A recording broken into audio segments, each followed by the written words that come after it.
stay in, and he's writing down the information. The other is like, I don't know if it was his partner or just another cop was searching my Suburban, looking at whatever, whatever they do. Yeah.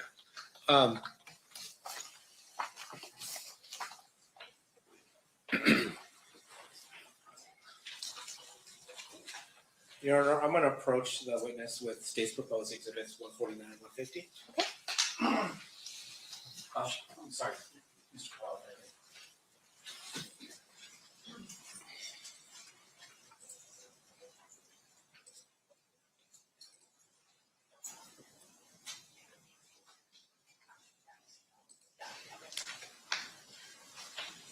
I'm going to show you state's exhibit 150. Do you recognize the people in state's 150? I don't know that at the time I didn't know their names. That's me sitting here. I had the black pants with like a tuxedo type vest and white t-shirt. And I learned this is Edie Mean. And I don't know at the time I didn't know their names. Okay. All right. Have you subsequently met or learned their names since then? I've learned their names and I met Edie a couple times just out and about. I'm going to show you what's been marked as State's Exhibit 149. Since that night, have you learned who these people's names are? Yes. And does this accurately reflect who their names are? It says their names. I can't say if it's them or not. But okay. Yes. Okay. I'm going to move State's 149 and 150 to evidence. Any objection? No,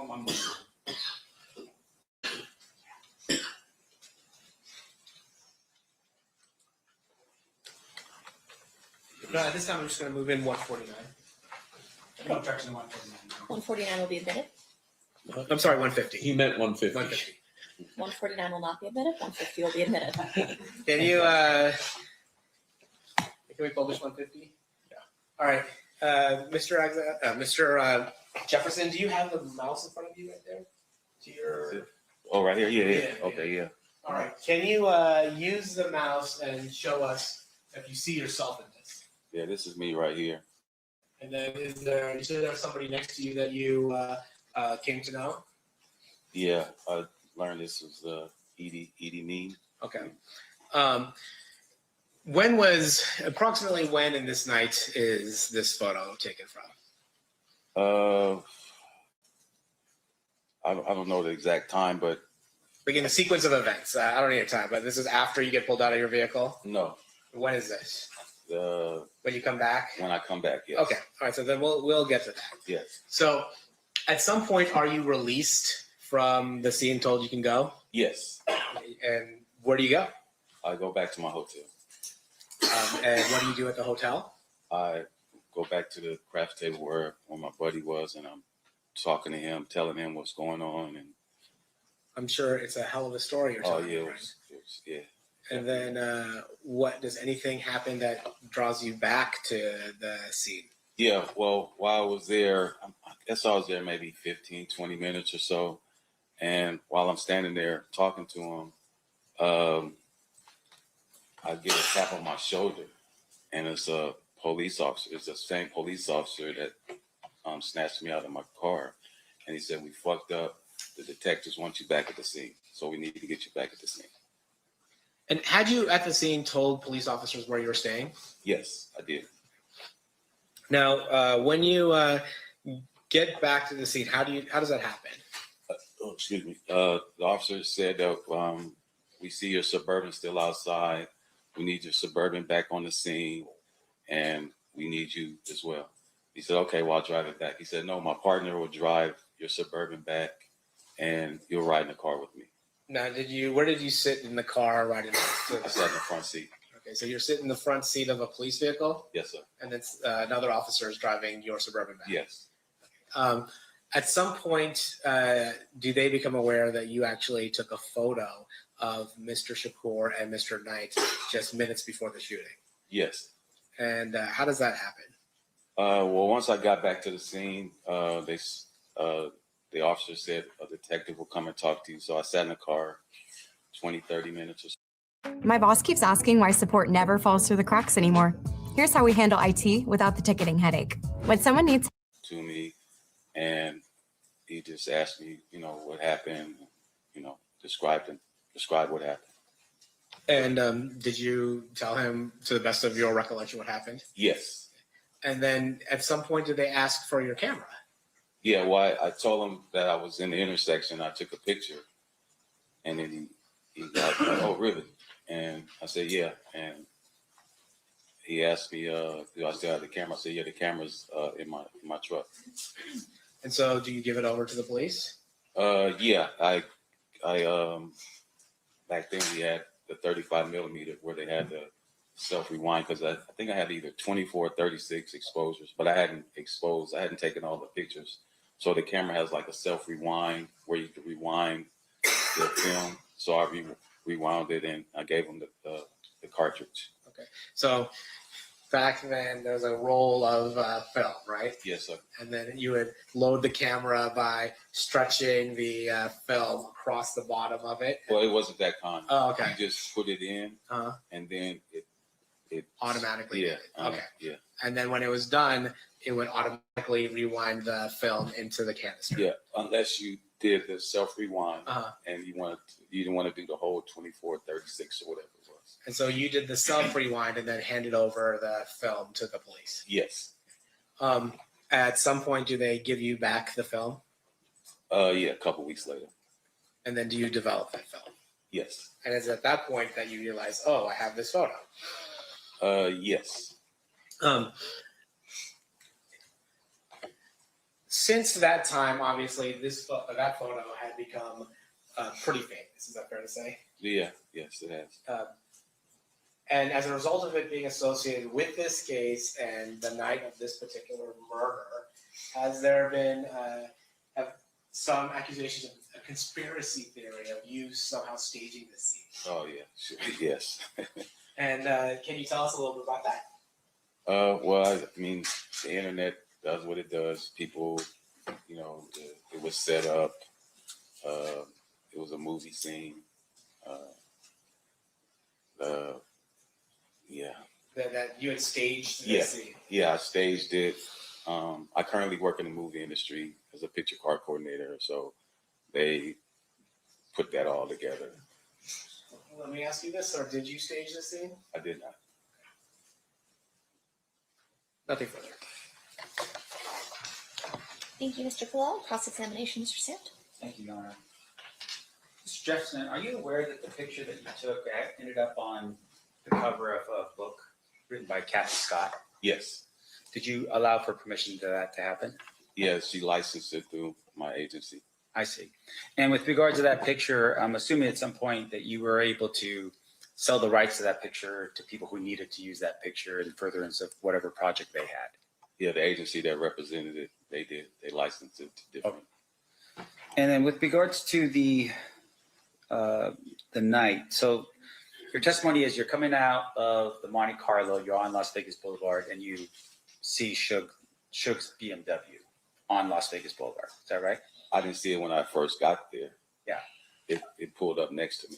All right. So if I could just show you State's Exhibit number 1. I have it right here. That's one.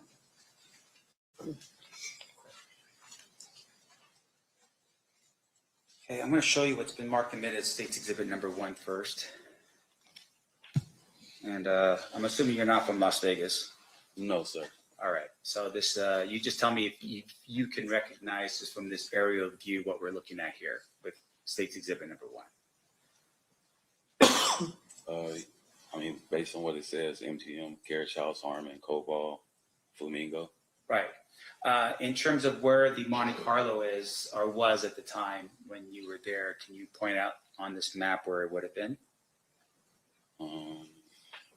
Is this Las Vegas Boulevard right here? So if you take that cursor. Oh, you know what? That doesn't work.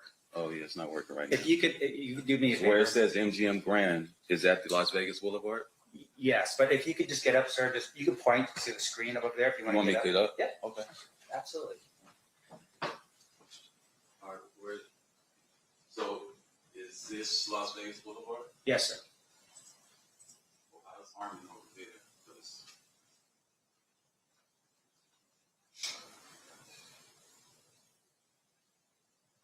Let me ask you this question real quick. Until where Las Vegas Boulevard is started. No, that's all right. And once again, I just want you to be familiar with this. If you're not familiar with it, I'll just take it down. Okay. Okay, that's fine. Yeah. No worries. Yeah, you can back up on the stand. That's fine.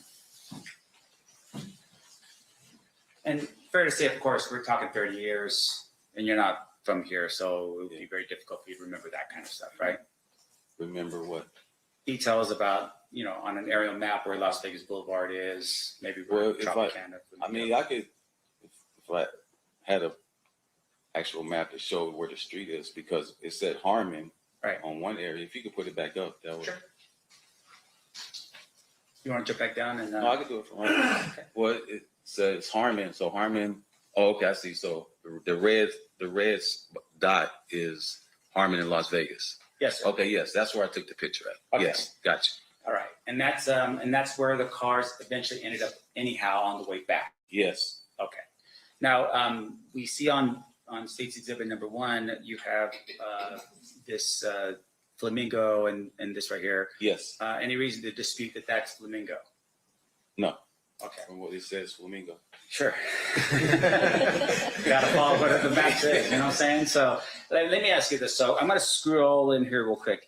You said you see them over off of Harmon, meaning Suge and Tupac over on Harmon and Las Vegas Boulevard. We were and on that's Las Vegas Boulevard. in the beginning. Yes, sir. And that's where you took the picture of Tupac and Suge. Yes, sir.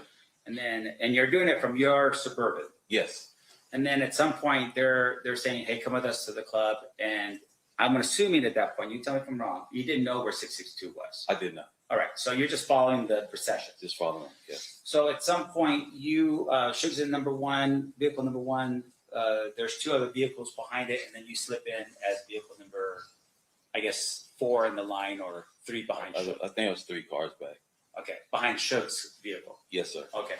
And then you are driving down at this particular point and you're going down Las Vegas Boulevard heading north, as you said before. Yes. And then you make a right-hand turn on Flamingo. Yes. And then you head down. Now, I just want to be very clear. When you get to that intersection, which would be the intersection where everyone stops, it was a red light.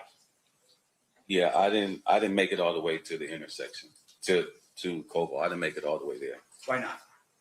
because I was back and I don't know, like I said, like three cars back. So I didn't make it all the way to the intersection. The intersection. Yes. Okay. When I made the U-turn, I was in the middle of between Koval and Las Vegas. So how did you make your U-turn? I made a big wide U-turn. I was in the second lane. Okay. We were in the second lane, and I made the U-turn into the, I guess, third lane and went back over in other direction. I see. Now, when you make that turn, you come back over, you make a left back on, you're following Suge's vehicle all the way through. Yes, sir. Are you still number 3 or number 4 in the procession? I think I was like number 2. I was Okay. behind the green Lexus. Okay. And then when you get to this intersection, that's That's Harmon. that's Harmon right there. So Yes. that's when you stop your vehicle, you get out of your vehicle at that point. Where they pulled me out the vehicle. Yeah, they pull you out of the vehicle. And fair to say, there's a lot of confusion going on that night. From who? I would imagine with police officers, they arrive on scene, they don't know what's going on or who's who, right? Oh yeah, yes. Yeah. But that night, can you describe for us the traffic when you were stopped? I mean, were there cars on the road? Were there people on the sidewalks? Anything like Yeah, that? there was traffic. Like I guess we'd say medium traffic. And people on the streets? Yes. All right.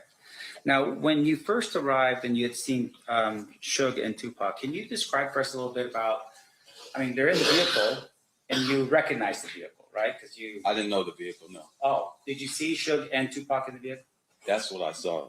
The wheels is what caught my attention. The wheels. And then I looked back and I saw Tupac and shit. Okay. And were people running up to the car? No. And so when you ran up, Tupac, was he hanging out of the window? Was he sitting in his chair? He was sitting in the seat. Okay. And when you have that conversation with him, of course, you're having a conversation and it's not like, I mean, you're not hearing people screaming out Tupac's name or anything like that. No. No. Now, in addition to that, you said that that when you were summoned back to the area by the police, they told you to take your vehicle and actually put it back into the area that No, it was before? No. no. They just drive over to the area in your They, suburban. yeah, the officer drove it back. I see. He didn't put it back where it was. You know any reason why they would have just driven your vehicle back? They did drive it back. I know, but why did they? You know? Oh, no, I don't know. Okay. I don't know. And when you were there, you had made mention that your film was taken. You had given your film over to Metro, To the detective. and when you got it back, it still was not developed. It was in strips. Ah, I see. So they had developed it. They and it was- developed it, yes. Gotcha. So what you had was the negative, Yes, sir. and then you printed from the negative. I took it to a photo, a 1 hour photo, and they developed it. Okay. Sir, I have no further questions. Thank you. Anything further, Mr. Paul? Nope. Ladies and gentlemen of the jury, any questions for this witness? Okay, you have one.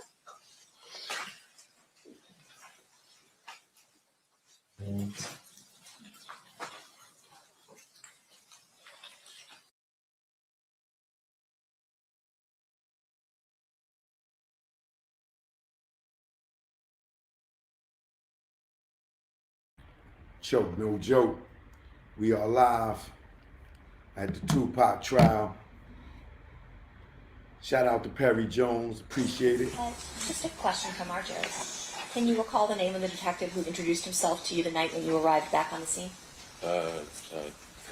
Kevin Manning. Okay. Any follow-up based on that state? Nothing from the state. Defense? Hang on. All right. Thank you so much for being with us, Mr. Jefferson. You are free to go. Have a good day. Shout out Leonard Jefferson. Steve, who's your next witness? Mario Diaz. Mario Diaz. Yes. Mario Diaz, yo papi. Come on, ven here, papi. Ven aquí, Mario. Ven aquí.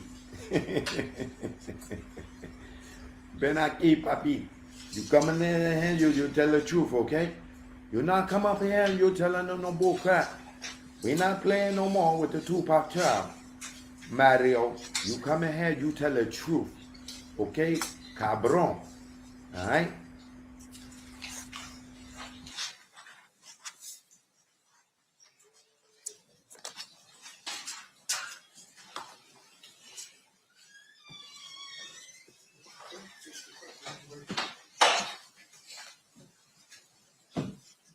You do solemnly swear the testimony you're about to give in this action shall be the truth, the whole truth, and nothing but the truth, so help you God?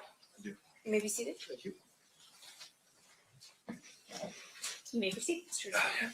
Sorry, may I please have you state and spell your first and last name for the record? Do you want me to stand He's up? standing when he does that part. Sorry. Go ahead. Mario Diaz. And may I have you spell it? Oh, Mario. Diaz. D as in David. Iaz. Thank you. Thank you, Mr. Diaz. Now your turn, Mr. Jefferson. Thank you. Mr. Diaz, what do you do for a living? I'm a filmmaker. I direct documentaries, and I'm also a showrunner for documentaries and documentary series. What does a showrunner mean? I'm basically the person in charge of all of the creative. I put together essentially the series from a creative standpoint, and I also, make sure that all of the logistics of filming and editing the piece, just everything runs by me, through me. At some point, are you contacted by a company to create a documentary related to Death Row Records and the story of its rise and its ultimate fall? Yes. As I remember, my agent at the time called me and told me that there was an opening for a job directing a 6-part series about Death Row Records for a company called E1. Actually, technically, it was for Creature Films, which is a subsidiary of E1. And so I went and interviewed for it, I think a couple of times, and I got it. Prior to you becoming involved in, well, you got the job. So prior to you getting the job, had E1 contracted with anyone to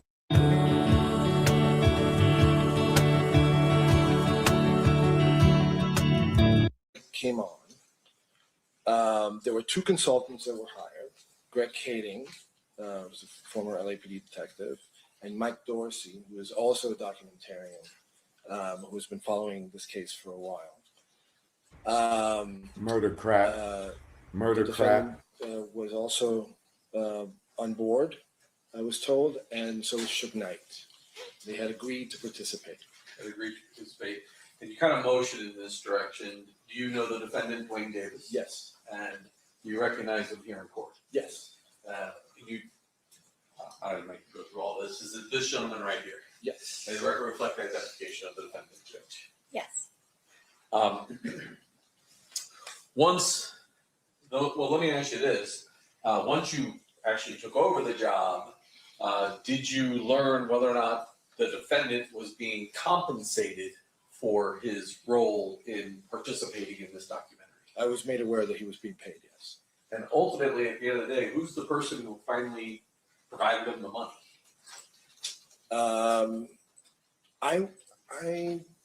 I was not in charge of the money per se. Somebody else was cutting checks. There was some, there's usually a protocol for that. And so I don't remember exactly who it was. I know that I, at one point, actually handed him a check. That was my question. Yes, yeah. You're the one. Somebody gave it to me, and I made that handoff. I know it's been some years now. Can you give us an approximate amount of money Mr. Davis was compensated for his participation? Don't remember the exact amount at all, but anywhere from $10,000 to $20,000, I would imagine. And for that compensation, did you conduct interviews on camera with Mr. Davis? Yes. And how many formal interviews did you conduct with Mr. Davis? We did 2 interviews in the summer of 2017. I believe that they were maybe weeks apart from each other, and they were probably around 2 hours and change each. And there would have been a camera rolling for the interview. Well, let's talk about the setup. Describe for me how you had this set up for the interviews. We maybe did, 30, 35 interviews for the entire series. We're filling up 6 hours of material for broadcast. So we did upwards of 30 interviews, and we mostly did them in a studio that the production company E1 had in the building. And we asked Mr. Davis to come to our building. We set up 2 cameras, and he basically sat across from me, and I, asked questions. Did you have anybody did you have a subject matter expert as well that you were able to communicate with during the interview? So yes, the aforementioned Mike Dorsey was there during the interview. He wasn't in the room; he was in a separate room, and I had him in my ear. So he would sometimes, we would communicate. I would sometimes text while the interview was happening, just to corroborate certain things that Mr. Davis was saying. And Mr. Dorsey, did he have the ability to hear what was going on inside the room? Yes. Yeah. He had his own speaker setup. And did you subsequently learn that he had his own recordings of your interviews that were audio only? Yes.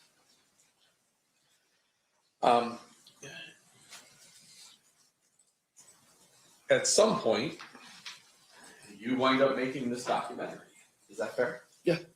Now, to promote this documentary, let me ask you this. Do you know what a sizzle reel is? Correct. Yes.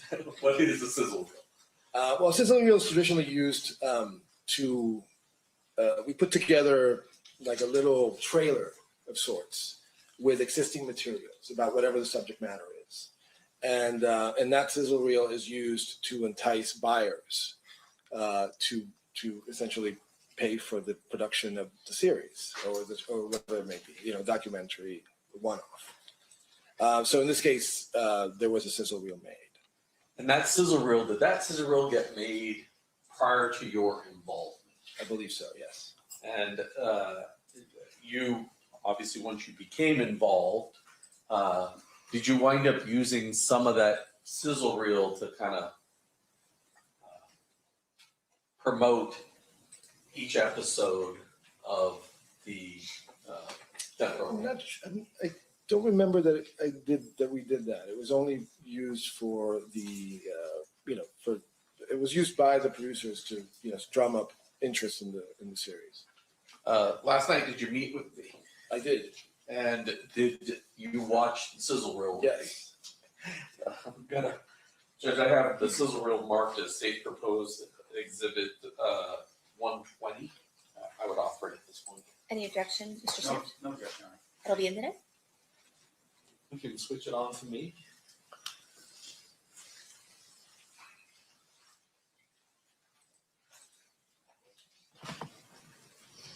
I'm the one in Keefe these days. I was a compton, kingpin, drug dealer. I'm the only one alive that really can tell you the story about the Tupac Shakur. People have been pursuing me for 20 years. Newspapers, magazines. I'm coming out now to tell the story because I got cancer. I got nothing else to lose. All I care about now is the truth.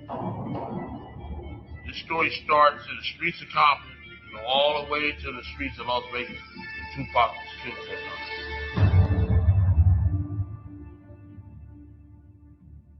All the people that was in Vegas that weekend, it's like a curse. Mostly everybody's dead or got life in prison.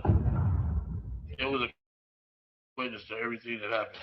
And it will surprise you the truth I got to tell you. It's a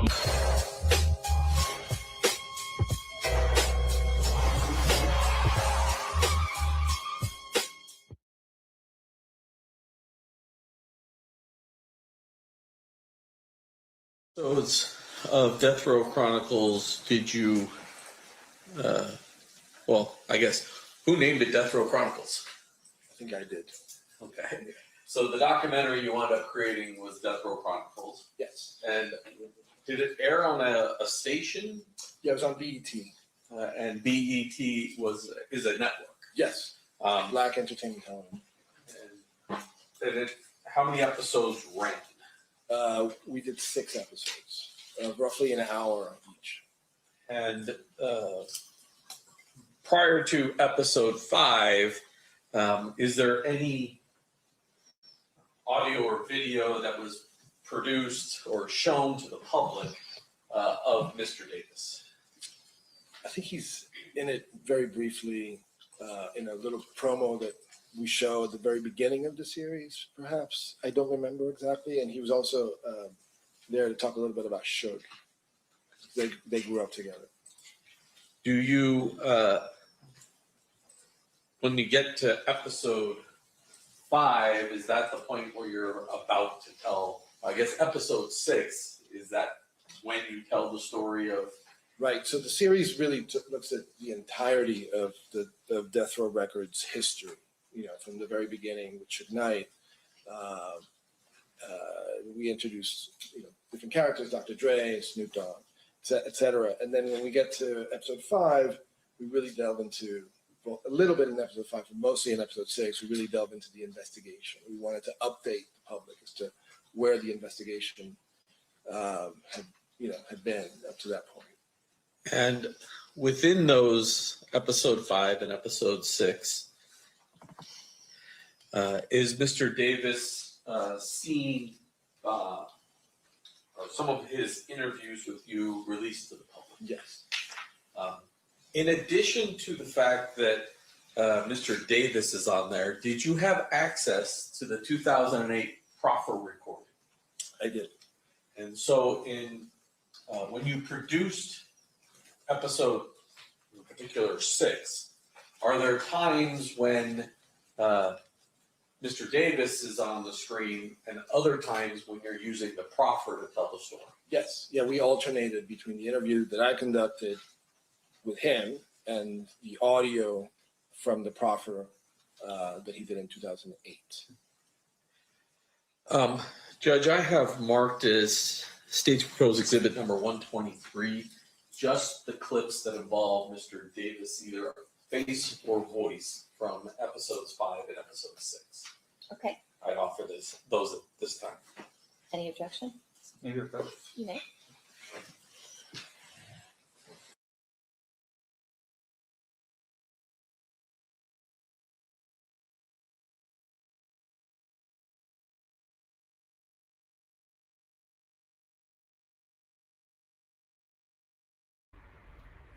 Now, a lot of people probably didn't even know that when Keefe D is doing the BET Chronicles and he doing these interviews, these niggas is slipping in the goddamn profit, making it look like he was saying that, saying those things in the interview. These cuckoo heads is dirty, bro. That's Dorkey. Conversations at the bench. There's and no Greg. objection to the admission. It will be admitted. That's Dorkey. So I'm just going to go and through Greg these with Cable. you. I'm going to start Dirty. in episode 105. And you can see that generally at the bottom there's a timestamp there of when in the recording. Maybe I should back up.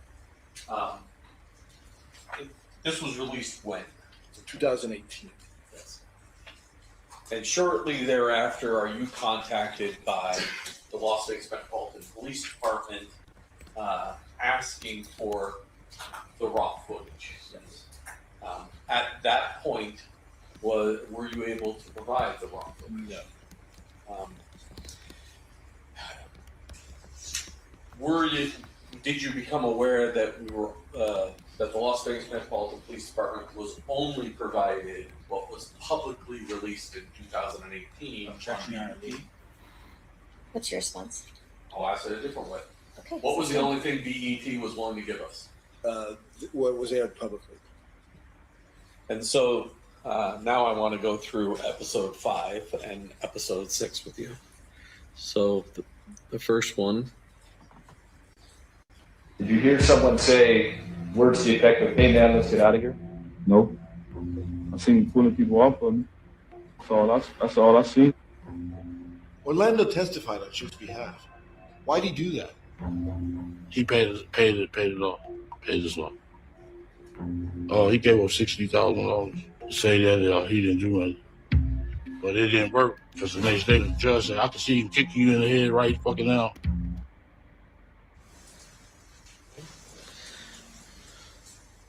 So Mr. Davis told you a story about Mr. Anderson's probation, or sorry, Mr. Anderson at Suge Knight's probation violation hearing. Yes. And then the next clip. Why are you now telling me what you're telling me? Because I wanted to get the truth out. Now in that clip, he's not in a studio. Where are you guys? Here in Las Vegas. And that is, well, why were you here in Las Vegas? We thought it would be interesting to film him where the shooting occurred so that he could walk us through it at the actual site. Now I'm going to go to episode 6.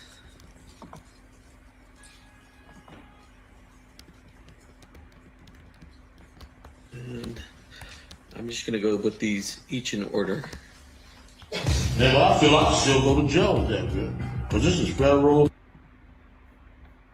So in this video, you can see Mr. Davis walking, but is that him actually speaking to you, or is that cut in from the 2008 profit? I believe that's the 2000. Want me to play it again? Yes. I probably can tell that. Yeah, well, I feel I can still go to jail with that, man. Because this is federal. That's from the interview with me. That's a lie. When you say the interview with you, is there a position change by the people who controlled the raw footage and intellectual property to what Mr. Davis said? Yes, both the production company and the network, I think, agreed to provide it. And were you at all involved in the reasons why they decided to provide it? I think I lobbied a little bit, but Mike Dorsey lobbied a lot stronger to get it to get it released. Was there any particular position that Mr. Davis was taken that caused you, Mike Dorsey, as well as the company to change their mind? Yeah, I mean, in general, we heard that he said that this was just for show, that he was getting paid, this was Hollywood, this was all just, show business. The term scripted came up as well. Was your show scripted at all? No, and I I pride myself in making sure that my work meets the strictest journalistic standards. I did not coach him in any way. We had meetings where I generally, very brief meetings when he was in the office, where I generally told him sort of where I was going with my questioning, but there was no coaching, no coercion, nothing of the sort. It was nothing was predetermined. I never provided questions ahead of time either. And once you became involved, obviously there are other people you guys wind up interviewing that aren't Shug or Mr. Davis or Mr. Keating or Mr. Dorsey. Sure. And any of those people, were they compensated for their participation? We're not. So once you came on board, everybody else was uncompensated. Correct. Did there come a point in time where you were able to provide a transcript of the actual tapes that were the video tapes of your interviews of Mr. Davis? Yes. I was contacted by Detective Mogg, and is that his last name? Mogg? Yes. Somebody had a, and we talked for a bit, and he took a statement, and I then provided the transcripts to him of both of the sit-down interviews.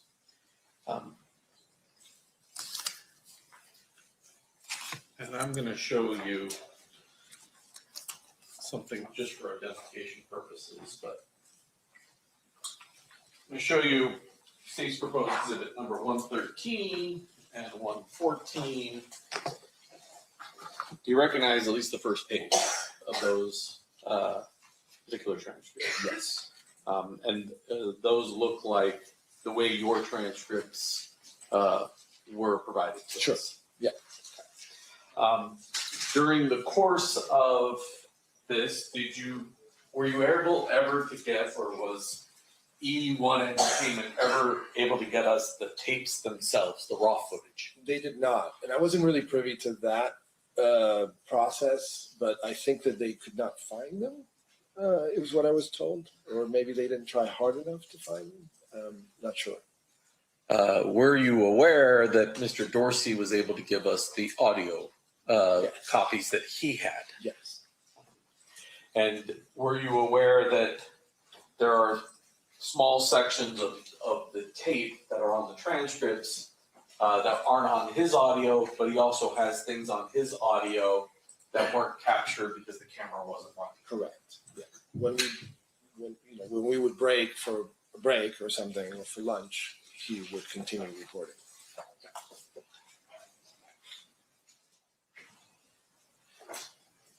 I passed the witness, Judge. Okay, cross-examination, Mr. Sant.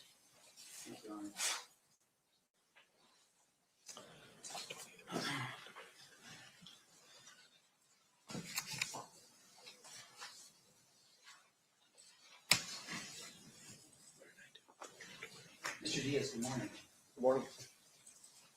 Have you ever testified in a criminal case before? First time. Congratulations. I would imagine it's a little bit of an experience for you. Let me ask you these questions real quick. So in terms of what you do for work, you are a producer or a director? I'm a showrunner is the technical term. I basically run the entire production. Right. And obviously when we say production, it's something that would be considered maybe geared towards entertainment value, right? Yes. Now, in your career as and is it considered Hollywood what you do? Not necessarily. No. Okay. Yeah. But in terms of what you do, for instance, have you ever had to take a deposition before? No. All right. And in terms of what we're looking at here on this particular night, you were the director and the producer of this particular project? Yeah. Okay. And you were working for not Entertainment One, but for another company that was a subsidiary of Entertainment One? Creature Films. Okay, Creature Films. Now, your testimony to us is that, hey, I'm just there. Dwayne Davis shows up for the interview. Is that right? Yes. Who reached out to him from your company to do the interview? I'm not quite sure who did the initial reach out. Just want to make sure I'm clear here. In terms of your work was just only to ask the questions and sort of verify the information that you had prior to the interview with Mr. Davis? Yeah, I mean, generally speaking, yes. I was there to ask the questions, make sure I got the material in order to build the series. Right. And with what you were doing, though, obviously there would have been a team of people with you, right? Yes. Now, the series itself, there's an individual that's named in your series by the name of Greg Keefe. Yes. Who was he? Well, I mentioned him earlier. He's a Los Angeles police detective, and he was a consultant on the project. Right, so his name's actually a paid consultant. I'm sorry. A paid consultant. Right, so his name was one of the credits that was in when you do your credit. Yeah, part. at the end, yes, sir. Now, in addition to that, you had mentioned a man by the name of Mike Dorsey. Correct. And Mike Dorsey was also somebody who was what exactly? A consultant. He was a consultant. Yes. And as far as you know, the two of them, Mike Dorsey and Greg Keefe, helped to write a book. Yes. And what was the name of the book? Murder Rap. All right. Did you read that book? I did.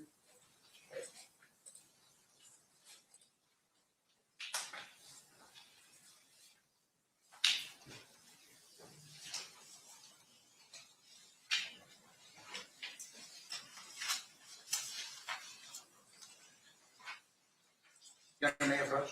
Sure.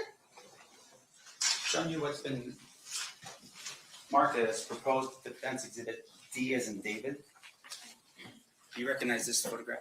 Mhm. And what is that? Cover of the book. Okay, great. Your Honor, this time I'd like to move for the admission of defense exhibit D as in David. Any objection, state? No objection. For a minute.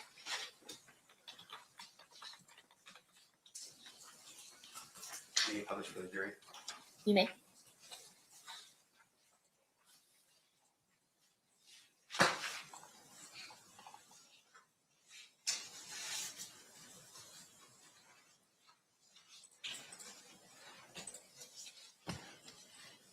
That's the book, correct? Or at least the cover of the book. The cover, yeah. Right. And I appreciate you being specific about this. Now, fair to say though, that the book was really sort of the core of what you were doing in terms of the information you'd received, right? So we had both Kading and Dorsey as consultants, but I also interviewed other authors who also wrote books, and I read those books as well. So Great. it wasn't in other words, this was not my only source. Okay. And so can you tell us who your other sources were that you read to help you with your I document? think there's a book, it was the first one I read called Original Gangsters, which was written by Ben Westhoff, I believe. And then there was another book, and I'm not going to remember the title, by a woman called Kathy. Yeah, I don't remember exactly. A very seminal book about.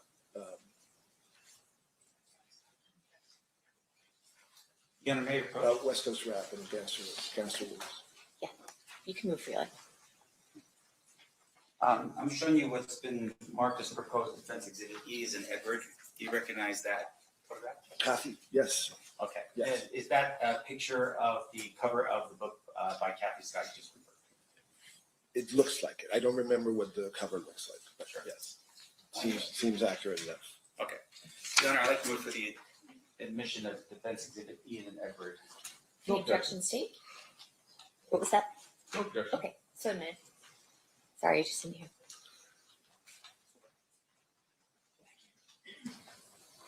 Publishing for the jury. Is that the picture, or is that the book? What other books did you review prior to your documentary? This is the only 3 I remember. Okay. Now, fair to say, of course, that you're in the business of drawing people to your work, right? You want people to purchase your work, view your work. Is that right? Sure. Yeah. Okay. Now, in terms I'm not of, in the. Sorry, can I amend that? I'm not in the business of drawing people to my work. I'm in the business of creating. You've got a great idea. GoDaddy has the perfect domain name to go with it. It only takes a... okay, so your, It's a different standard. can you explain to me what the difference in standards are? I don't do. Okay, so the best distinction I can draw is like I don't necessarily do reality television, where it's just it's somewhat manufactured. It's bombastic. It's anything goes. I make documentaries which are traditionally based in journalism. I'm out there trying to get to the truth of something. So, And that truth, I believe, is compelling enough to draw an audience.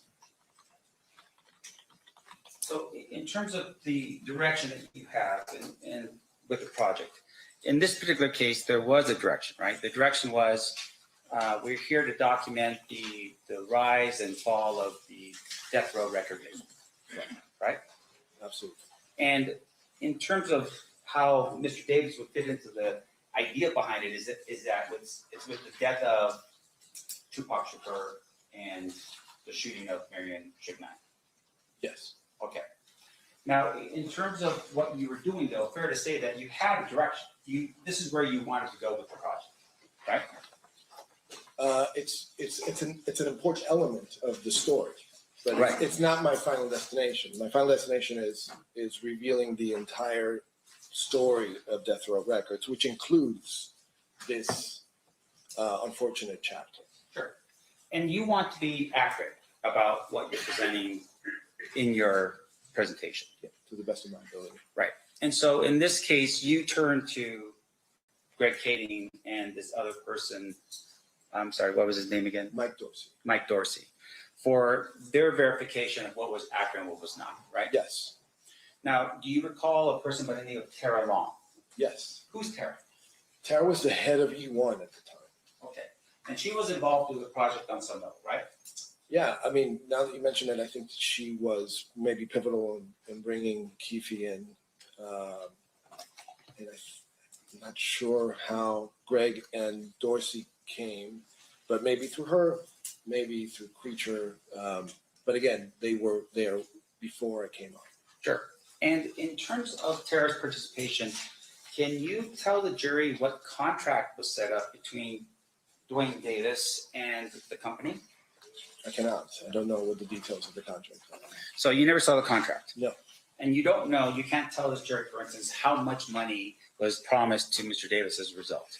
No, I can only guess because I handed him a check at one point or various checks at some point, and I don't, I think I remember the installments were like in the 5,000s or something. But Right. I'm just not sure. And so, and you had represented to the jury before on the state's direct that you believe there was one check, but now you're thinking, okay, it may have been installments of checks, multiple checks, right? It could be, yes. And the person that would have the most information about something like this would be Tara Long, right? Yes. Okay. Now, in addition to that, the terms of the agreement was that he was going to come in, give his interview, and then leave, right? I'm not sure what was agreed upon. Now, you did how many interviews with him? 2. Why? 2 and the one in Vegas. Right, but the 2 that were in studio, why did you do 2? As I recall, he came in to do 1, and he was not dressed for the interview appropriately. I think he came in shorts and a t-shirt or something like that. And I thought that he was going to back out, so I asked him to sit down so that we can go through some of the questions. And so we did. And then he ultimately decided to leave, and then chose to come back in a suit and tie. And that's actually the interview that you see the most. I see. So what he came back in is what was basically requested of him to do, is to dress a little bit better than what he dressed that day.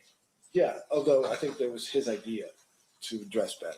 Now, in terms of the first interview, do you have a recording of that? I don't have a recording. I have a transcript. Okay. Is that the transcript that was referred to earlier?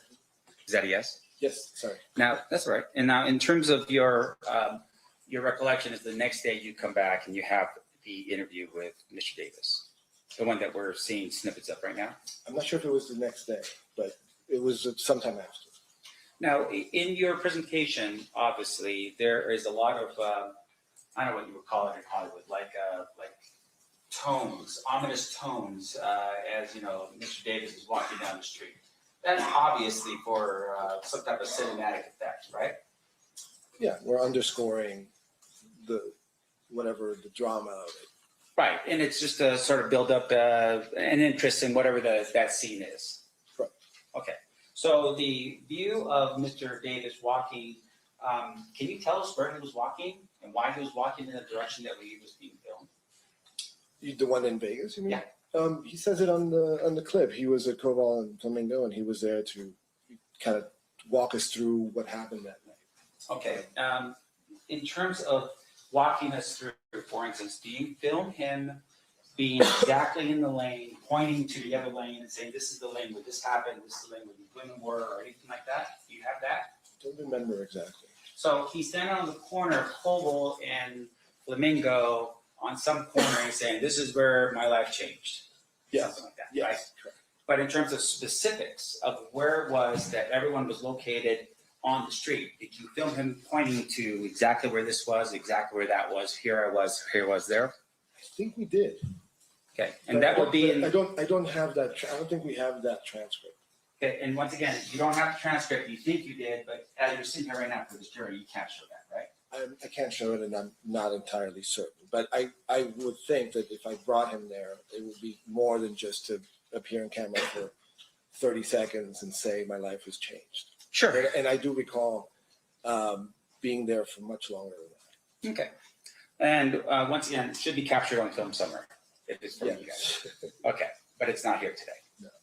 Now, in addition to that, your testimony is that you had, there were parts of the video that shows like, I guess there was like a proffer version. You said there was a proffer and there was a guy with a beard. Is that in the proffer? There's a guy with a beard? Yeah, there was. I saw a snippet and there was just a glance, but it was a guy with a beard and you said it was the proffer. Is it just the audio recording with the backdrop of some guy with a beard? So what we did was we had the proffer audio. We had the interview that I conducted in the studio. And then we had some recreations where we brought an actor and some actors to kind of recreate the setting of the proffer. And in that, Greg Kading appears, he's visibly in the room, listening to the actor who's playing Mr. Davis. Oh, I see. So it was just it was like a reenactment, dramatization. Correct. What you would call it. Okay. Now, when you're setting that up and that's happening, that's Greg Kading's direction, right? Direction? Meaning that he's telling you, here's how everything was, or, you know, this is how the room looked, or something along those lines. To some degree, yeah. Okay. Yeah. Now, there were some camera considerations there too. And Greg Kading was being paid for his work? Was. Now, he also at some point shares with you, I would assume, and you tell me if I'm wrong, that there was a proffer and the proffer was done in 2008. Yes. Now, your project was when again? I'm sorry. Say that again? When was your project? When was 2017 is when we filmed. 2018 is when it aired. Okay. And you're hearing this from Greg Kading, and you understood, I was imagining, based upon the proffer, that there was an agreement that, hey, he's going to give information, and on that information, he was not going to be prosecuted, right? Yes. Was there some condition that would if there was a violation of that condition, would then cause the proffer to be made public? Objection 1 calls for stipulation. 2, legal conclusion. The court's already ruled on the admissibility of the proffer. What's your response? It's, well, let me rephrase the question, Judge. Okay, so I'll sustain the objection and you'll rephrase. Let me ask you this. So in terms of your interview, is that a yes? No. I'm listening. I know, but once again, when you say, I just have to make sure it's clear for the record. I'm just listening to the question, so it's not a yes. Okay. In terms of your recollection, was there a reason why, in your recollection, Mr. Davis could give his information to you? Why he could? Objection calls for a legal conclusion. There's no legal. Why he could? Are you just asking if he told him or? Yes. Okay, if you want to rephrase a little bit. Did Mr. Davis, did you ever find out as to why Mr. Davis gave this interview to you in 2017? Objection speculation. Sustained. Did you at any point during the time period ever know if Mr. Davis had violated the terms of his property? Objection. Can you approach?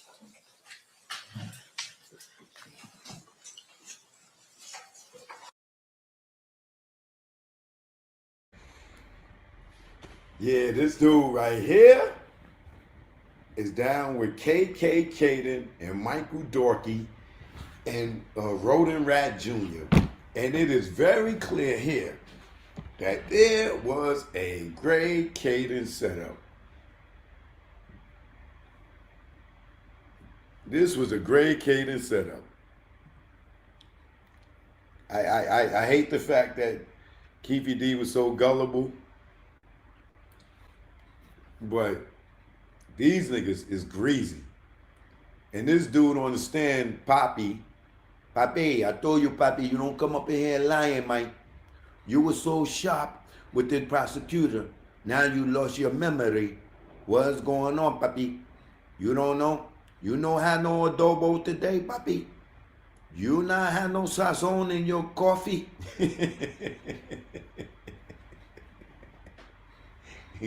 Papi, what are you doing, Papi? You had sazon in your coffee? You're supposed to use sugar and cream. Okay? Ven aquí, Papi. What is going on here? Cabrón. I don't know. You think you so slick. Now you can't remember nothing. You know that I gave the boy Keefe D $150,000. That is a hard number to forget because it's a lot of money for that video. Mr. Showrunner, you now don't want to run your mouth for the defense, but you run your mouth for the prosecution. Let's get back to it, Papi. So when you set up, or at least was the director or the producer of the project, at that particular point, all you know is that Mr. Davis is in front of you to give an interview. Yes. And when you had an opportunity to sit down with Mr. Davis, you went through an interview, and I want to make sure I'm clear here. Was the interview done in a way where he promised to tell you the truth? No. I mean, I would assume that he would tell me the truth. Sure. But once again, though, it's not like you're sitting here right now where you swore to tell the truth. You're under oath. Correct. And with regard to the information you did receive from Mr. Davis, did you at any point verify any of it? Yes, of course. I mean, that's partly why I had Mike Dorsey in another room. Sure. So it would be Mike Dorsey and or Greg Kading confirming the information that you are getting from Mr. Davis. Correct. Now, in the event, though, that you believe that Mr. Davis was not giving you the information that was consistent with Mr. Kading or Mr. Dorsey's interpretation, what would have to happen at that particular point? Well, I mean, I also conducted 30 plus interviews. So some of those other interviews in the show would corroborate what he said or not. But once again, I'm asking you specifically about Mr. Davis. No, I'm saying, I'm talking about Mr. Davis's interview. Sure. He provided some details in that interview that I not only did I corroborate those with Mr. Dorsey or Kading, but I interviewed people like Mob James. I interviewed other people who could corroborate certain aspects of his story as well. Okay, so Mob James, you relied on his credibility, what you learned from him in order to determine that guy's credibility? No, I'm just saying there's just a big picture. I can't specifically say, oh, this little aspect of it was corroborated by Mark James. I'm just bringing him up as an example. Sure. There are many other people that I interviewed as well. And once again, I want to make sure, including the two authors of the books that I cited earlier. right, and that would have been Kathy Scott, yeah, and then also Ben Westhoff, I think his name is. okay. And what you're telling us is that their books corroborated what parts, what details of his representations? It's too general a question to answer right now from memory. Well, is there any other way for you to remember it? I mean, did you write anything down in preparation for your testimony here today? No, but I did prepare for the interview based on what I had read. Now, in once again, so your recollection is you used Kathy Scott's book and you used the other book as a way for you to determine whether or not Mr. Davis was accurate in what he said? No, just the circumstances of the murder, like who the players were, et cetera, et cetera. Yeah. And fair to say, again, I'm speaking very generally. Fine, but in terms of the books themselves, were they books in which only you can get a hold of, or were these books accessible by the public? They're accessible. You purchased these books, of course. And in terms of the information that you had before you, was readily available information either through Greg Kading's book, or in terms of Kathy Scott's book, or this other person's book? Could you repeat the question? The information that you were comparing was information that was readily available in Greg Kading's book, Kathy Scott's book, or this other book you had mentioned before, Ben something, Original Gangsters, the name of the book. Is that yes? Yes. Now, after the series had been put together, did you at any point ever ask Mr. Davis to come back and just double check the series before you published it? No. It's not common practice. Sure. It's not common practice, meaning you are the one at the end to determine in which direction you want the presentation to go, yes. Right? And that's, I would imagine, some type of artistic license given to you and your people. Sure, yeah. The subject of the interview agrees to the interview with those conditions generally. Right. And there's a release form that person signs.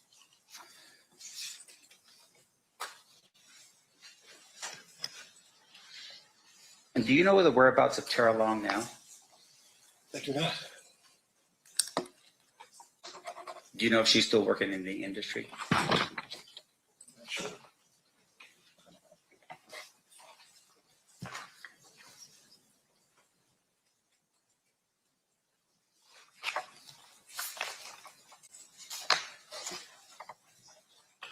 One moment, please, John. Of course.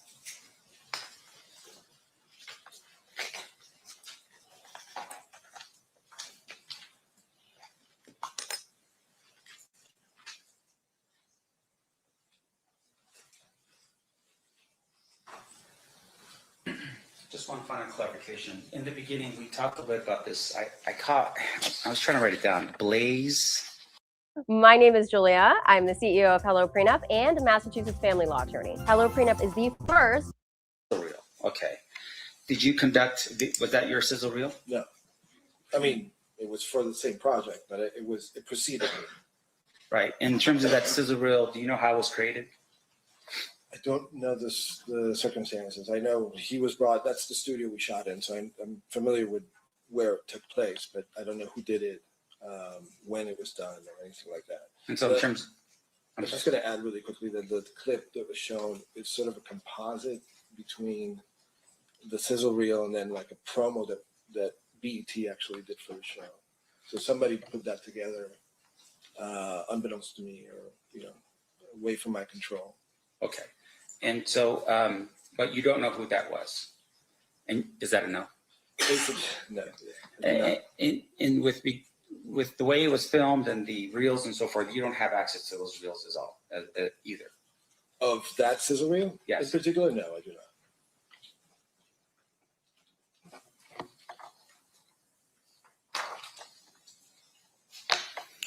not. And I'm sorry, I don't know if I had asked you this question. I just want to make sure I did or not. The actual contract itself, did you ever see it for yourself? I did not. And is it something that you would have signed as the producer or what do they call that? Producer or? Showrunner? Yes. Is that something that I would have done? If Yes. In some cases I have. But in this case, you did not. No. It just these are the terms that came with the job. Right. Was there any residuals here given to Mr. Davis as a result of his interview? Residuals? Meaning that did he get any type of like percentages if Not that I know of, and that's unlikely for this type of show or project. Can you tell us how much money was made from the creation of this particular project? No idea. I'm just a conduit. I make the show, I get paid for my part, and then it gets delivered, and then whatever happens with it, just let it go. Do you get a percentage of whatever is made in the future on the project? Not. Very rarely I get residuals through my union. I belong to the Directors Guild of America. Sometimes there's I haven't gotten a check for more than $200 for residuals. So in this project, you were just paid for your work and no further compensation at all? Not in the documentary world. It's not something that happens very frequently. I see. And can you tell us the difference between, like, say, for instance, the documentary on Shark Week versus one that you do? Those are very different things. I mean, they're both documentaries. I don't work with animals. No.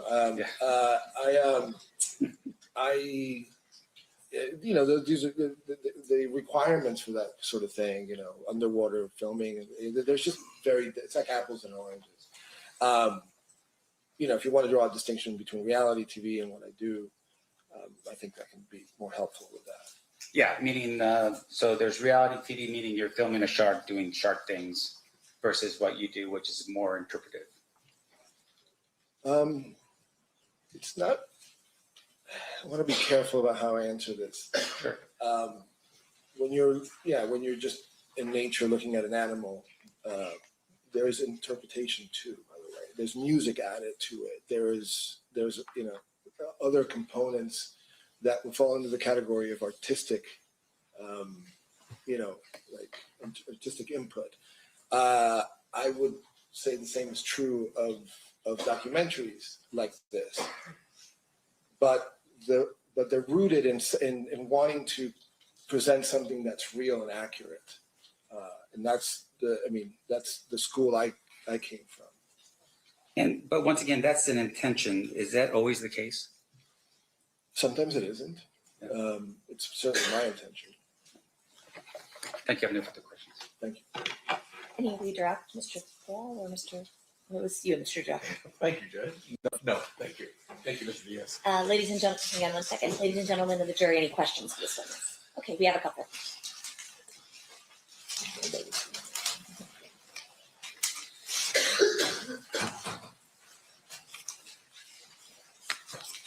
Parties approach.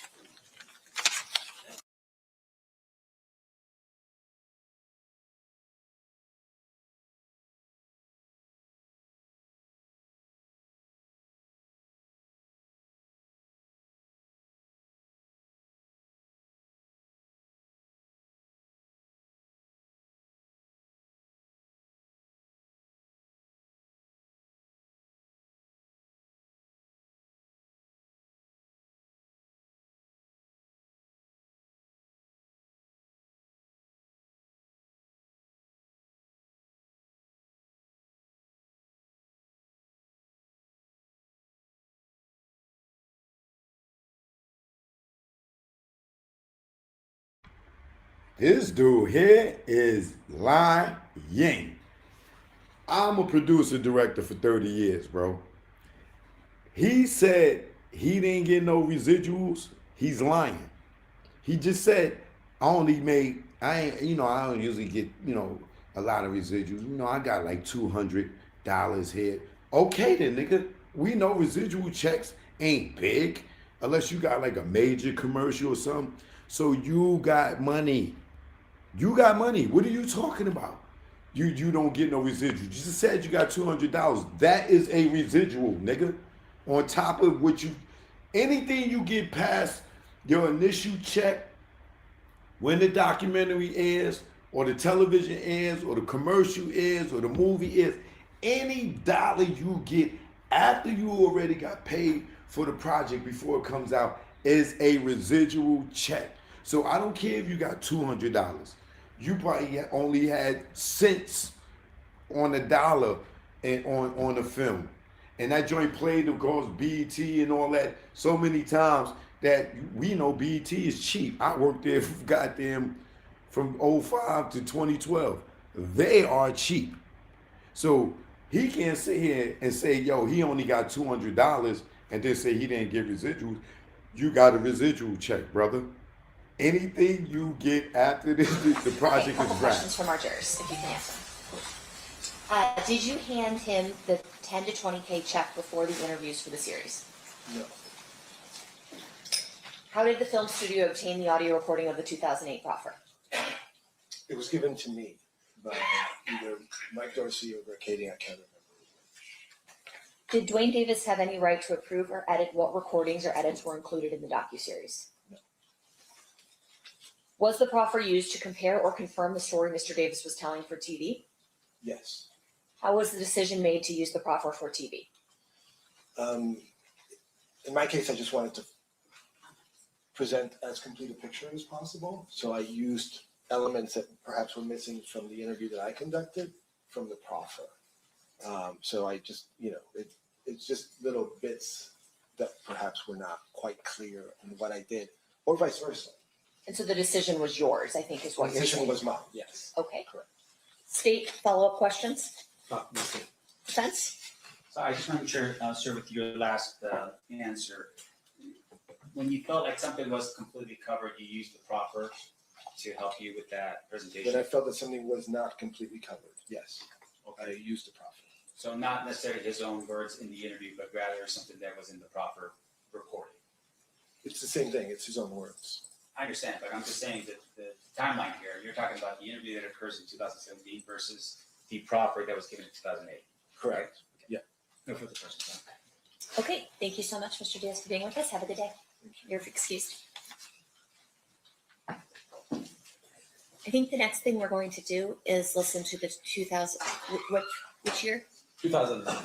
The 2009 interview. Does anyone need to take a restroom break before we do that from the jury? We do. Okay. So at this time, we will take a restroom break. We'll do 15 minutes. During this recess, you are admonished not to talk or converse amongst yourselves or with anyone else on any subject connected to the trial, or read, watch, or listen to any report or commentary on the trial of any person connected with this case by any medium of information, including without limitation, newspaper, television, internet, radio, or form or express any opinion on any subject connected with the trial until the case is submitted to you. Thanks for waiting for that. The Nevada Supreme Court says I have to do it. So we'll see you guys back here now at 11:05. Please rise for the jury.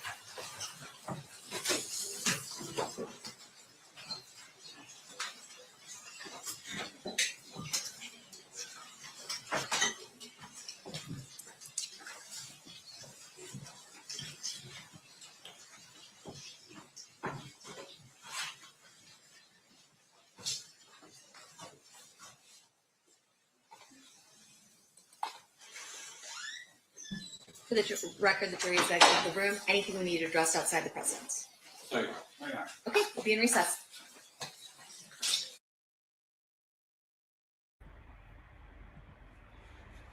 Okay. Now, let's talk about it. This guy here, you telling me you took it upon yourself to do a mashup, talking about, if I felt like what he was saying was good or was it the truth, I went and grabbed it from the prophet. Well, what make you think everything in the prophet is the truth? Because there's plenty of lies in the prophet that's a lie. There's plenty of lies in that prophet. Like Keefe D and them riding around and Tupac was hanging out the car. We know from Ingrid Stokes that was a lie, right? Now, trust me, they gave Keefe D something to look at, to read when he was doing this BET Chronicles. If you think he sat up there and didn't get any papers in his hand to look over, to read, use the fool. Because we know Gray Caden is a goddamn liar. We know Gray Caden is a goddamn liar. So I can't wait for Michael Dorkey to get up here, because he better have the answers that this goddamn dude in. Now this dude just said he was the showrunner. I'm the showrunner. That means I do everything, right? The showrunner puts the crew together. Now he wants to be the showrunner and the producer and director. So that means he went and got everybody that you saw in the BET Chronicles for the interviews. He got this. He hired the staff. He hired the camera crew. He hired the editors. As the showrunner, you put the team together. And on top of that, he said that he was the producer and director. Now, let me tell you something. This dude said that they took his work and re-edited it or changed something or put something in there and put it out. Imagine me, y'all. Imagine me, right? Think about me as a producer, director. Like my Tunnel documentary, right? The reason I ain't do a deal with Peter Gation or Funk Master Flex or anybody is because they wanted to tell the story the way they wanted to tell the story. Me, I wanted to tell the story raw and uncut, okay? The truth. When I told the story in the Tunnel documentary on how security was robbing people, which is a real thing. Security used to rob people. They wanted me to take that out. I'm like, no. So imagine I cut my piece and I turned it over to them. And then I'm watching it and the part of tunnel security robbing people is cut out. What do you think Choke No Joke is going to do? I'm spazzing the out on everybody who re-edited my stuff. I didn't, this is my vision. Y'all niggas wasn't in the club. I'm the one that was in there every week with the camera shooting. How you gonna tell me what happened in there? How can you change up my story, right? Another thing, there's a clip in my Tunnel documentary, right? Where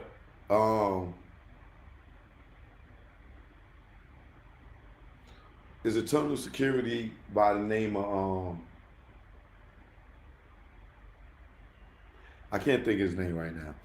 I'll skim through my joint and look for it. But one of the security dudes tells a story about how one of the security dudes was robbing people and taking dudes' chains, right? So in that story, he tells how one of the artists, I can't remember which artist it is. I think I might not have said the artist because they didn't want to embarrass the artist for getting robbed, right? So he tells the story of how one of the tunnel security dudes used to rob dudes in the club for the chain. So they went over to Sterling, who was the head of security, and was like, yo, man, your security robbed me. and Sterling was like, who robbed you? He's like, yeah, man. He low-key pointed at him. Man, that guy right there, he robbed me, man, he robbed me. And Sterling, the head of security, was like, he robbed you? No, man, he didn't rob you. He's security. Man, John Sterling, man, that nigga robbed me. So Sterling runs up on the tunnel security dudes like, yo, you robbed this dude? He's like, nah, man, I ain't rob him. He's like, yes, you did, man. Yes, you did. You robbed him. That's my friend, man. You robbed him. He's like, oh, man, what? You want it back, man? He said, you took his chain. He's like, all right, man, I'll give it back. And then open his jacket up. The nigga had several niggas' chains. He said, which one is his?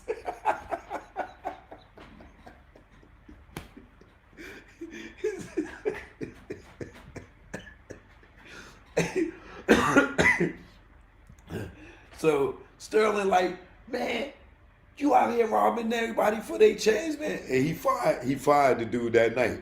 But not only did the dude rob Sterling, not only did the tunnel security rob the artist, he done robbed about 5 people that night while he was working. Right? And I say all that to say this. When Jan, Peter Gaish's daughter, she saw that. One of the dudes, what's his name, man? Whatever. One of the dudes, he's a white dude. He was one of the white securities, right? Another night, a dude come in the tunnel, right? And he got on the backpack, but he got the backpack frontwards, right? And he's like, yo, I got to look in your bag. I got to search it, right?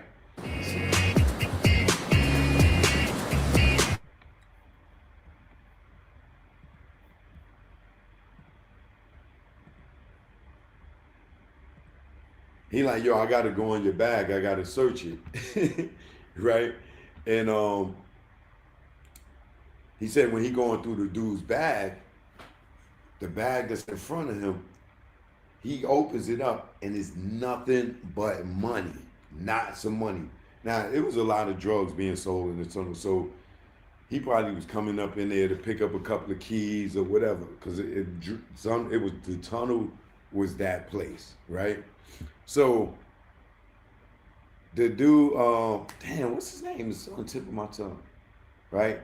The white security dude, he was like, now, when I searched the dude and I went in his bag, I seen all the money. He's like, now I'm not saying I want to be black, but this day I wish I was black. You know what I'm saying? Because I would have caught the dude in the club, grabbed him up, screwed him through the crowd, and took the whole bag and just dipped out. But being that he was white, he couldn't do that because the tunnel was 98.9998 black people. So, and all the tunnel security was black except for like maybe 2 of them, right?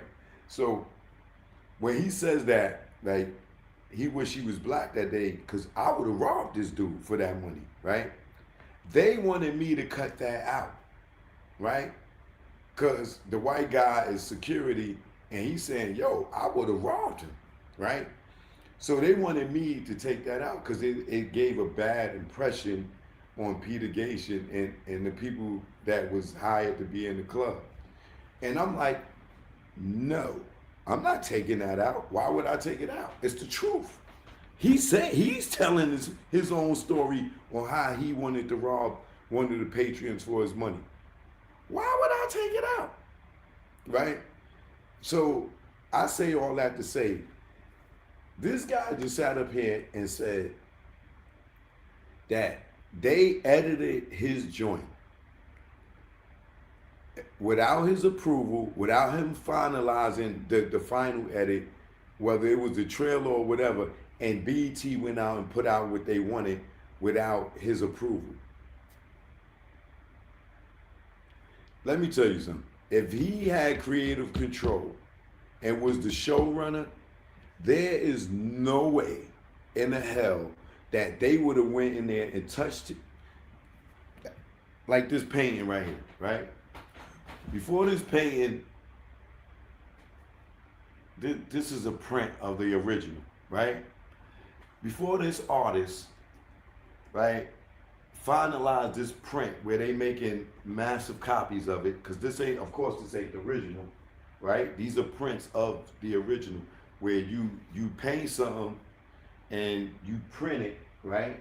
And once you print it, you can make duplications of it and then you can sell it, right?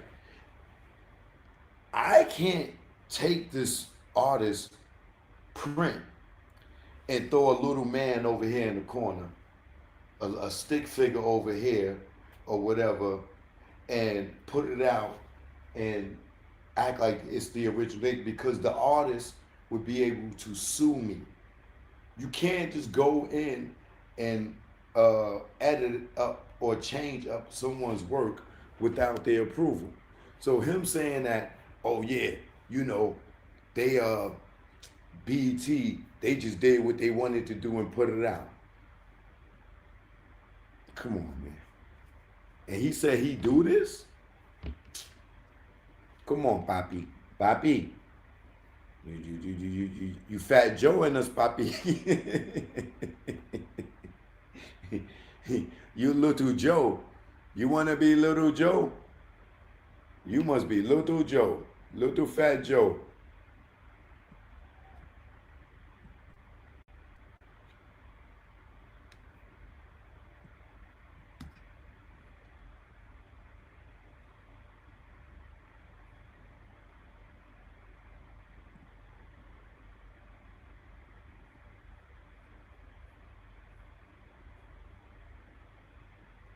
Oh, see, yeah, that's why my joint. All right, we back, y'all.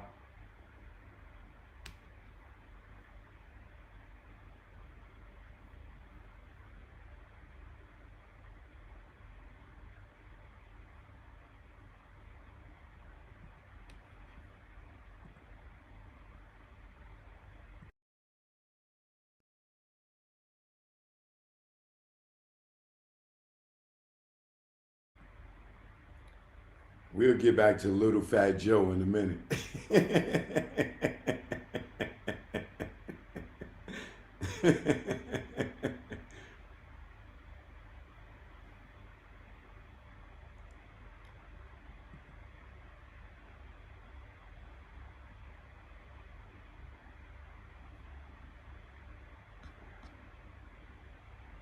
Now, why am I frozen?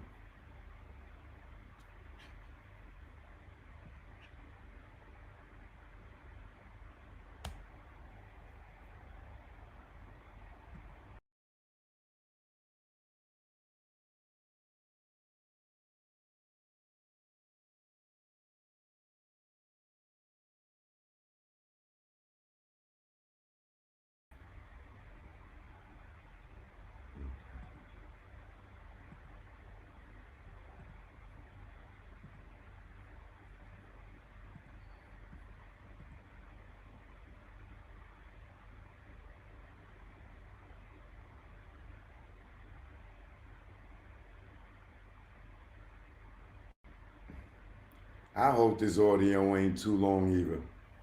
Back on record in State versus Davis, C377407. Anything we need to address outside the presence? No, you're right. Okay, let's bring the jury in. As long as they're done with their restroom break.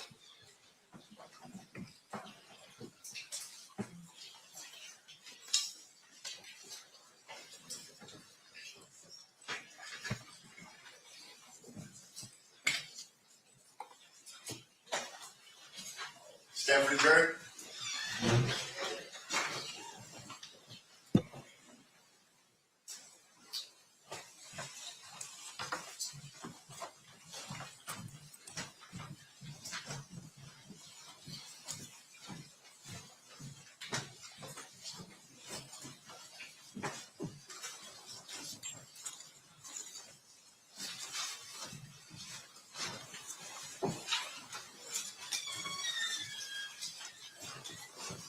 The parties stipulates the presence of the jury.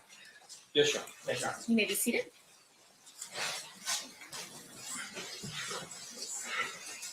At this time, the state is going to play Exhibit 118, which was previously admitted, correct? Correct. You may begin. Detective B. Long from the 3969. I'll be recording a voluntary statement under event number 960907-2063. Investigation of the murder of Tupac. Date and time of occurrence is 9/9/09 at 12:20 hours. We're in an LAPD office called LA HIDTA, HIDTA. With me is Detective Dupree with LAPD. Going into the interview. Person who wants to make his last name Davis, first name of Dwayne Keefe, also known as Keefe.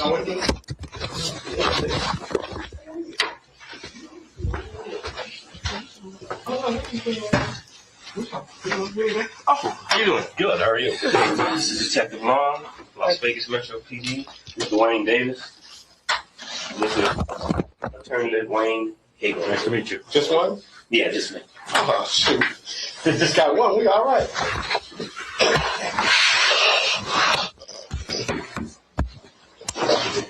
Oh, all right. Okay. So you want an investigating officer?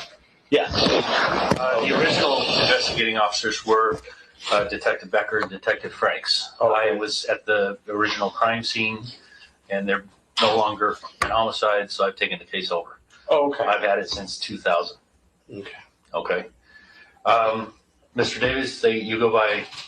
you can call him Mr. Davis, or you can call him Keefe. Keefe D? Is that correct? Keefe, either one. Yeah, okay. Yeah, no, what you feel comfortable with. Okay. This is actually, I took quite a few notes here, but I don't even know where I'm going to be going in this thing. Okay, let me say something to my client in front of you so he understands. Okay. You know, this is like an informal meeting. He's just trying to get some information. You know, there's no trick questions. If there's something you don't understand, just say you don't understand it for a second. You know, but his intent is not trying to be crafty. He just wants to ask you questions and try to answer them truthful, and we'll be out of here, and that's it. Right. I have absolutely no intent of arresting you today. You understand that? All I wanted you guys to is some information. Yeah, that's not what he's not here. He's not saying he's going to arrest you, but he's saying No. I'm yeah, not. No. Yeah, but he's saying he's not here for that. He's here to make sure everything's clear. Right. You know, and he wants you to be honest with him. It's not clear if you're not honest. Okay. Yeah, that's exactly right. You understand everything? Yeah. Okay. What's your name? Dwayne Davis. His real name is Dwayne Davis, yeah. Okay. And what's your birthday? 6/14/63. How old are you? I'm 46. Is it D-W-A-Y? D-U-A-N-E. D-U-A-N-E. Middle name is Keefe? Yeah. And where do you currently live? 9193 Lantana. Lantana? Yeah. And Drive, yeah. Drive? Corona?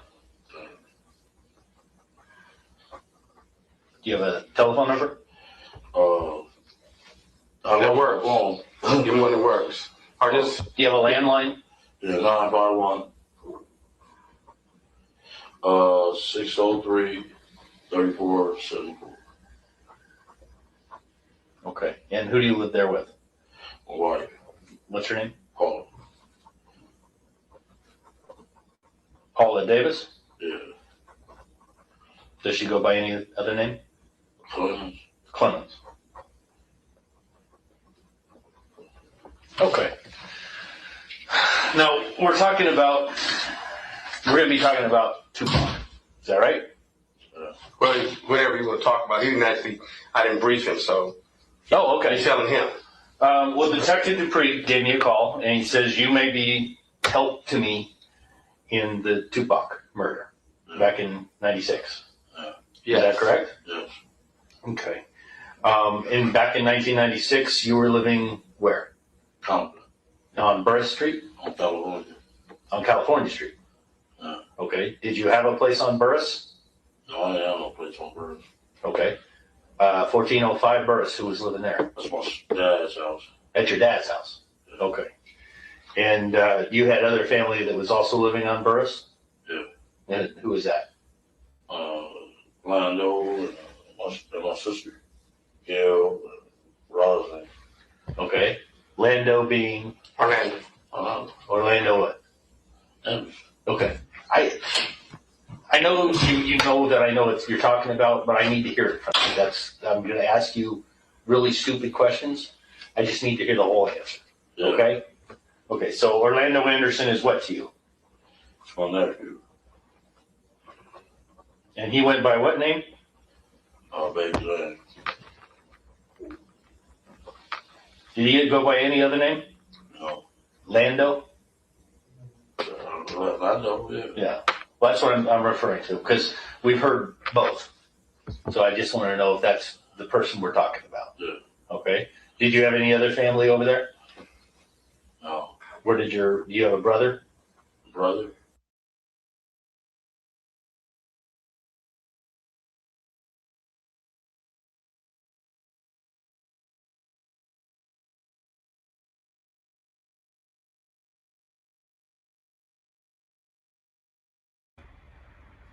We still here, y'all. It ain't us, it's them.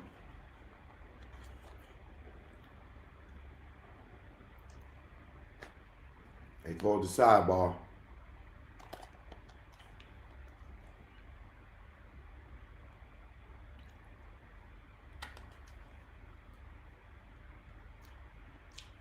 Keefe D praying.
These two clips back to back, these audios it's not good. It's not good. But let's see what's in this. The thing I don't understand about this, right? If PVD told him this in 2008, 2017, why they just arrested him in 2023?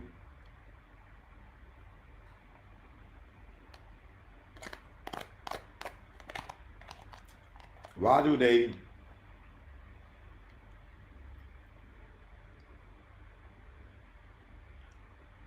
act like Orlando Anderson wasn't questioned by the police on the news saying he had nothing to do with this, when they could have arrested him back then, if that was the case? Okay, we're gonna start replaying, or we're gonna continue playing, sorry. Okay. Specifically living on Birth. Kevin? No, he wasn't on Birth, maybe. No, he wasn't? Okay, where did Kevin live? In 96, you're saying? Yeah, in 1996. He lived in Norwalk. Norwalk? Okay. Back in 1996, you were affiliated with a gang. Okay, thank you. Okay. You were affiliated with a street gang? Yeah. Which street gang would that be? Southside. Southside Crips. Crips. And what name? You went by the name Keefe D? Yeah. Okay. I'm being told that you were running things for Southside. Is that correct? What you think about that, Keith? What you think running things? Okay, let's say were you a shot caller? You using straight terms. Just tell him. I was the boss. You were the boss. Okay, that makes it easy. All right. Yeah, I just need to understand how things work. That's it. Okay. Now, Southside, were they affiliated or were they assisting anybody at that time? Assisting like what? Assisting. Now I understand Death Row was hooked up. Death Row Records was actually hooked up with Pyrus. Yeah. Was Southside assisting anybody on the other side? You understand what I'm asking? Who's just friends? Friends with who? With Bad Boy. Bad Boy Records. Yeah. Okay, that's what I was asking. Yeah. And Bad Boy Records included who? Tell them who you knew a Bad Boy in relationship and that stuff. Puff Daddy, Biggie, all of them. Okay. Biggie Smalls, Yeah. but Combs is who you talking about, Puppy Combs. Yeah. Okay. I'm sorry. Well, I didn't get your name. Oh, Wayne. Call me Wayne. Wayne Higgins. Wayne Higgins? Yes. And you're his attorney? Of course. Okay. Very good. Okay. But you said something that stuck in my mind. You said, I'm not here to arrest you today. Yeah. I'm not here to arrest you. I am not here to arrest you. I am not going to arrest you. Keefe, You understand me? Yeah. He just wants some facts that maybe we have previously discussed. You know, just straight facts. Because once you kill straight facts, you really, you know, I don't think it's going to be much of a basis for that discussion. The reason I said that, I just want you to know that you're free to leave. I'm not arresting you. That's what I'm trying to tell you. That's all I was trying to tell you. My wording was poor. Okay? I'm sorry. Okay? Yeah, I'm going to leave. I'm going to go back to Las Vegas. You're going to leave and go wherever you want to go. Yeah. Okay? We're good on that? Yeah. All right. Okay. I'm still building up to the night in September. And I'm trying to get some of the background information put together. That's what I'm doing. Okay? I understand that Kevin was there, Orlando was there. Who else went to California? Or Las Vegas with you? Or met with you in Las Vegas? How should I put it that way? Tell him the people you was around when he was in Vegas. Corey Owers. What did Corey go by? C-Ray. C-Ray? Yeah. Okay. And he's Southside? Yeah. And, okay. Is he still alive now? Yeah. Okay. Who else? Andre Smith, DeAndre Smith. I remember DeAndre. That's Big Dre? Excuse me.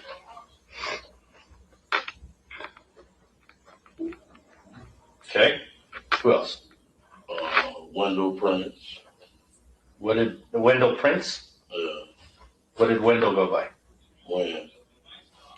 Win or Wen? Win.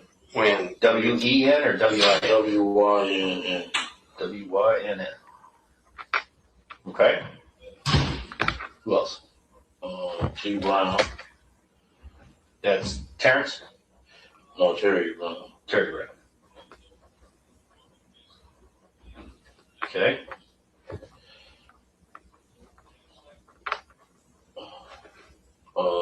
Tracy Session.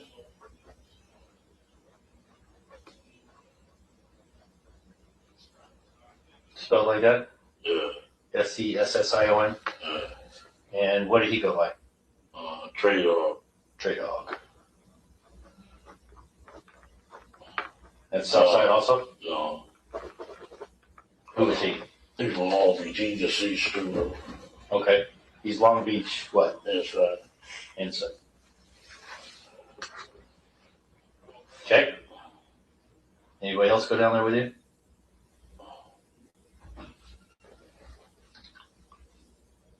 Keefe. Me? No, your nephew.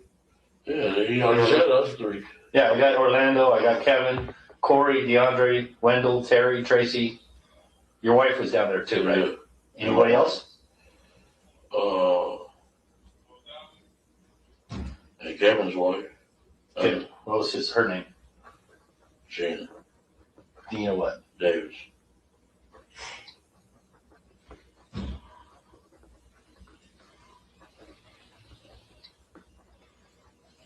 All right. How did everybody get down? I'm sorry. Was Orlando's girl down there too?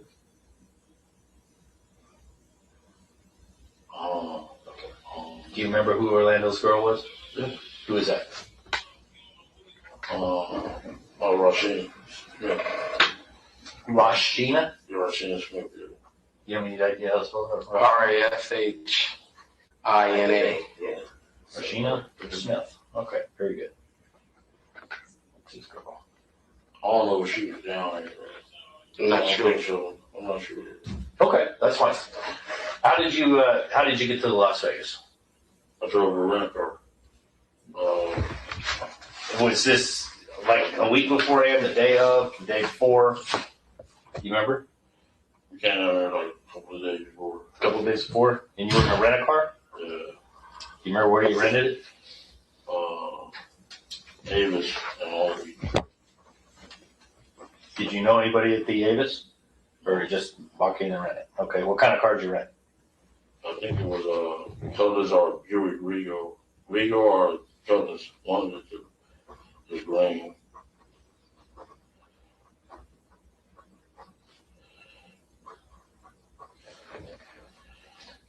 And who all rode down with you? Me and my wife. Just you and your wife? Yeah. Where did you stay? I stayed at Mount Eagle. Okay. Do you remember how Orlando got down? No, they came down a couple of days after the day of the fight. The day of the fight or the day before the fight? The day of the fight or the day before. I know we were down there a couple of days before now. Okay. And how did Orlando get down? Him and Big Drake came. What kind of car? Kevin and T1.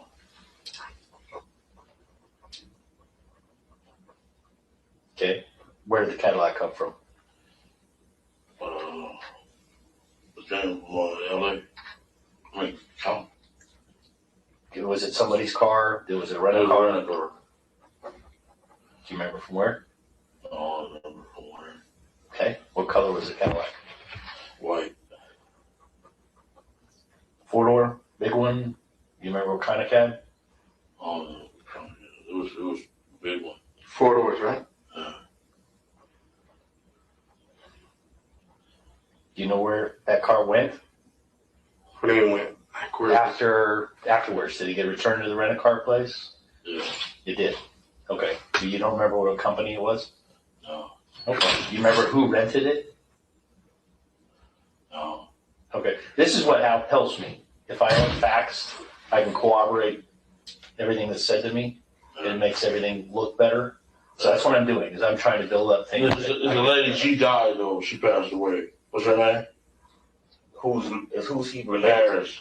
The rental car lady at the rental car place. No, the one that I rented for her. Who she was related to somebody, she was friends with somebody, something in the family, somebody from the hood.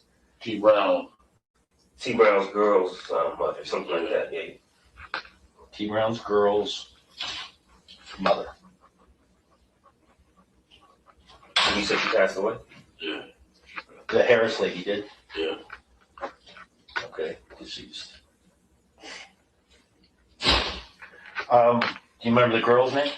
T. Brown's girl? I don't remember. It's been a while. I don't remember her name. What was her name?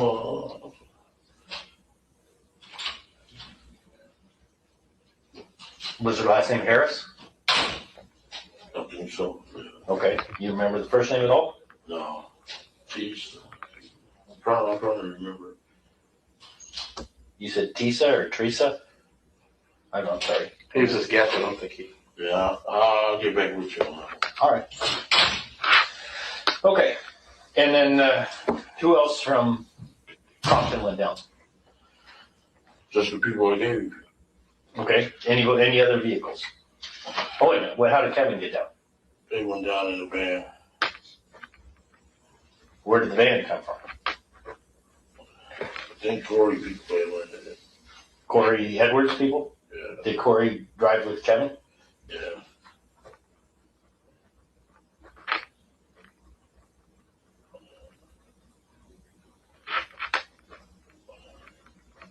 What color was the van? I think it was bluish or green. Bluish green. Do you remember what kind of van?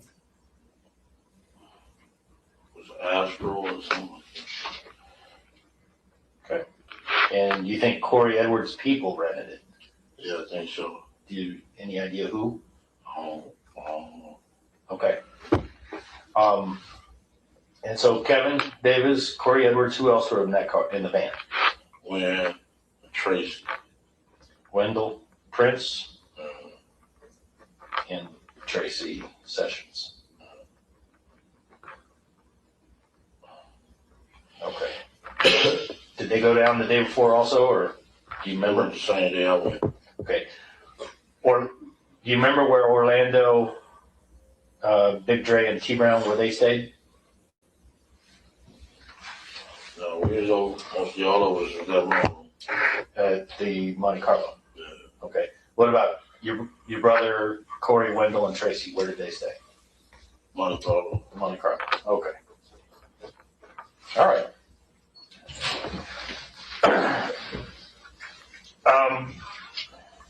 Tell me a little bit about what the problem was between Bad Boy and Death Row. Can you give me any history on the problems they had? They had one Big Jake in Atlanta. Big Jake in Atlanta? Yeah. What happened to Big Jake? Got killed by Wolfie. Okay, who is Big Jake affiliated with? Campanelli Park. He was with Pirates. Yeah. Which park? Campanelli. Okay. And Wolfie was with who? He from New York. Bad Boys. Okay. And that murder occurred when? It was a murder, right? Yeah. Was it 95 or 94? 95. 1995? 95. So this had been approximately a year before anything happened. Yeah. Is this what started all the problems? No, at that Source Award. The Source Awards? Yeah. Shug got up on stage and said, disrespected the dude, Papi.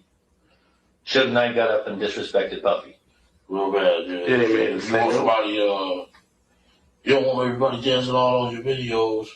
Come to Death Row. Woo, woo, woo. Yeah. Yeah, basically he said that, if you don't want your executive producer to be involved in the videos, you want your owner to, to carry it with a class act. Come nuts, don't come to Bad Boys because they. Refer to Puffy because Puffy was in all the video. Oh, yeah, he was making a mark about Puffy. Okay. And it was a real embarrassing the way he did it. How did Puffy feel about Shug? He was scared of him. He was scared of him? How afraid of him was he? He was scared of him. He didn't even want to come out here. To the California area? Yeah, period, yeah. Because he was afraid Shug would do something? Yeah. Okay. You think Shug would have done something? If he could have caught Puffy? Yeah, quite sure. Okay. Okay. I'm just looking for your opinion. Yeah. That's it. All right. Do you know anything about an incident that occurred at the Lakewood Mall? Yeah. Okay. Can you tell me about that? Our little homeboy, he was going to college to play football. He's in the mall. Okay. Who is your little homeboy? His name Marcus. He got killed though. Marcus what? Marcus last name. I'm sorry? Hunter. Marcus Hunter? Yeah. And he was playing football where? He had a scholarship. I think one of them Arizona schools. Okay. And he was at the Lakewood Mall? Yeah, he was getting some apparel to go to college. Okay. He was up there by himself, but he had called everybody else to come because they was going to buy the stuff for him. Everybody being. Everybody from your clique. From our clique, yeah. Gonna help them out with the school. With Win, Big Dre. I don't remember who all, but it was like 5 of them, 6 of them. Okay. But the guys was already there. What guys? The Death Row guys. Do you remember who they were? Or do you know who they were? I don't remember. It was young. I'm older than them dudes, you know what I'm saying? Right. They said one was Trayvon Lane. Who else was there?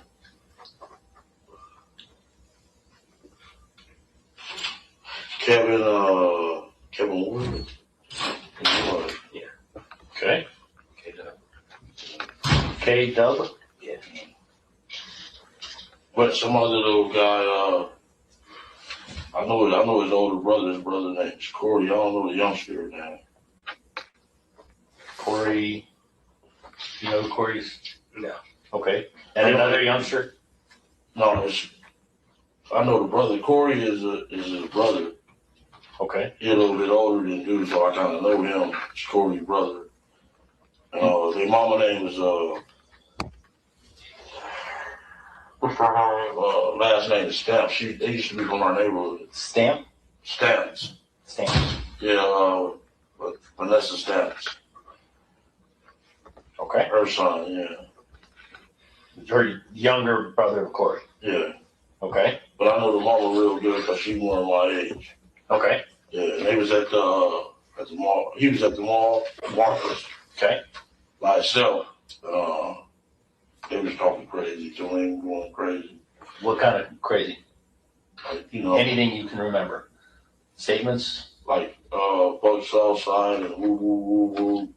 Fuck the Southside? All that, yeah. So Marcus was kind of scared, but once he seen everybody coming, he, punched the guy out. Which one did you punch out? Well, I think it was Trayvon Lane. Okay. And what happened? He just punched his ass, beat him up, and everybody just jumped in and whooped their ass. Okay. And was anything taken? They said a chain hit the ground or something. We didn't have it though. Okay. Yeah. Do you know who said, you said a chain? They said a death row change. We took the death row change or something. But we didn't have it. They must have lost it in the mall. Okay. Right, y'all didn't take the chain. Y'all didn't care about that chain. No. Okay. So you heard, as well as I heard, that a Death Row Records chain was missing. Yeah. But you said that they didn't take it. We didn't get it, no. Okay. Okay. All right. So this fight, Trayvon Lane gets beat up. And I imagine everybody got beat up. Yeah. All right. And that also caused tension. Yeah. Okay. Did any other events happen here in California or in Compton prior to going to Las Vegas? Any other things happen that cause any kind of tension? Yeah. Between Death Row, Bad Boys, y'all, any other incidents? I know the car wash man was like, they brought a fucking 150. They said y'all better not go. Some shit. The car wash guy said what? He washed our cars and the Death Row dude's cars. He like, man, they brought 100 tickets and they said y'all better not go down there. Okay, Death Row's got 100 tickets. Yeah. Okay. We had been going to the fight since like 86, 87, before the rappers even started going to that shit. Right. Yeah. So were you worried about Death Row having 100 tickets? No. I played football with the guy, and I know he saw. But sure, I played football with him. His daddy was our coach, all that shit. Oh yeah, where'd you play football? At Grady Compton, Part 1. Oh, I'll be damned. So he was like 8, 9 years old. We know they saw. You know what I'm saying? Okay. You know they're soft. I know Suge is. Suge is soft. Okay. All right. So Suge's a big guy though. He's soft though. I played football with him. He was our center. Okay. Okay. All right. So there's no worries about them having 100 tickets. So everybody goes to Vegas, and you spend a couple days there before the fight. Yeah. Are there any incidents in Las Vegas prior to the fight, the Tyson fight? No. We seen them, they had pulled up in their Rolls Royces. The girls was out there. We seen them and all that. Who'd you see?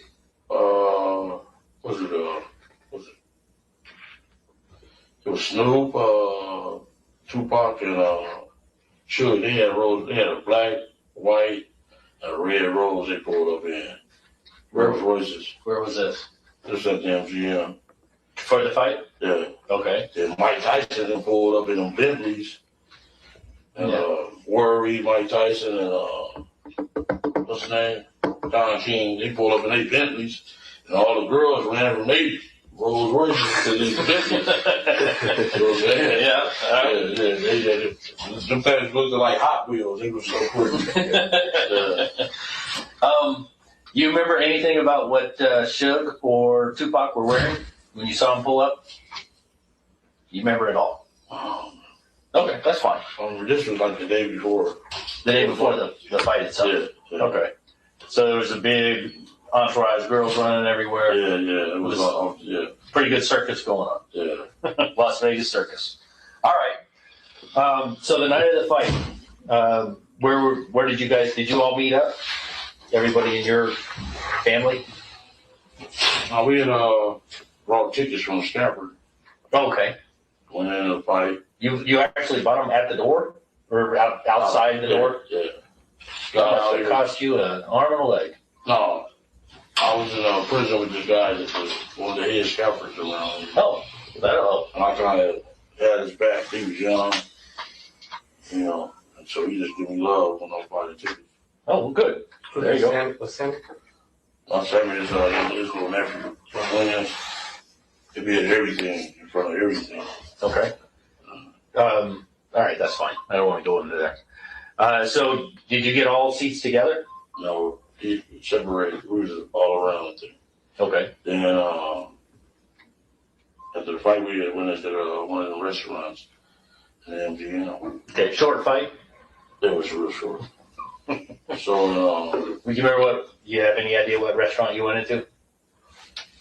No, it's on video though. Yeah, okay. And who was with you when you went to the restaurant? Everybody except Lane. Everybody except Lane. Where was Lane? I guess he was still coming from the fight. Okay. Do you remember what Lane was wearing? What's the name, jersey? Dan Marino. Okay. All right, and what were you wearing? Oh, shit. You don't remember? That's fine. That's fine. So were you present when Baby Lane had the problems? No. Okay. Baby Lane told you what happened? No, so the other guys came to the restaurant and told us. Who are the other guys? Some East Coast guys. Okay. What's his name? Who? What's his name? East Coast. The one with, the Crip dude. That's on the East Coast?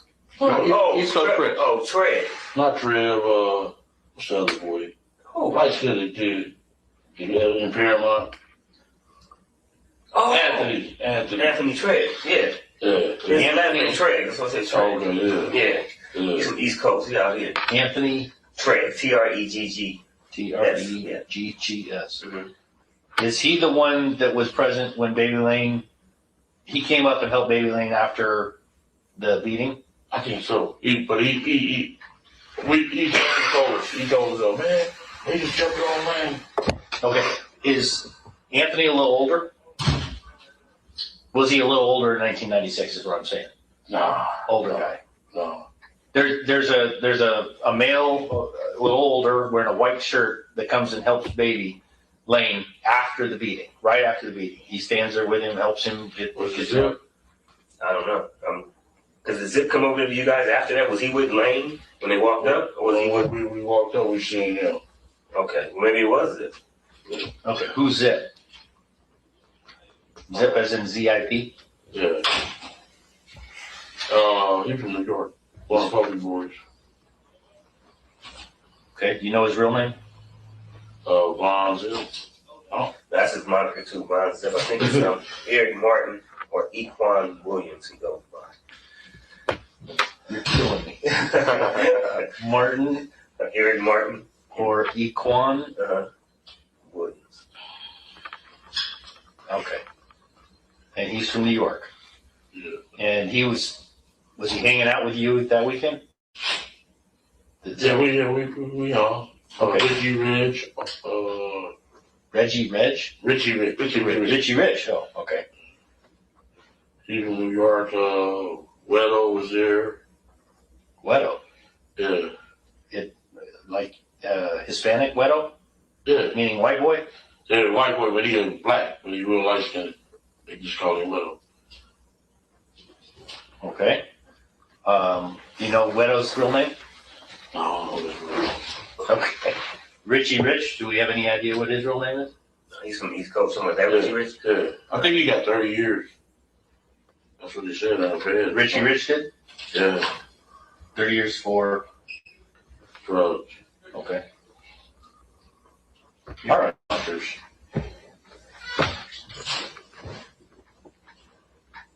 Okay. I'll be able to look that up. Anything on Wedo? Anything on... I think he's from the Bronx.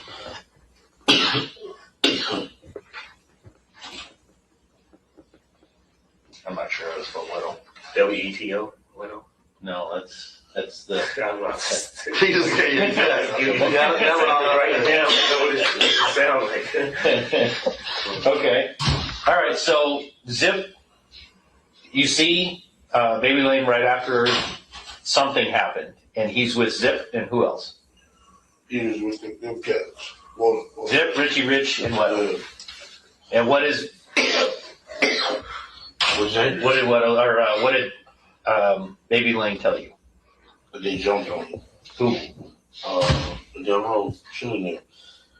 But his arm was like out of socket. They beat his arm in the socket. Okay, so you said Shug. Who else?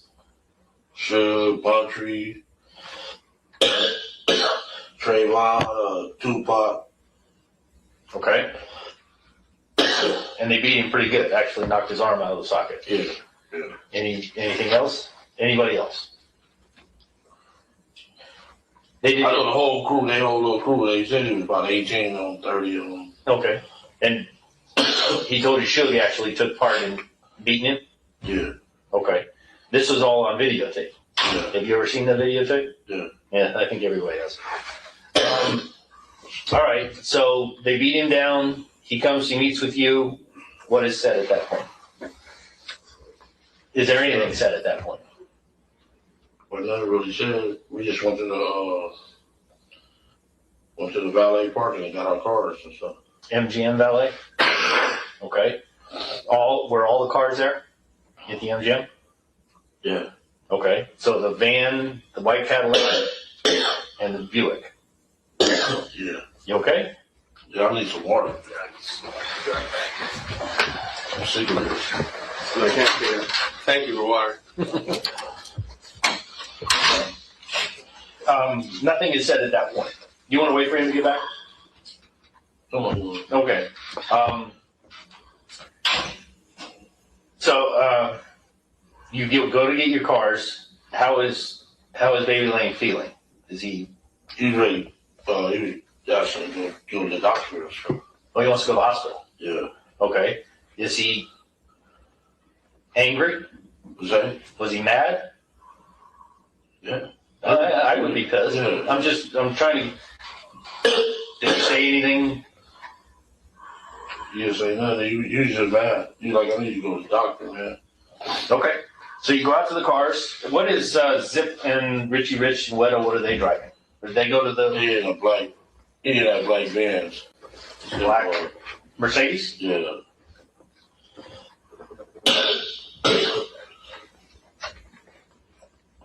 Do you have any idea where the Mercedes came from? Did they drive across country? Did they rent it in Vegas? Do you have any idea? From LA. It's from LA. Yeah.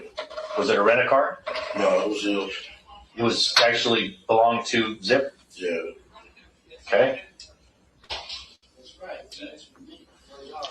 Okay. And that's in valet also? Yeah. Okay. So you all go, you get your Mercedes, the van, the Cadillac, and the Buick, and you pull out of valet, you drive away?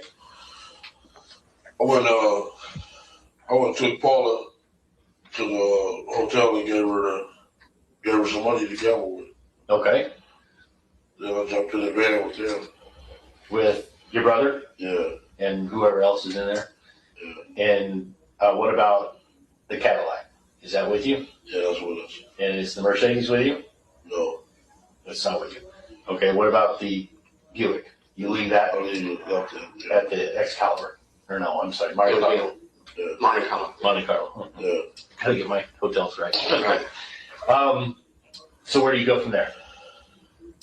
We went to Is there any discussion at that point at the Monte Carlo?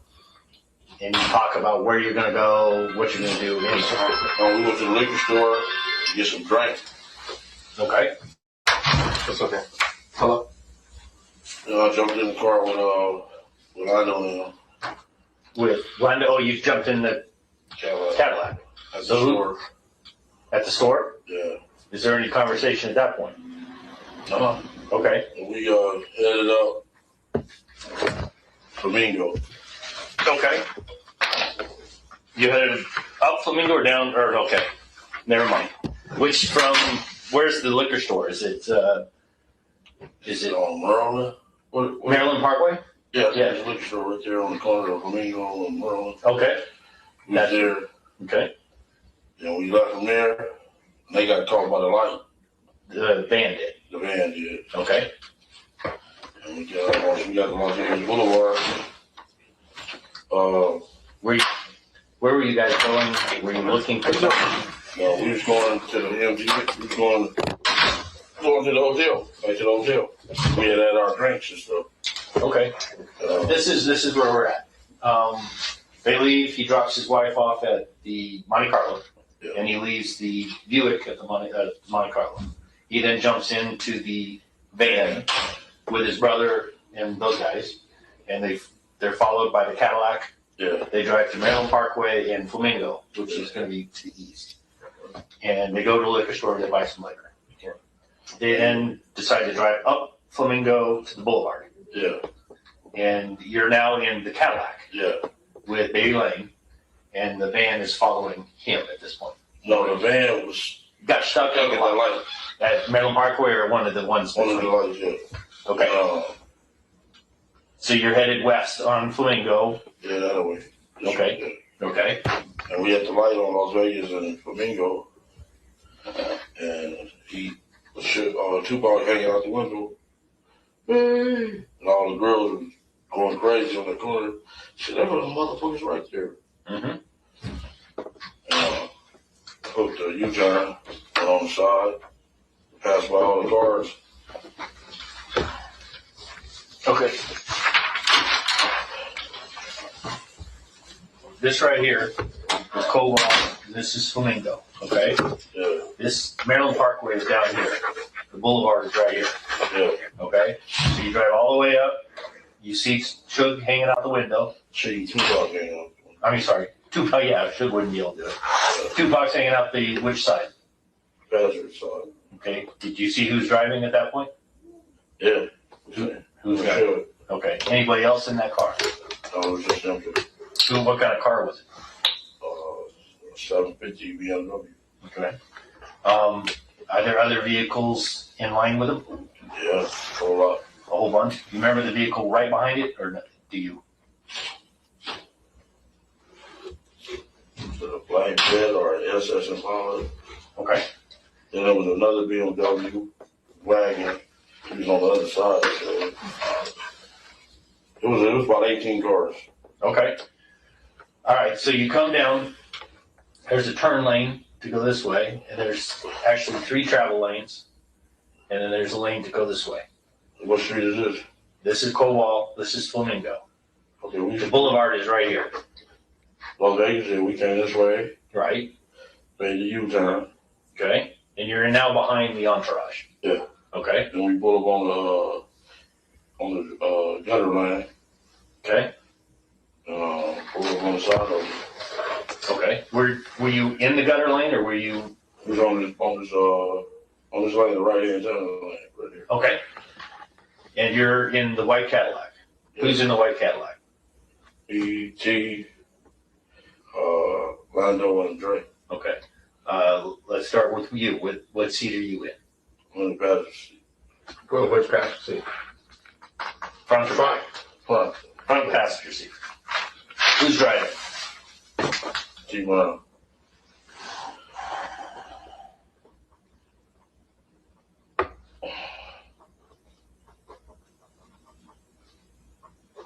Who's behind T. Brown? Big Dre.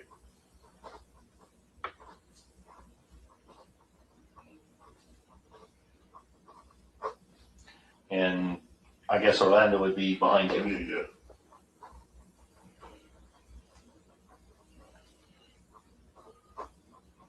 Okay. And you drive up on the gutter side, and the BMW, the black BMW with Shogun Tupac, are in a travel lane? Yeah, they're in the second lane. The second lane? Yeah, in the middle lane over here. Okay. And you said there was another BMW? Yeah, like a BMW wagon on this side of them. Okay. Then I think a Fed, SS, and Impala, all kind of them. It was like, it was all black cars. Okay. And so you pull up alongside. Is there any discussion at this point? No. Okay. What happened when you pulled up alongside? Shooting. No, you're not being clear. He asked you, you said got to shooting. What do you mean got to shooting? Who got to shoot? Lando. Dre went shoot, so Lando was like, give you a shoot. Okay. Yeah, So shoot. Orlando leaned all the way over from the rear passenger side, and did he get out of the car? No. And shot across Dre. Yeah. Did he lean all the way across and get his arm out? Yeah. You know, he Lando tall and Dre tall. Right. The one that was on. The buzzer made the right. Okay. This is where I want to get. Just slow down fast. So he leans across. You're right next to the BMW. Do you remember if the BMW had its window up or down? It was up. It was up. He's shooting into what part of the car? Driver's side. The passenger side. Okay. Is it a 2-door or 4-door vehicle? Do you remember? It was a 4-door. The 4-door? How many times did Orlando fire? Approximately. Maybe about 5 or 6. 5 or 6 times? Yeah. Did he empty the gun? Do you know what kind of gun was it? Was it a revolver or was it a semi-automatic? Semi-automatic. Do you know what kind of gun it was? Yeah, from the newspaper reports. No, he's telling me. 40 Glock. Okay, he's telling you what you. A 40 Glock. 40 Glock, okay. What color was it? Silver, black? Black. When he finished firing that 40 Glock, did the slide stay back? Was it empty? It wasn't empty. Okay. And you think 5 or 6 rounds? Yeah. How fast did it take him to fire 5 or 6 rounds? That was pretty fast. About 3-4 seconds. Okay. Were you watching the BMW when this occurred? Yeah. What did you see? I seen the bullet like going to Suge head. I seen the boy jump up and down, trying to get in the back seat. The boy being Tupac. Okay. And you actually saw something hit Suge in the head? You think you saw something hit his head? Yeah, I thought he was dead. Okay. What part of you indicated the top of the head? Yeah, because he had been over like this. Trying to get into the back also, or leaning towards the back? Oh, into the passenger side. Yeah. Okay, I got you. And then you saw Tupac bouncing around. Did Tupac try to do anything? No, he was trying to get in the back seat, trying to duck, trying to hide. Okay. And you're pretty sure he was hit? No, I thought just the boy was hit. Just Suge? Yeah. Okay. And all right, so you're in this gutter side lane on Flamingo. Yeah. They're on this side. Did you see what they did? They was that. Suge and Tupac. Did you see what their vehicle did? No, he got driving erratic and made a U-turn, and we made it right. So you made it right, and you went down Cobalt to the south, and you said should make a U-turn? Yeah, he made a U-turn. He was driving erratic. Okay. He made a U-turn, and we went this way. Okay. Did you see, were there any, I don't know how to ask this. Did anything happen from Suge's vehicle or any of the entourage towards you? Did anything occur? You understand this question? Did they shoot back? Is that what you're going to say? Or did they talk crazy to us? Did they throw anything at you? Did they shoot at you? Did anything? Anything you remember? I can remember. Okay, so you don't think anybody fired any weapons at you? The point is this. Do you know or recall anything like that? Okay. I knew they had some police with them because we had seen them. Where were the police? He was right a couple of cars behind or right behind them. Reggie, and Drew Alexander, Pretty Boys, dude. Yeah, Frank Alexander? Yeah. Okay. They were in the entourage somewhere. Yeah. Okay. Okay. But as far as you know, nobody shot at you. Nobody threw anything at you. Nobody did anything towards you. Okay. You make your right hand turn. Yeah. Okay, I'll get to this in a minute. What happened then? You make your right hand turn. Does anybody say anything? Do you do anything at that time? Yeah, some girls got to chasing us. I'm sorry? Some girls got to chasing us. You remember what they were driving? Or were they on foot? They was in a little white car. Little white car? Do you remember what kind of car? Seemed like a sea breeze. Okay. How far did they chase you? They ain't go far, too far. Okay. Do you know who the girls were? I don't know what it was. You don't know. The question was, do you know who the girls was? Yes or no? No. Okay. Never. Were they black females? I think so. Okay. Do you know how many were in the car? Think so, or they could have been? Could have been. Could have been. I don't know what color they was. I know they was in a white car chasing. I said, these stupid bitches. Don't pay no attention. Just pay attention to the question. Yeah. All that other. Yeah, you right. I'm sorry. That's okay. No, I'm fine. So they don't chase you very far. Yeah. Is anything said between the girls in your car? Anybody in your car? No. Okay. But they quit chasing you pretty quick. Yeah. You know why? What? Why they stop chasing us? You think? Got shot at. Somebody fired around? Yeah. Okay. Who fired around? Nephew. Orlando. Orlando. Okay. And he fired from what window at that time? On his side. From his side. Yeah. So it would have been the passenger side. Yeah. Did he shoot at him? Or do you know? In their direction. That's what he's saying. He just scared them off. They got scared and we got on. Okay. All right. You have no idea where he was aiming. No idea. Okay, that's fine. Where do you go from there? It's a little side street. What's that street? Carriage house is on. You know the carriage house? Yeah, you're talking about. Yeah. Okay. You went into the carriage house. Yeah, we went back to that back parking lot. Okay. Tell me what happens then. Then we was walked back to the Monte Carlo. You park the car and just leave it there? Yeah.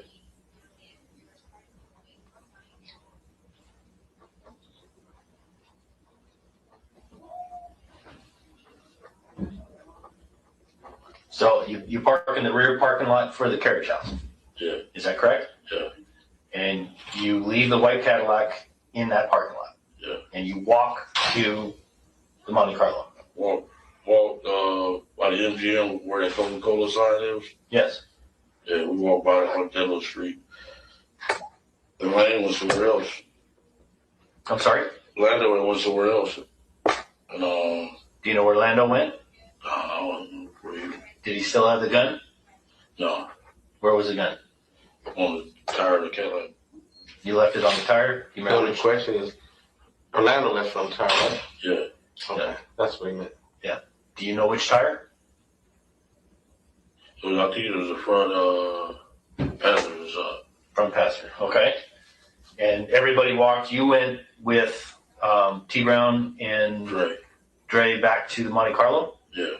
And Orlando went somewhere else. Yeah. He came back about 20 minutes later. Did he tell you where he went? No, he didn't tell me. Okay. Where did the gun come from? He said he went to pee on his hands. Okay. Why would he do that? He gets the gun. Oh. He gets the gunpowder. That's what you assume to get the gunpowder, right? Yeah. That's on the street stuff. Right. And I get it. To get the gunpowder residue off his hands. Yeah. Okay. And the urine helps in that. Yeah. Okay.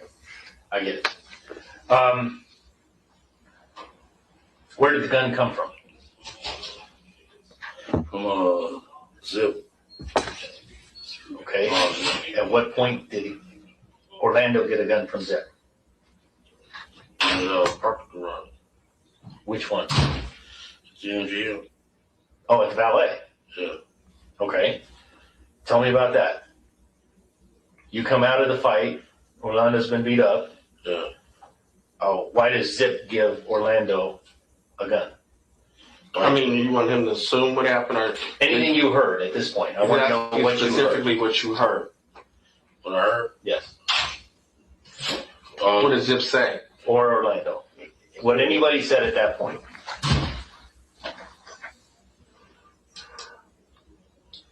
I guess we're the detection. What do you mean, guess? You just, if you know or not, just do you remember any words that was passed between the two of them? That's what they're asking. Did Zip say, here, take this gun, man, do this, or anything like that? He's asking. What do you think Zip said? Yeah. What is going? What did he say? I think they'll take care of the guy. You think that's what Zip was telling Orlando to do? Yeah, they'll take care of really sure. Okay. What, just specifically, what did you hear Zip say specifically? Here's your opportunity to get back. As he's handing him the gun, he's saying, here's your opportunity to get back. Yeah. That meant to you to get back at Show. Yeah. Or Tupac. Yeah. Or anybody that was in the entourage that stomped on him. Is that the way you took it, or was it specific? No, he just gave him the gun. Gave him the gun. Okay, and said, here's your opportunity to get back at him. Yeah, he probably didn't say it like that nicely, but probably something like. Give me a quote. Something like for instance, like probably in regular street language, where like, hey, homeboy, handle your business or something like that, something like that. Handle your business. Yeah. Was that, you remember that quote, or was it something else? Just like that. Just like that. Somewhere closer to that. Yeah. Can I talk to D for 1 second? Sure, go ahead. I'm talking about without you. Oh yeah, absolutely. Absolutely. I'll step out. Yeah, go ahead. Just so you clarify it. What's up, man?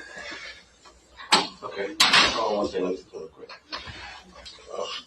Look, you're doing a pretty good job. I know it's kind of hard, but you know, you ain't supposed to be getting in anything like you was involved in murder. You gotta keep it really clean. But you told what you told us. Stay consistent. What you told us. He gave me the gun. He gave me the gun. That's what. No. You don't say that. Listen. Okay. Okay. See. He said you gotta say. Okay. Keefe. Did you hear what I just told you? I already told you before we started. Yeah. There's no reason for you to ask him or me anything like that. And if you want to try to do not what I say, do it. You know better than to ask him that question. Okay? Don't ask him that question. Because he know I'm gonna kick it real, but I understand what you're saying. Yeah. But if it's been told that way before, because it's the same story. Because you had a bunch of you people. might want to say it. So that's what you got to do. Let me say it this Stay way. consistent with what you know, whatever happens. Let me put it this way to make it easy. Let me make it easy for you. Okay. You can say it that I think I recall it could have been like this. presently, I'm not quite sure if it was exactly this way or that way. But I think he could have handed it to me and I handed it to him. You know, you can put it in that kind of. Stay consistent. Yeah. The thing is, you gotta stay consistent because the story's already been told, and leave it at that and sleep at night. But no, you gotta trust me what I'm saying. But he's trying to. He's an attorney, so. What I'm trying to say is, you can stay consistent, but your recollection doesn't have to be exactly. You can also put it in. Just you gotta hear what I'm saying. You can put it in a way where you're saying, I'm trying to recall now. When I think about it, he could have handed it to me. Okay. So He did give it to me. Just that's what you say. Okay. Well, you want me to leave for 5 and come back? No. You're not listening to me. Look at you in the face and listen to what I'm saying. Okay. And I'm saying it one more time. Okay. It's two different situations. How you said it before, I don't give a fuck. How many people's in the room? Okay. There's certain things that you say that will get your murder case. Okay. So play around with that as you want. He got a different job than I got. My job is to get you to say, not to get you to lie, but to get you to understand that your recollection may be that he may have handed it to you. That's when you think about it. I'm not asking you to lie, but I'm asking you to give yourself some room, okay, because you may need it, okay? But I know on that set of facts, it could be a problem.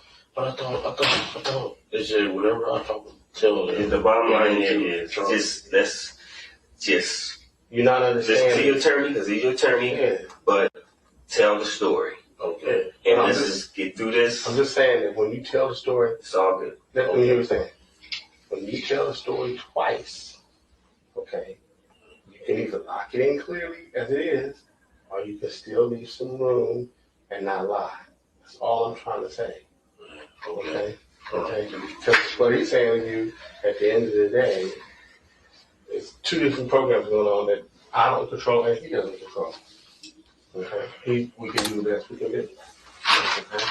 Okay?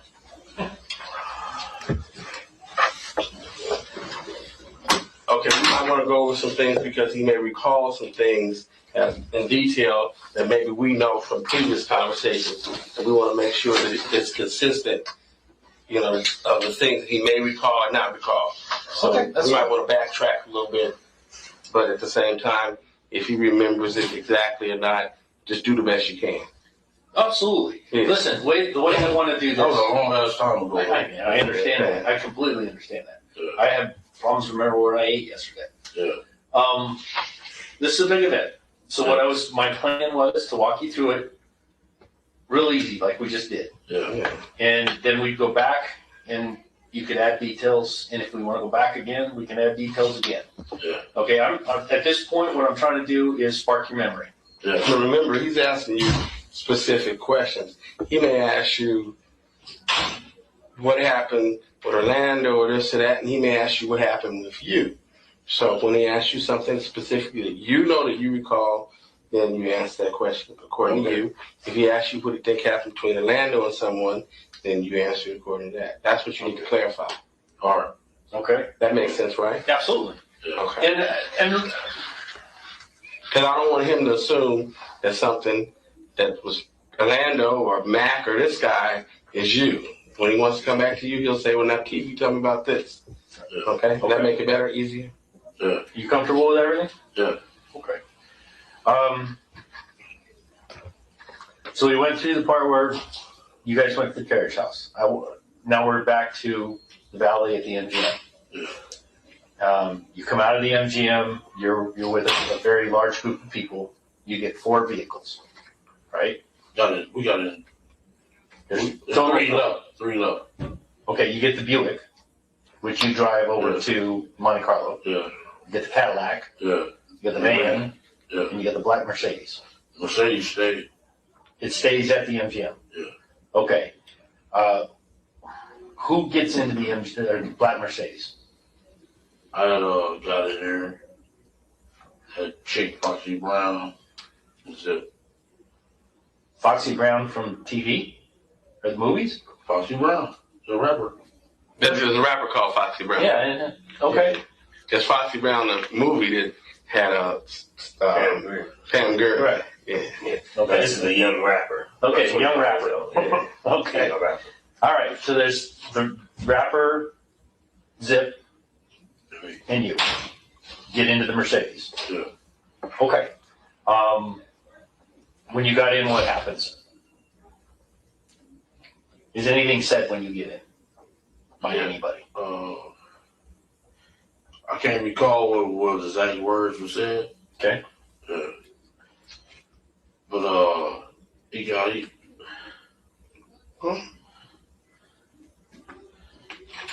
gave me the gun.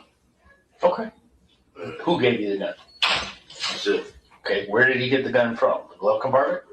Some little secret compartment. Yeah. Oh, okay. What part of the vehicle was the secret compartment in? It was like up under this thing here. The armrest? The center rest? Center rest and this thing come up. Okay. It's automated?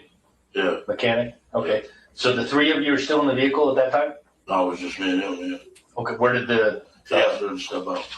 Okay, this is before anything with the gun? Yeah. And she stepped out? Yeah. Okay, so it's just you and Zip.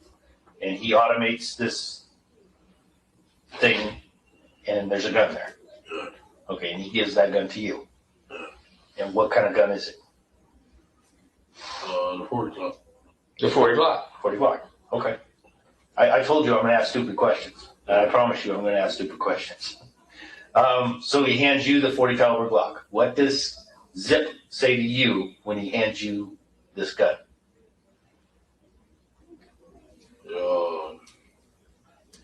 It's like handle your business, I guess.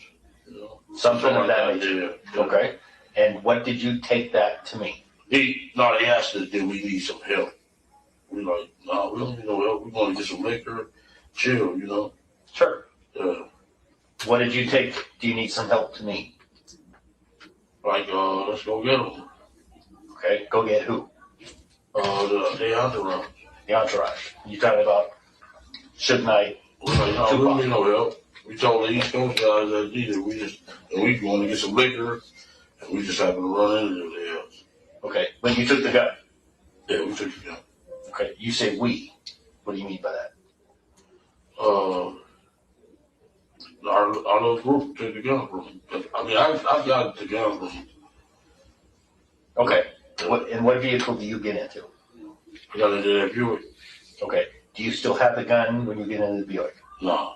Okay, that's where I'm going. Yeah. You get the gun from Zip. Then I gather you get out of the black Mercedes? Yeah. And what did you do then? Did you give the gun to somebody?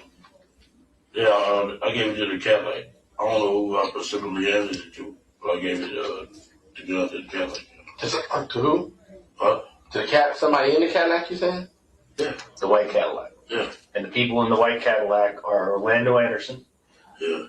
T. Brown, And Big Drake. and Big Drake. But you handed it to one of those three guys. Yeah. And then it was Big Drake to be exact. Okay, so you handed it to DeAndre Smith. Yeah.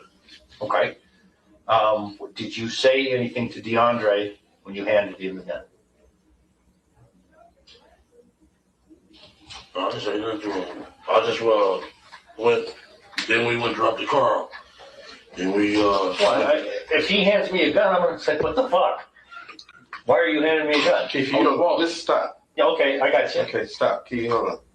When he asks you a question, answer the question. Now, whatever he says don't mean nothing right now. Yeah. So just ask him a question, he gonna answer the question. What's the specific question you got for him? Did you say anything to DeAndre, or anybody else in the car when you handed DeAndre the gun? No, I didn't say nothing to him. You just handed him the gun. You handed it to him, or if you recall saying something, did you recall saying anything? Do you know? But I gave him the gun and he took it. And we went to drop Paul off at the thing. And we took up, went up to there looking for liquor. Got the liquor. Okay. I'm gonna slow you down again, okay? Okay. So you drop off Paula, you leave the Buick Yeah. at the Monte Carlo. Then you get in what vehicle? The van. You get in the van. Is there any discussion prior to going looking for liquor about the entourage? He's asking specifically, did you tell anybody anything to do or anything related to that gun? So, what did you recall? The gun or the entourage? Yeah. Like get them motherfuckers and we get ready to do whatever. Any of that kind of shit. You remember that? No. Are there any other weapons? Yeah, I think it was a 9. Who had the 9? I was in the van. Okay. I don't know who had the 9. That's okay. Anybody, anything else? I said, when we went to the MGM, I mean, after we walked by the Coca-Cola place, I was in the middle of me, Trey, and what's his name was at that stoplight. I mean, at the crosswalk. The dude pulled up in that, they pulled up in the ambulance right next to us. I'm like, damn. That's after you shot. Okay. No, I'm still. Yeah, I got you. Okay. I know this is difficult. I completely understand it. Yeah.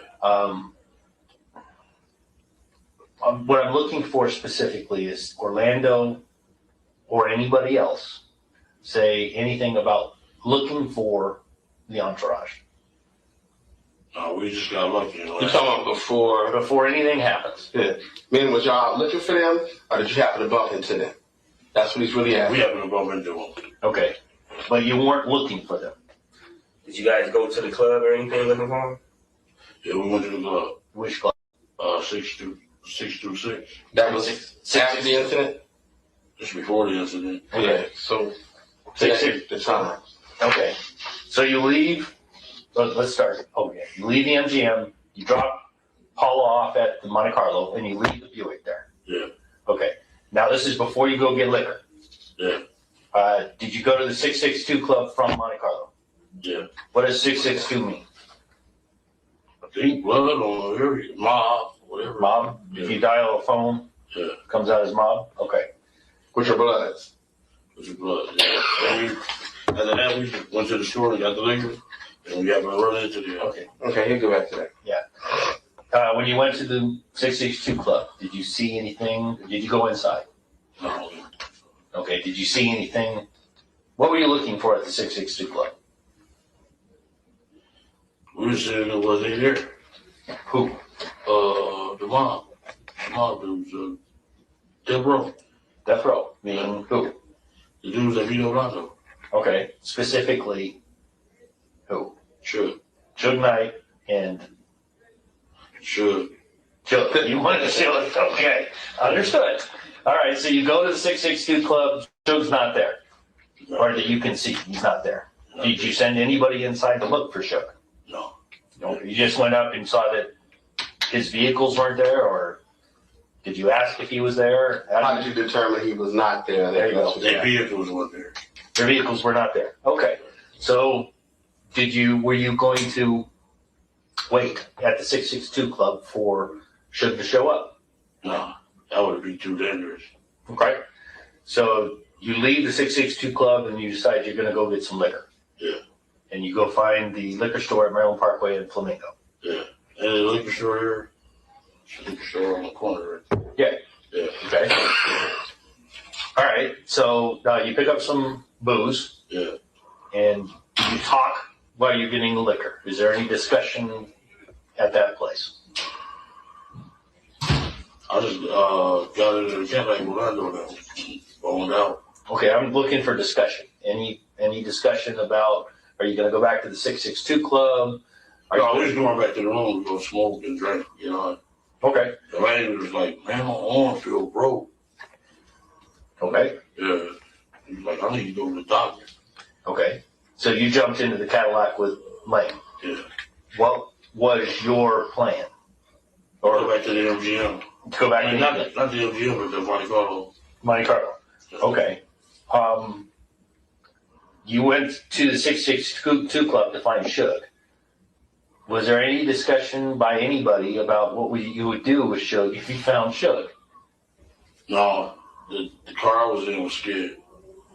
The van you were in was scared? Yeah. You didn't want to really get down like that. Yeah.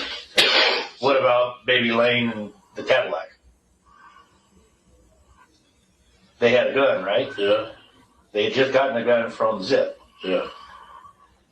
what was your understanding would happen if they saw Suge? Well, I mean, he's asking you really a specific... What they saying, Suge? Okay, listen to me. Okay. He's asking you a specific question. Was there first any conversation with regards to what was going to happen to anybody? Did you say or anybody say, well, we going to kill him when you see him? Any of that kind of stuff. Was there a conversation? This is what we going to do? Any of that? That's what he's really asking you. Yeah. No, I just said, when I got out the car with them, I was like, oh, they had like some busters over there, scared to death. The ones in who? Yeah. In the van? Yeah. Okay. Was the ones in the Cadillac, were they scared? No. Okay. That's where. Was there, without conversation, was there any understanding? Did you understand that if the guys in the Cadillac saw Suge, something was going to happen? Well, it can't be understanding about conversation. But he's saying in your mind, he's trying to get inside of your head and ask you, in your mind, did you think that somebody was going to kill Suge? No, not kill him or light him up. Anything. Shoot at him. Any kind of physical thing. Was that what you was thinking? No, I wasn't thinking that. We was going to go to get high. Okay. Yeah. Fine. That's good. So what you're really saying is that you guys ran into them inadvertently. Yeah. And although you went over to 662, if something might have happened with goddamn, but when you left there, it was like, yeah, we done with that. The lane was like, man, my arm feel broke. Okay. Okay. Understood. Different focus. Yeah. Our mindset was different. Okay. Once we left that liquor store. Your intent at that point was drink some, get a little high, and forget about it. Eat some pussy, basically. I can deal with that. All right, so you're heading. We got lucky and ran into him. You're going west on Flamingo. We ran into him. Yeah. You're going west on Flamingo towards the boulevard, and you see the entourage going eastbound on Flamingo from the boulevard. Yeah. And the first car in the row is that BMW. Yeah. And you're in the Cadillac at this point. Yeah. Dre has the gun at this point. Yeah. Okay. Now, picture yourself, you're going westbound, you see them going eastbound. Does somebody in the car say something? To themselves? Anybody. I don't care. We just like, there they go. There they go. Okay. Yeah. And does anybody say, turn around? No, he just busted you. Who's driving it? Terry Brown. T-Brown. He turns a U-turn. What happens then? Does anybody say anything? No, Lando just got Dre was like scared and he just got the gun and got it popping. How do you know that Dre was scared? He didn't do nothing. Did he say anything? No. Did he point the gun? No. Did he say, I don't want to do it, or he just... Lando just said, give it to me. He snatched the gun from his hand, right? Yeah. Dre never said a word. Never said a word. Just kind of locked up. Yeah. Okay. And Orlando. So I mean, Dre ain't as bad as Lando was because he got beat up on him. Right. Yeah. Okay. But there's no conversation. Dre or Orlando said, just give me the gun. Yeah. Takes the gun from him. He's popping. Gets to shoot. Okay. So were you guys already on the side of him when he took the gun and he started popping? Yeah, we already on the side. Like immediately at that point. It's like... At the point. Yeah. He got popping. I mean, hesitated, grabbing. How much longer is there left in the recording? There's about 30 minutes, so you want to take a lunch break. We'll finish the 30 call witness that we won't get through today. That works. We'll take our lunch break now. The food has been delivered. I don't want it to get too cold. So at this time, we will recess. During this recess, you're admonished not to talk, converse amongst yourselves, or with anyone else on any subject connected to the trial, or read, watch, or listen to any report or commentary on the trial of any person connected to this case by any medium of information, including without limitation, newspaper, television, internet, and radio, or form or express any opinion on any subject connected with the trial until the case is submitted to you. We'll have you guys back here at 1:30. Please rise for the jury.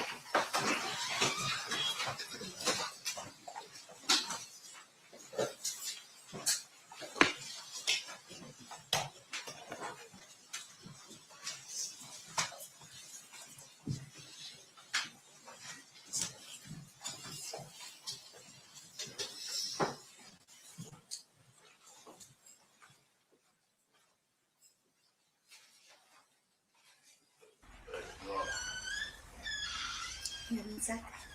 For the record, the jury, maybe it's accident? Okay, yes. What's up?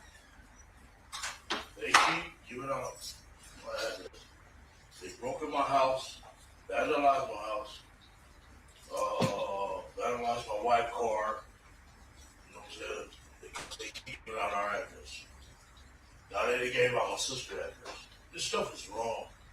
I've heard it's going on both ways, that there's They're concerns wrong. both ways. They're wrong. I've admonished them to talk to their witnesses and anyone they can communicate about these issues, okay? So They're your attorney wrong. let me know what's Yeah. going on. I get beat up by the cops. The guy attacked me in here, sent me to prison. This is just wrong. And it's mostly this job. For the record, you're pointing at Mr. Goodjob. Yeah, for the record, I think he's indicating he's upset I'm prosecuting him for murder. No, I'm not upset because you're endangering my family's life.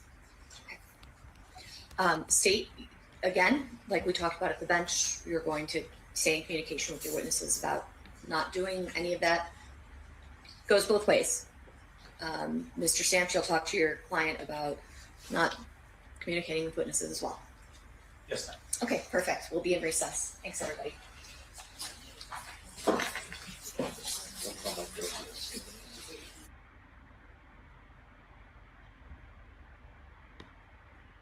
Wow. Wow.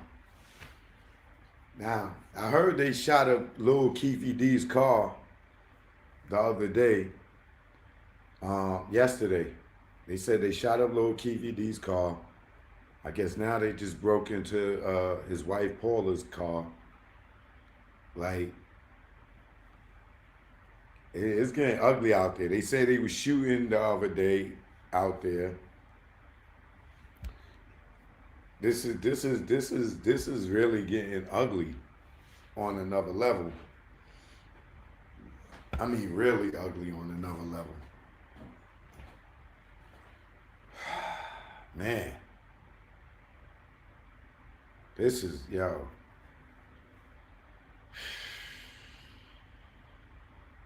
That's when you know they losing.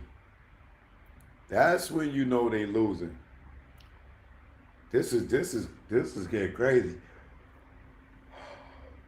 Well, we got 30 minutes left on this audio.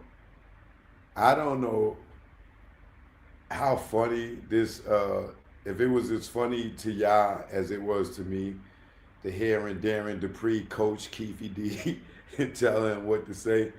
Like, man, they dirty, bro. They are dirty. Keefe D told a totally different story in this session with these people than the last one we just heard. Like, none of it matches up. The girl was in the green Sebring, now they was in the white Sebring. They shot out their windshield. They didn't shoot out their windshield. The girl, Ingrid Stokes, testified to that. They did not have one bullet in their car. Lenny, Keefe D said they pull up to like Tupac was hanging out the car. And the girls go, Tupac, Tupac. That's, there you go right there. The girl Ingrid Stokes testified that that was a lie. Tupac was not hanging out the car. They wasn't yelling Tupac, and there was no other people out standing outside there on that strip. Because if there was, we would have more witnesses. If the girls were standing there, Tupac, Tupac, and then they got shot up, they would have witnessed that, right? Leonard Jefferson just testified. The dude that took the last picture of Tupac, who was in the caravan following him. Tupac was not hanging out the window, and no girls was yelling, Tupac, Tupac. So I'm confused as to why people still believe this goddamn story. What other inconsistencies did I see just now? Let me see. Because I started writing them down.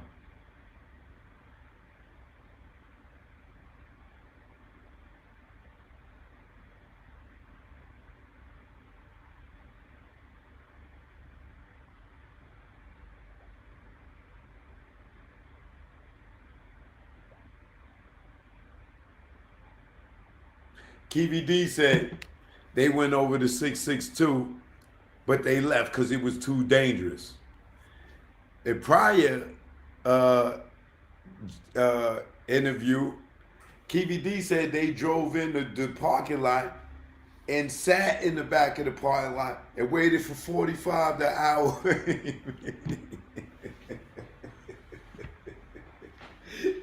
He said they sat up there for 45 minutes to an hour in the back parking lot of Club 662. Now this nigga says, oh man, we went up to 662, but we got out of there because it was too dangerous. Then before that, the other story he said, he went up to Club 662 to get Orlando a fade with Tupac because him and Suge was cool like that. They had no beef. He just went up there to get him a fade. Yo, I don't know how many of y'all go to sleep with the name that your mother gave you and wake up with a totally different name. Like, unless you go to bed and your mother named you John, right? And you wake up and your name is Bruce Lee, then you probably one of the people that believe that this story that he telling is true. And if you go to sleep as John and wake up as Rumpelstiltskin, yeah, nigga, you believe this.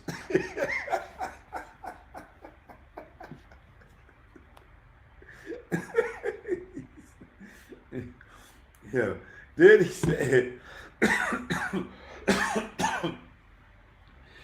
said, he saw Tupac and Suge pull up in Rolls Royces with Mike Tyson in them on Friday. Bro, wait a minute, nigga. You saw them on Friday in front of the MGM Grand pull up with Mike Tyson and they all had Rolls Royces. Come on, Keefe D. We all know that Death Row, Suge, Tupac, the Outlaws, Kadada Jones, Jamala Lassane, or Jamala Cooks,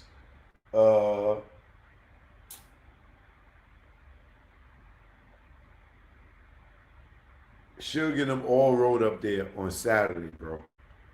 They all drove up there Saturday. It is no way in hell that Keefe D saw Suge Knight and Tupac with Mike Tyson in them roll up at the MGM on Friday. That's a lie. Yo, if you think these cops, first of all, the audio that we heard yesterday, right? With Greg KK Caden, and they was coaching Keefe D to say, today, this coaching on this one was way worse. You could tell that that cop had a script. It was reading it and was telling them so. And so, where'd you get the gun from? Zip? So where did you get the gun from? Keefe D is supposed to say, oh, I got the gun from Zip. This dude said, so where did you get the gun from? Zip? Yeah, I got the gun from Zip. Okay. And he pulled it out the glove compartment, right?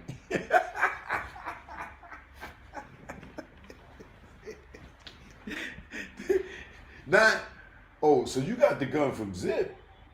Well, where did Zip get a gun from? Isn't he from New York?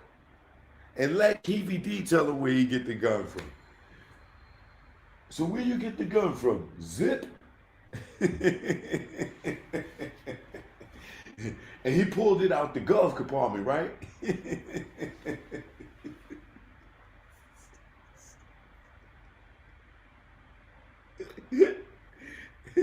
Yeah. If I was Keefe, as soon as that cop said, hey, I'm not gonna arrest you. You're not under arrest here. You don't gotta do this. You can get up and walk. You can leave. You would have seen me go.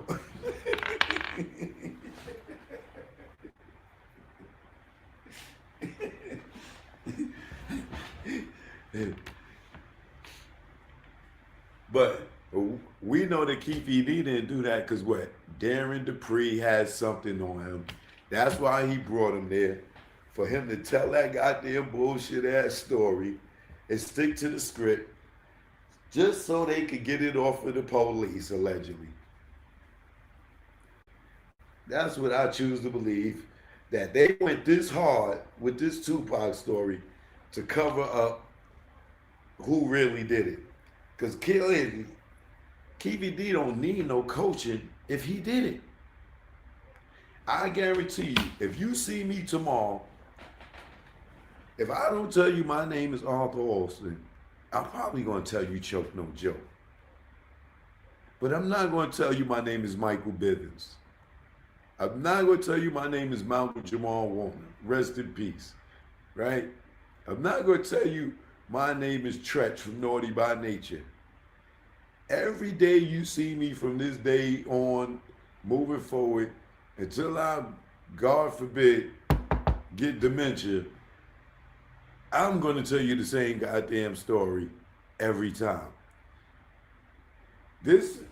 We done heard in this trial, Keefe D tell this story 8 million ways but one. That he got a different variation for every different cop he sit with. And if any of this was true, why the hell would his story not be consistent?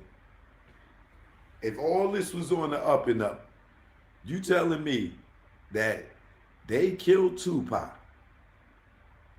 and turned around and Reggie and them had a meeting with Keefe D in Orlando and give him $60,000. But Reggie said he didn't meet Keefe D until 2014.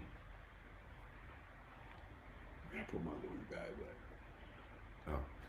Right? Then Reggie said he didn't meet Keefe D until 2014. He didn't know who he is. So how did you have a meeting with him and give him $60,000 if you didn't know him, Reggie? Now Keefe D said your father was the one that was there, Reynolds, Edie Falls, or whatever.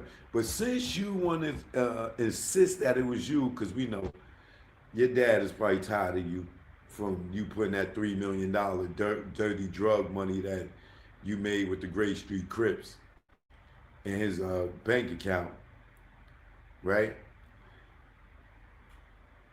Reggie, you didn't meet Keefe D until 2014, but you put yourself in the room with the nigga in Orlando to give him $60,000. You testified to that.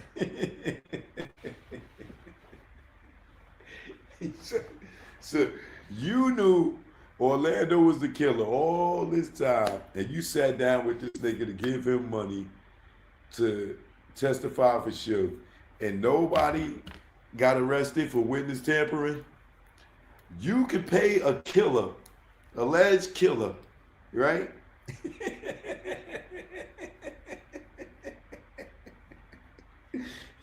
Yeah. I might have to do a documentary on this when it's all said and done. The lies of Keefe D and the corruption of the Compton PD. Because this right here, my nigga, is hilarious. So Reggie can get on the stand and say they paid a witness $60,000 to go testify for Suge, right?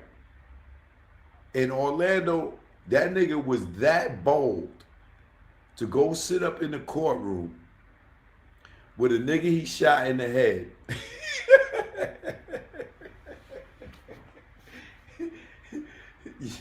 Yo, niggas in Compton are different. I swear to God. If I don't believe nothing else, some of these niggas from Compton are different. This dude, Dirt Rock,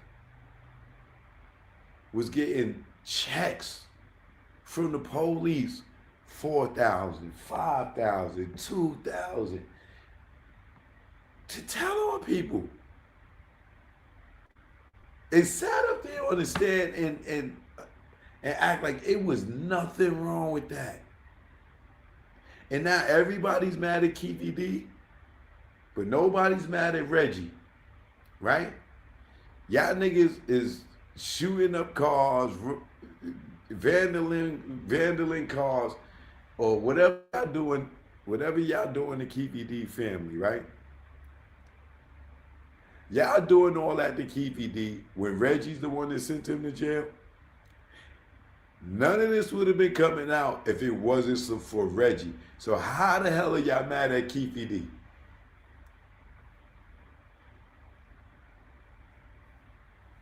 How are y'all attacking Keefe D when Reggie's the one that put him there and got this nigga back against the wall? That's why I wish Wack would say who he was bailing Keefe D out for. Because whoever Wack was trying to bail Keefe D out for, they was going to try to kill Keefe D. Allegedly. In my opinion, my humble belief is that they were going to kill Keefe D. Because I don't understand why this blood or Pyru or whatever this nigga Wack is want to be is going to sit there and bail out a Crip. And he runs with Reggie. And Reggie ain't have no problem with Wack bailing out Keefe D. I honestly believe they was going to try to smoke Keefe D. And the actions that's going on now is it's really showing that.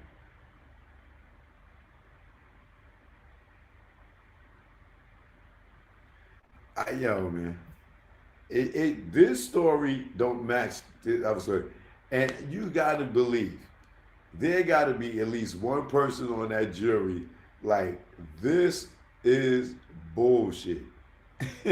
Like in the opening statements, Michael Sam's opening statements, what did he put on the screen? You're going to hear a lot of stuff from Keefe D. You're going to hear a lot of police testimony where he sat down and talked to the police.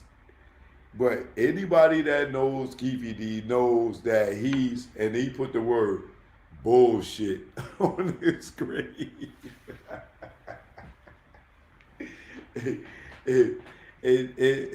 Like, yo, bro, there is no way. I swear to God, y'all, I'm not being biased. I'm not being biased. I want Tupac to get justice, but I honestly don't believe Keefe D at all.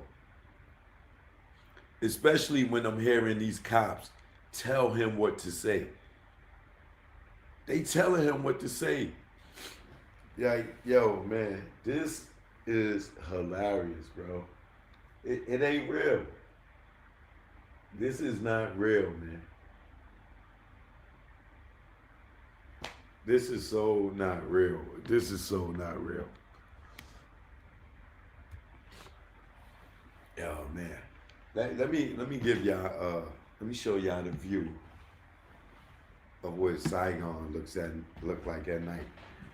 You're gonna be like, nigga, where you at, New York? Like, this joint is, I'm looking out the window, I'm like, is that the Polo Grounds over there? Let me show y'all what this look like over here. I gotta turn the light on so y'all can see.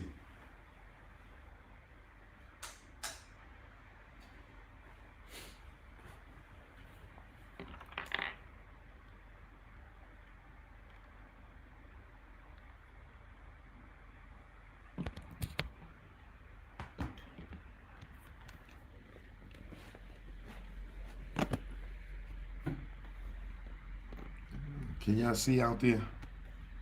Let me do this.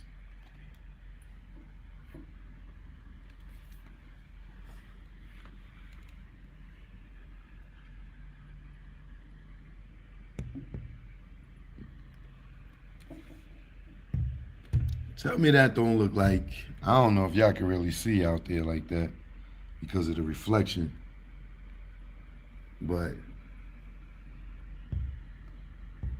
it's crazy how city this is. But don't worry, I'll be uploading some joints.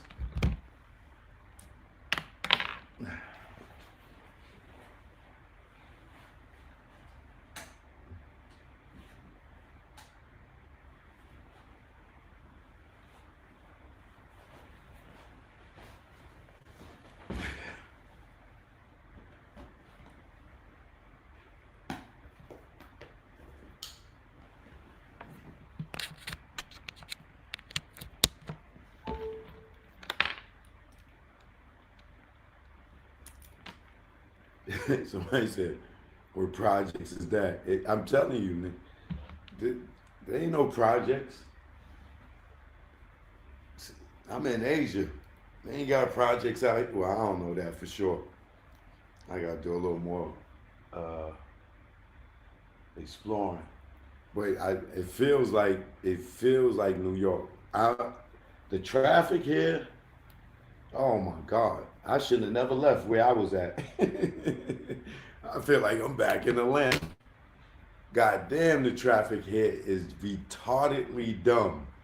It's like LA, New York, and Atlanta mixed together. If you ever been on the 405, 85, in Midtown, Manhattan, you put all those together and that's the traffic out here. And the wild thing is, in this one city, it's like over like 11 million people. It might be more than that. Let me look up the exact. Let me see.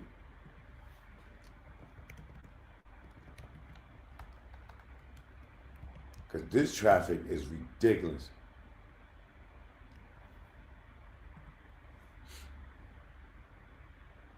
$14 million people, y'all.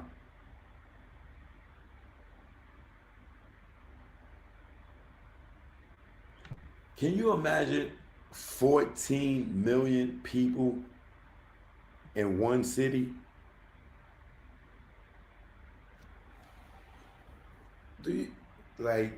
Yo, 14 million people. Like, the fact that 14 million people could even fit in Vietnam alone is like crazy.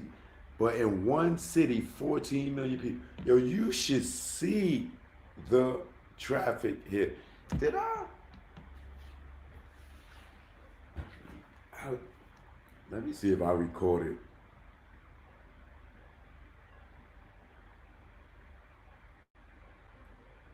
And somebody asked me, did they hear it wrong? Did Keefe D say in that last part that Snoop was it with Suge and Pac?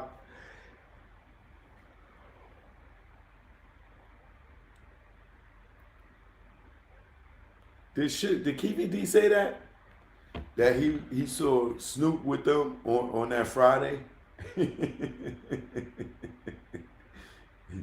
Keefe D, that nigga's. See, this is why you don't cooperate. Because once they got your ass, they got your ass forever.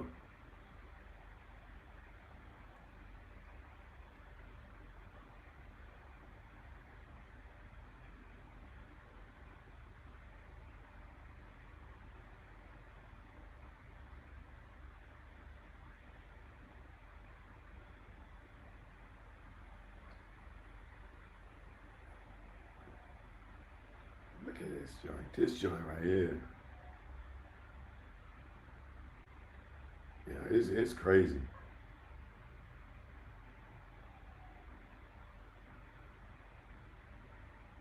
I could have sworn. Oh, I thought I took a video coming out of the airport.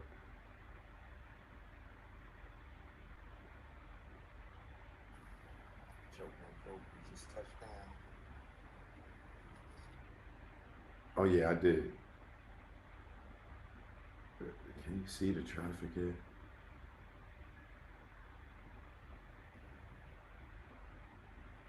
I think I can show y'all the traffic.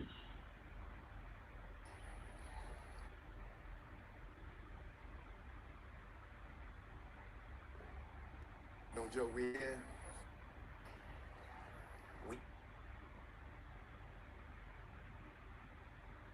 I had some good ass food today too. Oh damn, this time was flying by, man. We got like less than 10 minutes for them to come back. About 10 minutes for them to come back. 10, 15 minutes.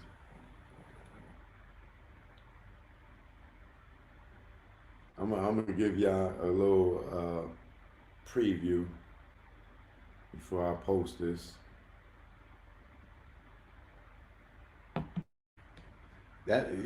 Keefe D, man.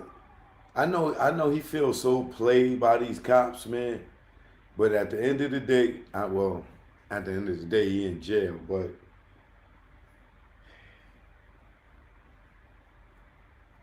I honestly believe, even if he didn't do all these interviews and everything, they would have found a way to lock him up, man. This is horrible. I mean, this is so horrible.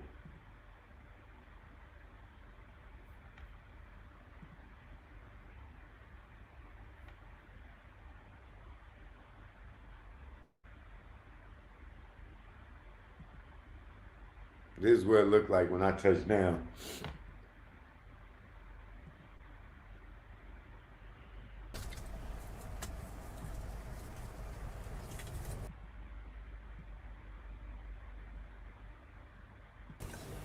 Joke, no joke, we just touched down. Why is it playing like that? In another part of Vietnam. We cruising. Got a nice little fly grab here.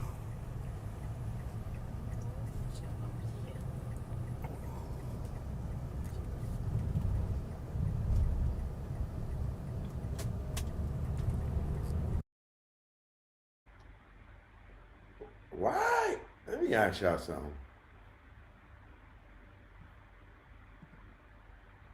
Why would you assume somebody's my goddamn tour guide? Like, y'all said, some of y'all, like the hate and the speculation that come out of some of y'all people's mouths is amazing to me. Tour guide. Why am I frozen? Okay, there you go. They can say you're a tour guide. So I'm going to fly to a whole nother city with a tour guide. I'm balling, nigga. I'm balling. Yeah, I got a tour guide that can take me to another city for hours of flights. Y'all niggas is some hating ass niggas. Joke, no joke, we just touched down.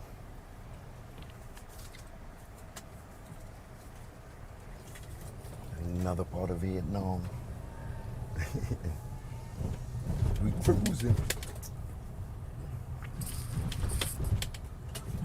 Got a nice little fly grab here.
hope I get to a light so you can see how crazy it is at the light. Joke, no joke, we still covering the Tupac Shakur trial. We just had a recess. Court will be back starting in another 10, 15 minutes. Have patience. Go take a little tinkle if you need to. Refresh your drink.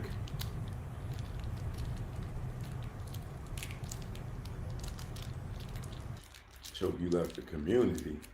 What community is that?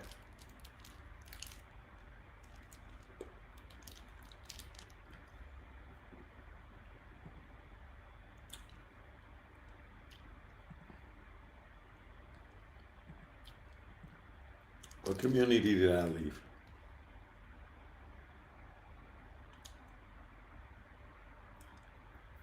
Somebody please tell me, what community did I leave?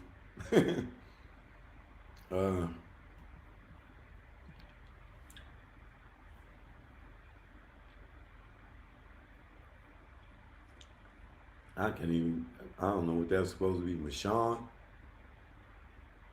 Oh. I could never leave the black community. I got black kids. We had a black mother. I got black sisters, nieces, nephews, cousins, aunties. If that's the case, I left the black community in first grade when I had my first Spanish girlfriend. I've been left the community, if that's the case. But you want me to stay in the community with a baby mother that lied and made another nigga think my daughter was his for 10 years? And ran and hid from me 8 of those 10 years? And knowing that my child, it was my child, and lied to this man, and tell him, so I supposed to put all my faith in just one community? And another baby mother that kidnapped my kid because I moved on with another relationship and moved my kid out of New York, and my kid has never been back to New York.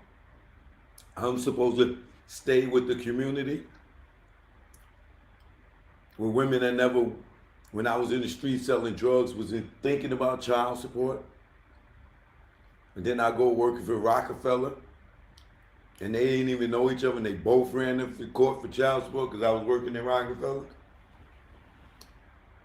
I'm supposed to stay with just one community, with my own people that I bred life with, destroyed me financially, sent me to jail for child support. My own kids were turned against me. I'm supposed to stay with one community, huh? Y'all niggas is crazy. You believe that? Nigga, I'm gonna tour the world. I don't care if I go get me a wife in South Africa, Morocco, Asia, Europe. Like, nigga, if you think that variety is not the spice of life, somebody told you wrong, right? Stay in one community where my own friends wanted to kill me for money. Stay in my community, right? Yeah, okay. You stay in that goddamn same only community and don't explore and go around the world and meet people that don't live in snitch culture. You can't tell the police as a civilian that a crime just happened, right? You stay in the culture that if you wear a gold chain, a nigga will rob you and kill you for it. You stay in the community only where niggas kill for sneakers like Air Jordans.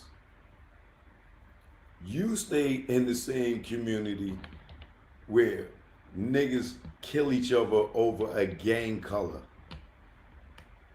You stay in the community where niggas kill over blocks that they will never own.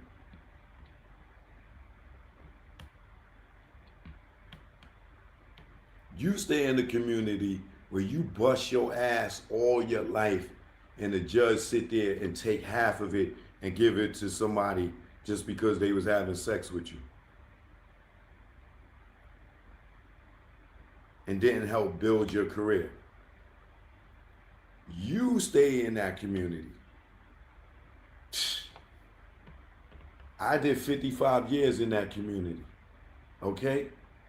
And if I sit and tell you the hardship and the many days that I cried that I could see my goddamn kids because maybe I might have been on hard times financially, so I ain't got no money, so I can't see my kid when it costs nothing to take them to the park or to the fucking library or just walk to the street, down the street with them or let them go bike ride. I can't see my kids because I ain't got money. You want me to stay in that community?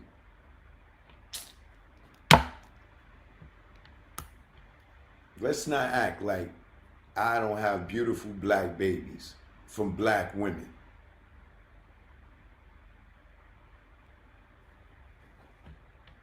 And they destroyed me financially.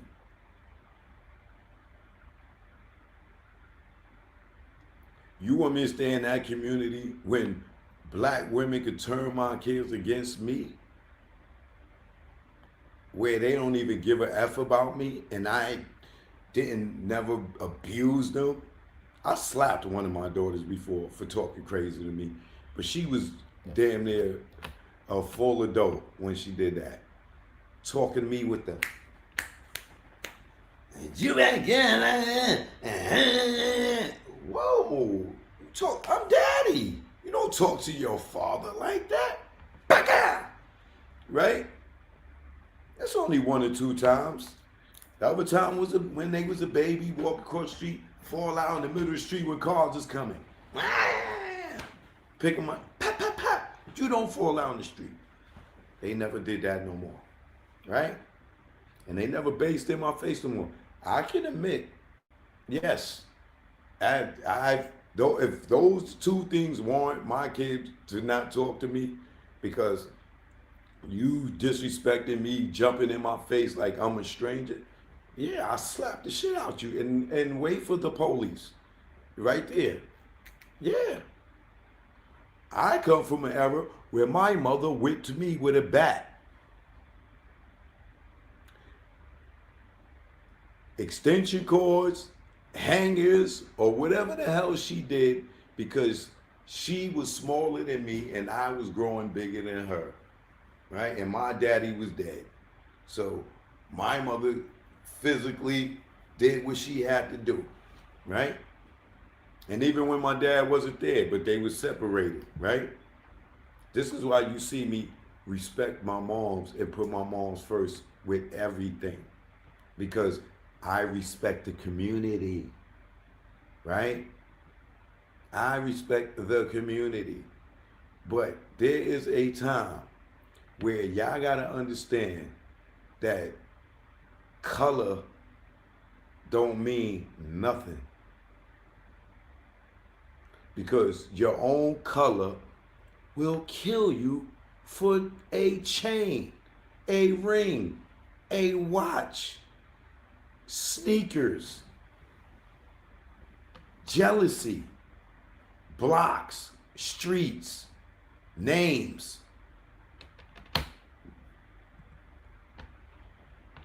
So if you are one of those people that's sitting here telling me, oh, Choke, you chilling or you doing something without outside the community, then you never traveled abroad, right? Because why can't you have friends from other countries, from other cultures, right? You know how much I'm learning? Right? like Sin Lloyd, excuse me, Sin Chow, hello. So many things that I'm learning, just even foods, different cultures. What that means? That means I'm leaving the community because I'm going to other places to broaden my horizons, to broaden my mind, to learn different things. I'm leaving the community. Okay. Stay your ass over there with niggas that will kill you for less. So any of y'all out there that feels like you cannot hang out with people from different countries, even date people from different countries because they don't look like you look, you're going to be stuck in a box. You know, the world is all too, you go to Dubai, everybody look like me for the most part. And are they African Americans? No, but I guarantee you go over there, you wouldn't know because they all look like me in Dubai. You walking over there, you don't say, it gives you a different perspective on the word black. Because if you look at me and say, oh, Choke is black. If you go over to Dubai, everybody over there is black. Are they African American black? You wouldn't know until they open their goddamn mouth. But I'm telling you, they're going to look just like you. So, we got 5 minutes and we back in the courtroom. So, when you tell me, oh, Choke, you left the community, nigga, I've been left the community. I had a Panamanian girlfriend. I had a girlfriend from Paris, that was in Paris. I don't even know what, she French, I guess, right? Panamanian, French, Canadian,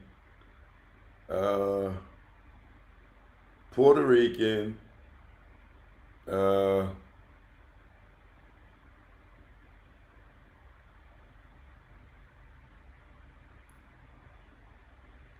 think a Chinese, I can't remember, it's been so long, but Chinese or Japanese girlfriend in New York.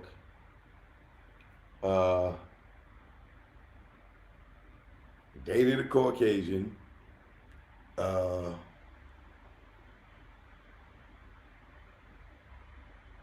South African.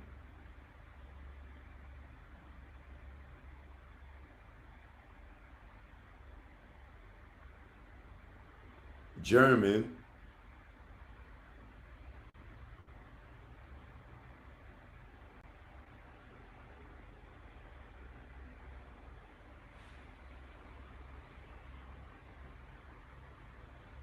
Jamaican. Jamaicans, I had one and done. Yeah, Jamaican women are crazy. I'm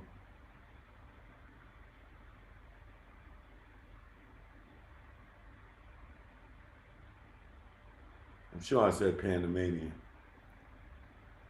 So for me, I've been left the community, if that's the point. And don't be mad at me because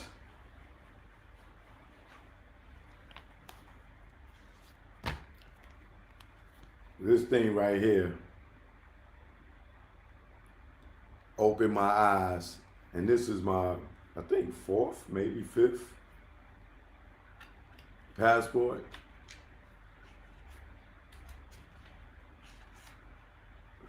Yeah, I think it's my 5th. I'm on my, yeah, this is my 5th passport. Wait, 1, 2. No, it's my 4th passport.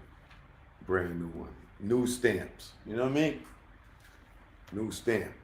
And this one, by the time I get back, this one was going to be full.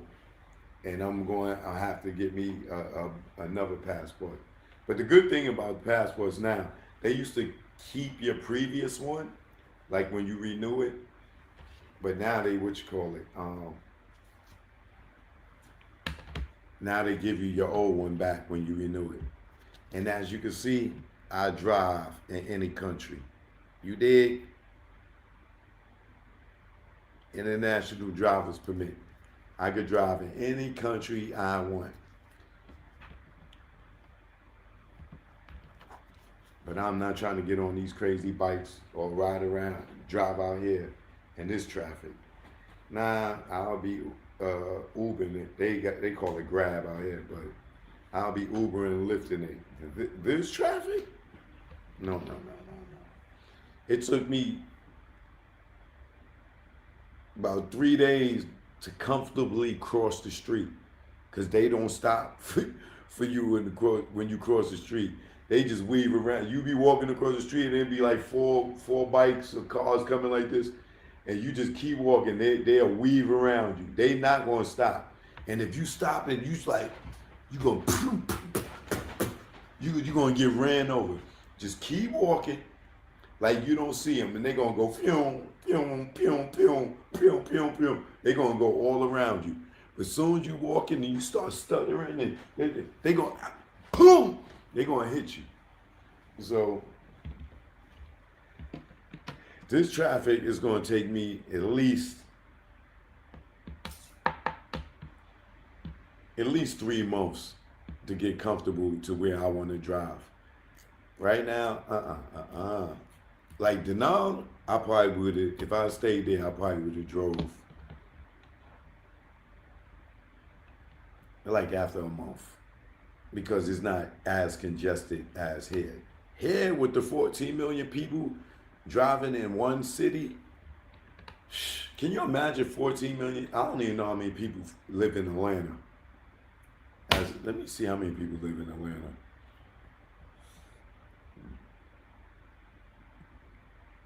Matter of fact, let's do Los Angeles, because I think Los Angeles is even bigger than Atlanta.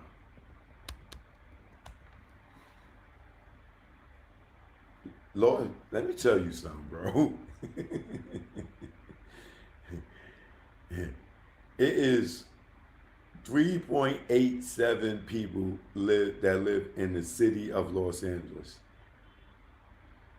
The wider Los Angeles County is 9.7 million residents. That's still not 14 million people in one city. So imagine how many bikes, how many cars here. Yo, it took me like 40 minutes to probably go like 5 miles. Like, it is crazy here. But when I tell you about the food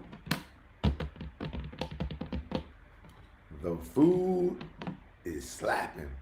Make sure you go watch the video that I uploaded a couple of hours ago, because I went to the spot today, and we had a nice spread. It was 3 of us, and the spread was crazy, and I never tried anything that was on that table before. Everything was brand new to me, right? And I loved it all. Even that dessert that y'all see me have with those, I don't even know what it is. It might have been tofu with, it's like tofu, ice, almonds, and then it's some type of flavoring. Oh, what's the name of those them white grapes? Lychees or lychees, I think they call. They was in there too. This stuff was so good, bro. And I never had any of it. I just tell them, I don't eat pork. I don't eat beef. I don't eat anything outside of birds and fish. So, you know, a lot of stuff here is be pork based. You got to let them know because they love them some pork out here in Asia. I ordered a pineapple fried rice from a Thai place tonight, and I had to cancel the order because I put in the notes, I don't eat pork, I don't eat beef. Now, when I usually get a pineapple fried rice, it'd be fried rice with pineapples, cashews, chicken, and shrimp.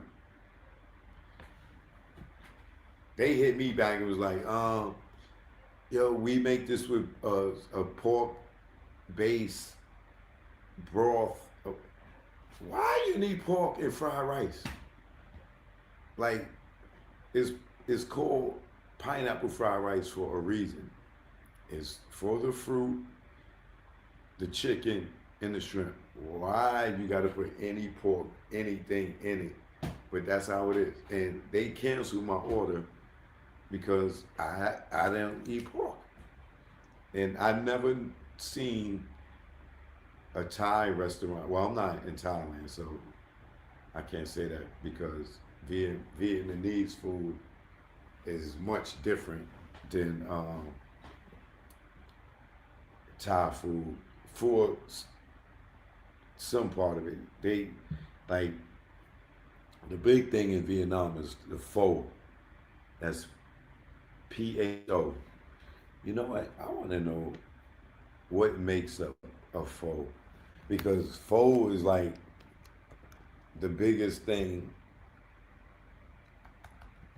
in Vietnam.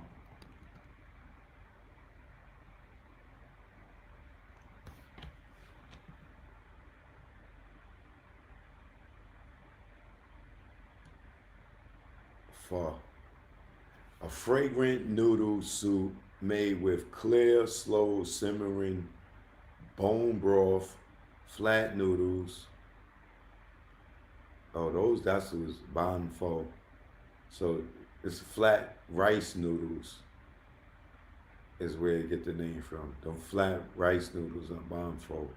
Fresh herbs and meat. Most commonly beef or chicken. So beef pho is called pho bo, and chicken pho is called pho ga. The heart of the dish simmered for hours with charred onion, ginger, and warm spices like star, anise, cinnamon, and cloves. The noodles are soft, chewy, flat rice noodles. I didn't even know that the noodles was rice. That's interesting.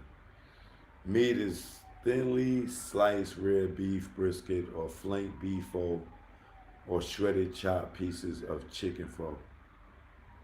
Garnishes fresh herbs like Thai basil and cilantro, plus lime wedges, bean sprouts, and sliced chilies served on the side. How many of y'all had pho before?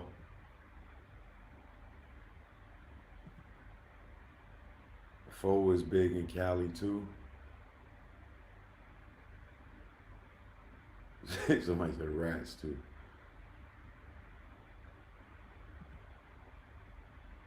They're good pineapple with the rice and the chicken and pineapple pork fried rice. You never, y'all tripping. Y'all never had pineapple fried rice? Y'all tripping. You never been to a Thai joint where they give you a half a pineapple and they gut it out and they put the rice in. Man, y'all slipping. See, this is what I'm talking about. See, if you don't travel, you're not gonna know. You think Diddy will be charged? I don't think Diddy's gonna be charged. I don't think, the only person that want Diddy charged is Gene Square. The fat bastard. Well, he look like he's smoking now. That nigga done lost weight. I don't know, maybe chasing the kids around the pool.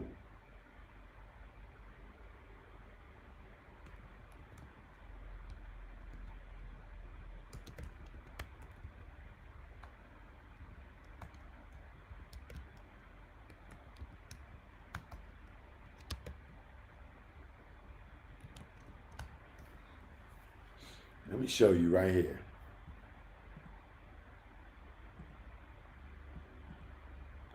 All right, y'all. They should be coming back in now any minute.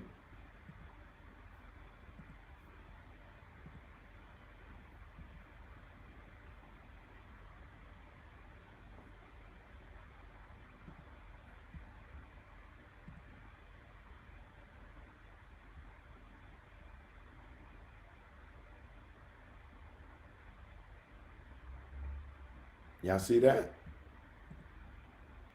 That's what pineapple fried rice look like. They cut it, they usually take it. If you ain't getting it in the pineapple, I ain't gonna say it ain't official. But if you get it in the pineapple, it's official. But if you can see, like, you got shrimp in there, you got pineapple in there. Oh, I forgot the tomatoes. Of course, your bean sprouts, your cashews, peas. It's like a vegetable fried rice with pineapple, shrimp, and chicken. Oh man, my mouth is watering now. But if you like, you know, sweet pineapple fried rice, oh my God, it's so good. Man, it's so good.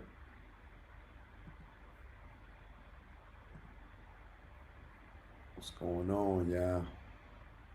Yeah, we still rolling. Choke, no joke, we had the Tupac Shakur trial.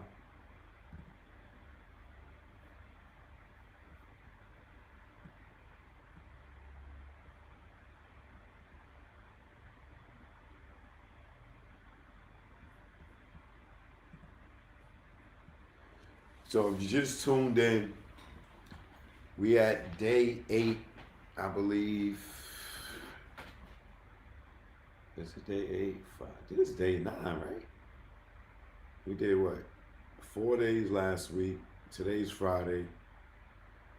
So it's day 9 actually. Oh yeah, day 9. It's day 9 of the trial.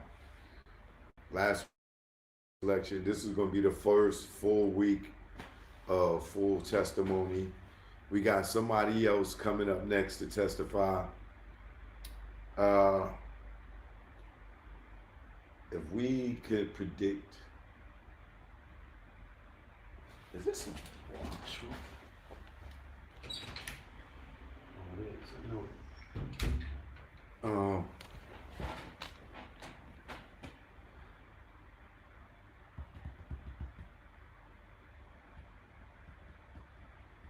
Yeah, so if we gonna guess who's gonna be up next, I can only assume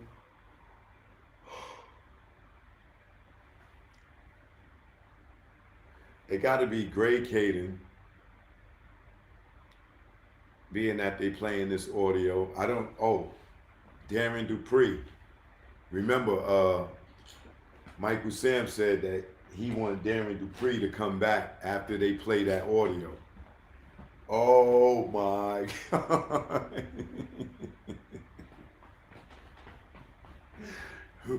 Woo! Darren Dupree was playing like he was the man on when he testified, Wednesday or Thursday. He was up there, you know, I don't do this because, you know, I'm from the hood. Nigga, you is the police. The hell is you talking about? You from the hood, right? So why don't they ever mention Russell Poole? Because he was the only cop that wasn't dirty. You dealing with the dirt patrol. This ain't, you ever heard of that movie Night Patrol with the cops? We dealing with the dirt patrol. These dirty ass niggas sitting there leading Keefe D, getting him to testify over and over and over again. None of these goddamn agencies is locking him up. This nigga sitting around talking about he killed somebody, and they just want statements. They don't want no justice. They just want statements. That's bizarre to me. How could he confess to this in like with three different agencies, and nobody's prosecuting him until he went on YouTube?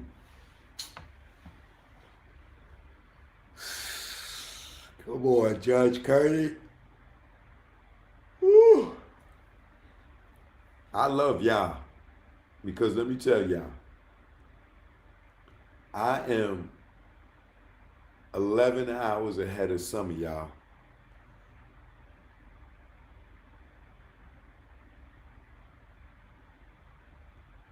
Eight hours ahead of some of y'all. And I'm in a whole nother day. It's Saturday for me. It's Saturday, where my phone at? Like 2:30 in the morning. My phone's over there. My other one. It is Saturday, 2:30 in the morning. Let me see.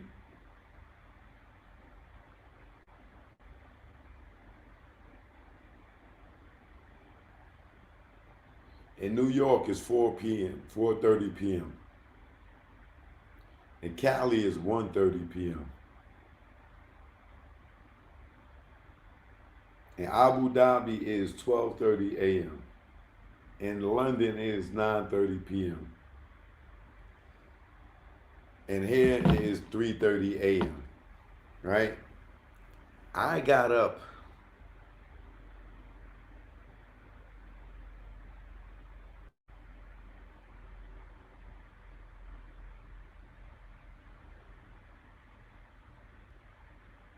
let me see. Yesterday we had court at 1, starting at 1, right?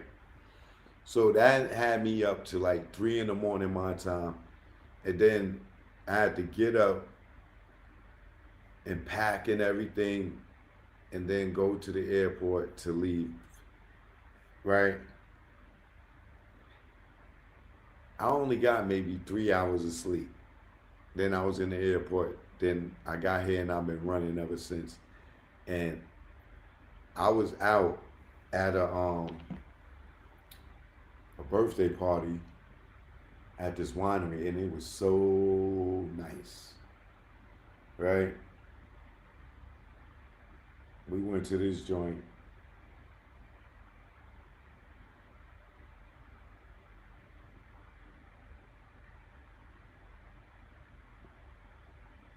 We went to this joint right here. I'll post a video later. And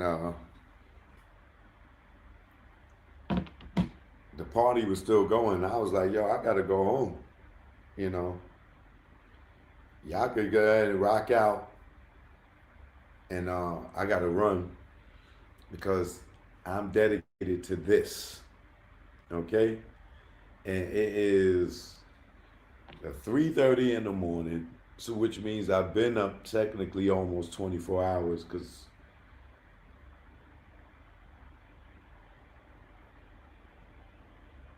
$21 hours because I got like 3 hours worth of sleep. So moving around in Asia on America time has been a challenge, but I've been doing it.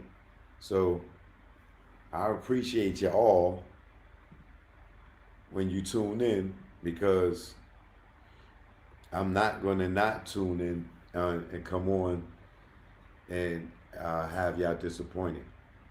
All right? Choke, you were saying Dupree was leading when it was Keefe D's attorney Wiggins talking. Oh, no, it wasn't. It was Dupree at times, Wiggins at times, but it was way more Dupree than Wiggins. And remember, Wiggins walked out for a minute. And that's when Keefe D definitely should have shut up.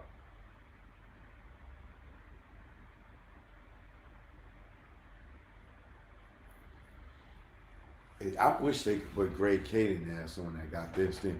That's why they brought they subpoenaed Michael Dorkey and this dude Papi. Papi got up there and he just couldn't remember nothing after he had his beans and rice with the prosecution. That adobo started kicking in. I don't understand what you say, Papi. I don't know. I just know. I just mashed up some of the truth with some of the lies. I don't know. The great Caden, he give me the tape. I know ask for the tape. Great Caden give me the tape. So I just used it, you know.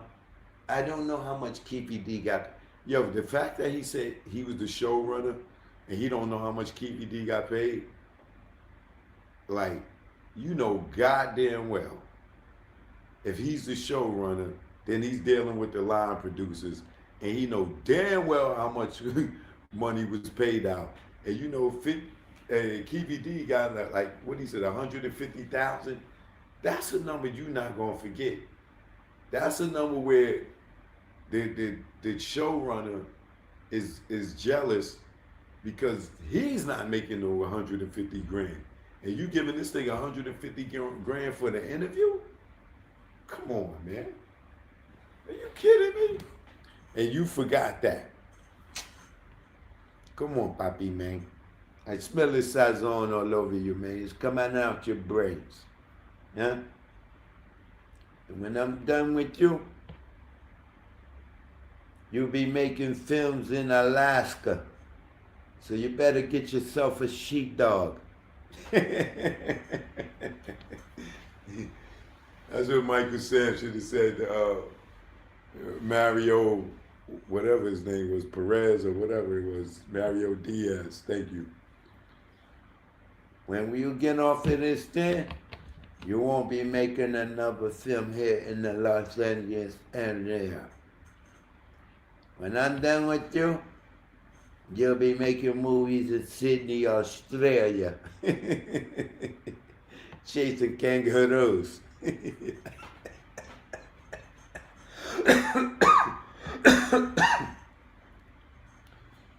How's everything? How does everyone know Suge isn't testifying?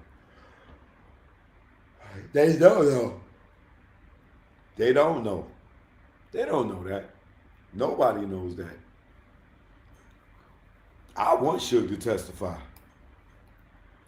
Because if you think Mom James was funny, ain't nobody gonna be funnier than Suge.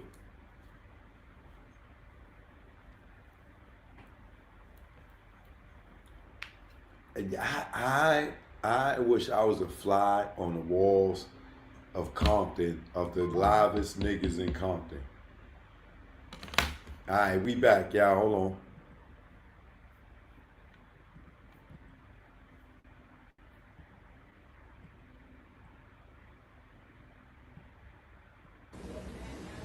You made eye contact with him?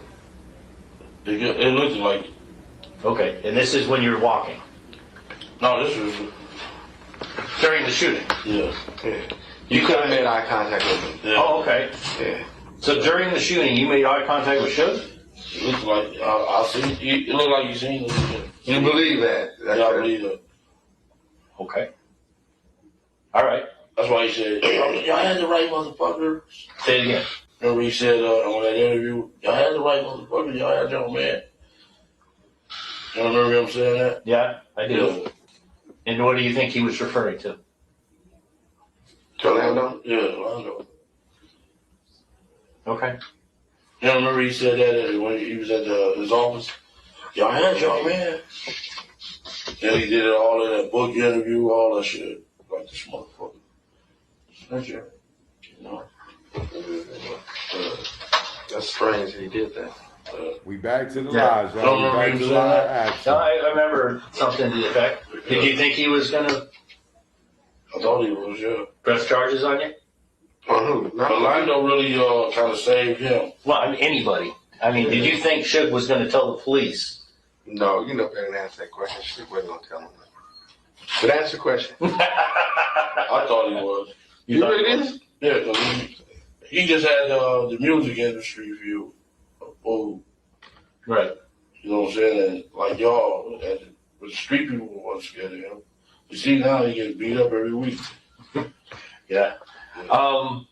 So the police actually came and did some search warrants. Yeah. You remember that you were there for that? I got away about 5 minutes before y'all came. Okay. And they got into the houses on Burris, as well as quite a few other places. Yeah. They actually took quite a few guns. Yeah. Yeah. They didn't get the right gun. No. Do you have any idea now where that gun might have gone? No idea. Never heard anything about it. What did I know? Never say anything about it. Who went back and got the Cadillac? T. Brown drove it on. So T. Brown would have had the gun at some point? I thought I was told. You didn't hear anything about that? Nobody never discussed what the gun is. Never. Okay. Tell him why that happened, because what was your mindset? What's that? Why wouldn't you not discuss the gun? I was trying to get as far away from Vegas as I possibly could. Okay, it wasn't on your priority list. I was trying to get the fuck up out of there. When did you leave Las Vegas? We left the next morning. I'm sorry? We left the next morning because we figured y'all would be looking for that Cadillac on the road. Okay. So you left in the Buick? Yeah. With Pamela. Or Paula, I'm sorry. Me, Paula, and Lane. Oh, Lane drove back with you? Yeah. What did Lane say about the shooting to you? He was just nervous all the way back.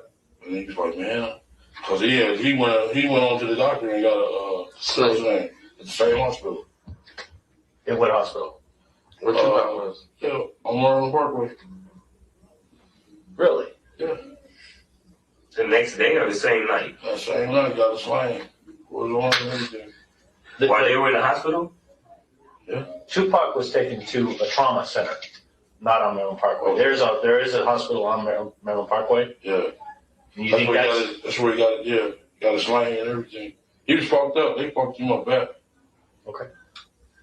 I'm looking for anything Orlando might have said about the shooting. When did you find out that that he was hit? Yeah, Tupac was hit. Suge was grazed.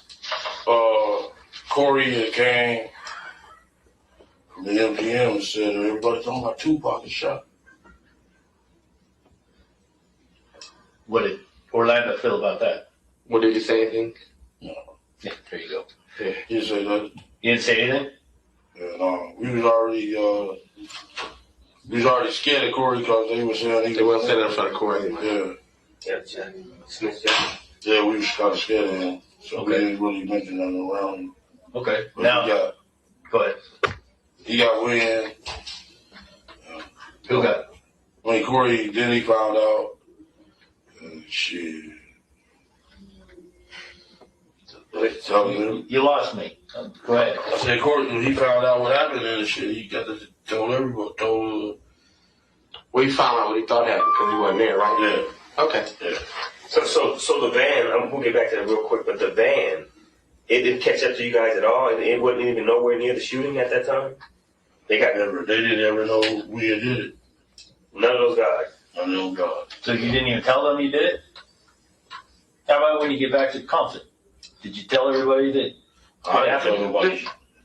Okay, he asked you 2 questions. It's not on purpose.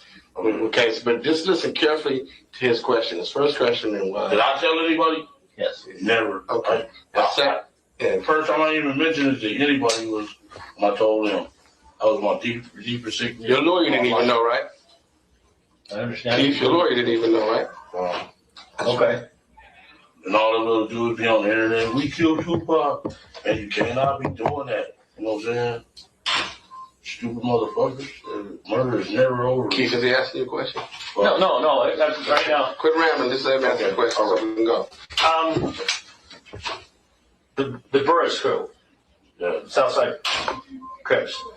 When you got back into Compton, did you have a meeting with your crew? Not with our crew. We gave after all that shooting, we gave a meeting. Yeah. All the killings? All the shooting, yeah. What did the meeting consist of then? What's that? What did the meeting? What happened at that meeting? What happened at that meeting? I said we'll take care of all the heavyweight dudes, and y'all just take care of all the neighborhood dudes. Okay. But is that the time that you kind of told them, look, man, this is all because of Tupac? Because something happened down there, something like that? I said, He's trying to refresh your memory, so just listen to what he says, because he's not trying to testify. y'all shouldn't have never gave that meeting. Okay. Shouldn't have never gave it. Yeah, the meeting and At the point that you have that meeting, it's a full-on war. yeah, A lot of people dying. people were scared. Yeah, we only lost one person. That would be Papi. Yeah. Okay. But you the boss, so you trying to just have a meeting, tell everybody what's going on, watch your back. This is why A, B, C, and D is happening. Because you the boss. Yeah. Okay. What was said at the meeting? They said at the meeting, shit. I just told them be careful. Y'all take care of all the gang members, the street level guys, and we'll handle the heavyweight guys. But isn't that the time that you told her kind of like allude to the fact that somebody from Southside had done that, killed Tupac? I never told nobody that. Never said that. Because I know better than that. The first time I ever told somebody was y'all. I didn't tell my sisters. I didn't tell my brothers. I didn't tell nobody nothing. I don't know if Lando told anybody or nothing. I never told nobody shit. Not like that. Did the Cadillac go anyplace? Did he go anyplace? Well, you said that Dre drove it back. No, T Brown drove it back. Okay, T Brown. I'm sorry. T Brown drove it back to Los Angeles. Yeah. What? Did he go to a car wash? Yes. No, hell no. Nothing like that. No. You just turned it. He turned it back Turned into it the rental. Yeah. All right. Yeah, he shot that thing. You know, they gonna wash it. We go. They No gonna wash bullet it. holes, no body shot, no nothing. No nothing. None of that never happened. None of that happened. Were there any casings left inside that car? You know, No, he got that shit up out of there. T Brown did. Yeah. When did he do that? Shit, before he left Las Vegas. You know where he did that? Was it there in the parking lot of the carriage house, or do you have any idea where he cleaned it up? I didn't go over there. I didn't go nowhere near that Cadillac. I understand that. But he didn't say anything about, I took care of it, I cleaned it out, anything like that. No. It don't work there? I don't know. I didn't tell nobody nothing when we took care of the body. None of that shit. Never. I was gonna keep it secret in my life. That would cause problems. Yeah. I told them the first day. T Brown's still alive? Yeah. Where's he at? Tell him. He over in LA somewhere. He hanging out by the Millennium, what's that? You for the rest of him? No. Understand? I'm just looking for information. That's all. Okay.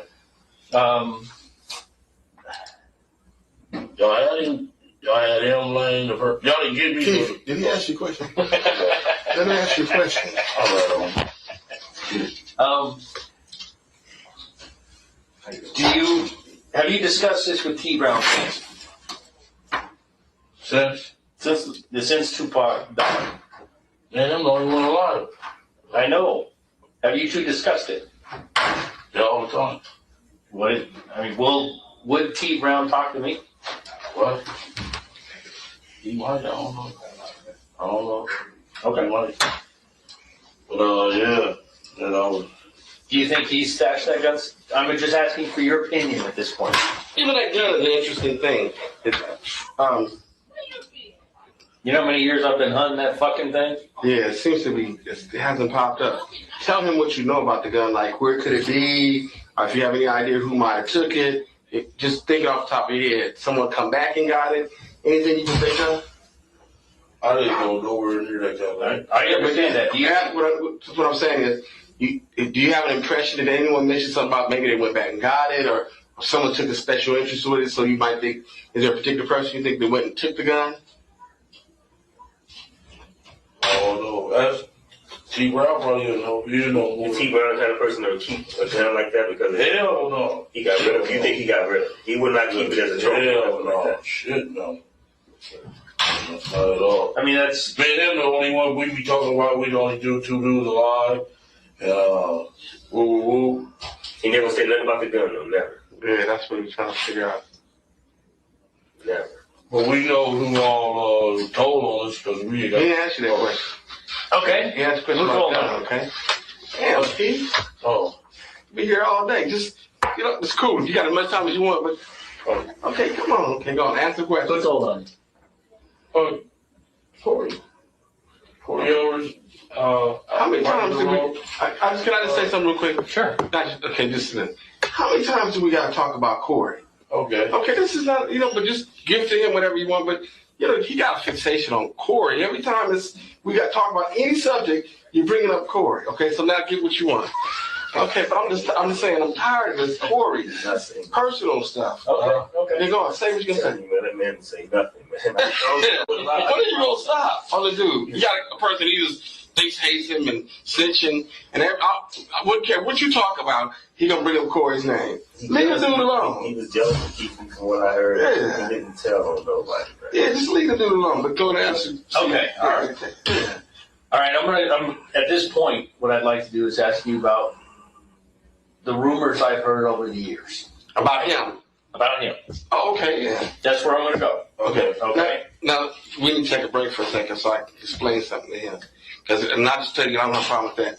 But Keefe has a way of boasting. Keefe, I can do this in front of him. Just answer the questions. Okay. Don't get into all that. All right. Okay. Now go and answer whatever you want. Puffy Combs. Does he play a role in this thing? Answer the question directly. Tell him what you think. Did he play a role in You it? don't hesitate to tell him. Tell him what you think. Yeah, I think he did. Tell him what you think. I heard he was. Tell him what you The think. rumor I heard was he was directly involved. Going back to money. Was he involved money-wise in this? We didn't get paid. Okay, you didn't get paid. Do you believe you paid somebody? Look, here you go. Here you go. Did somebody get paid for this? Here you go. To your knowledge. Yeah, tell him it's It's it. my knowledge. Say What do you zip. believe?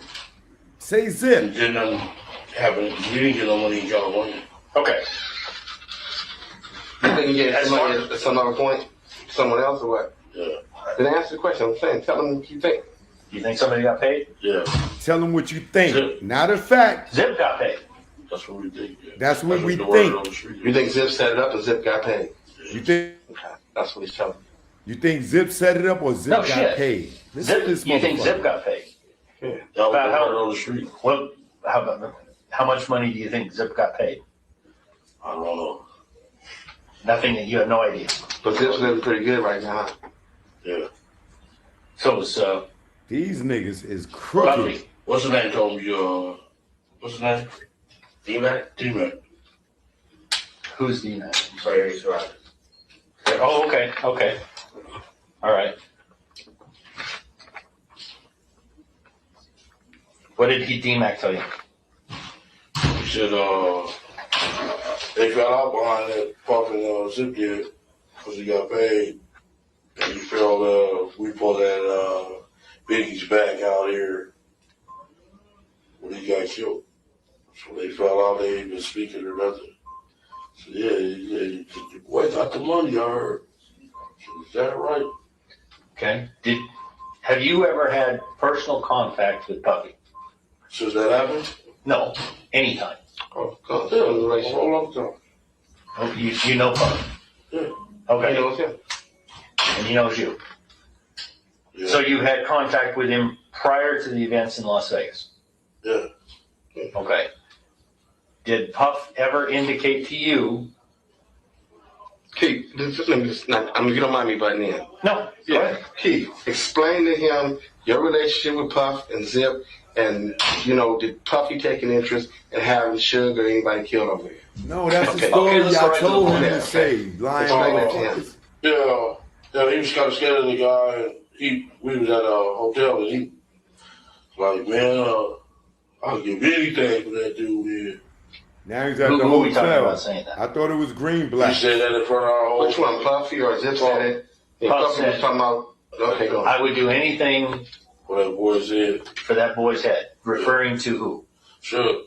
Suge. Okay. Why? Because he was afraid of him? Yeah. He was real scared of that guy. Okay. It was like 45 of us in the room, but he said that shit For everybody. for everybody. Did he ever offer anything? Or was he implying that he paid to have it done? Yeah. He implied it or he said it? He said it. What did he say? Oh shit, I'll give anything for that dude there. I mean, specific. A dollar. That's how they talk, but what he's saying is Nigga, that he was just being specific. Now y'all want to say a dollar amount? What? Did he say something like that?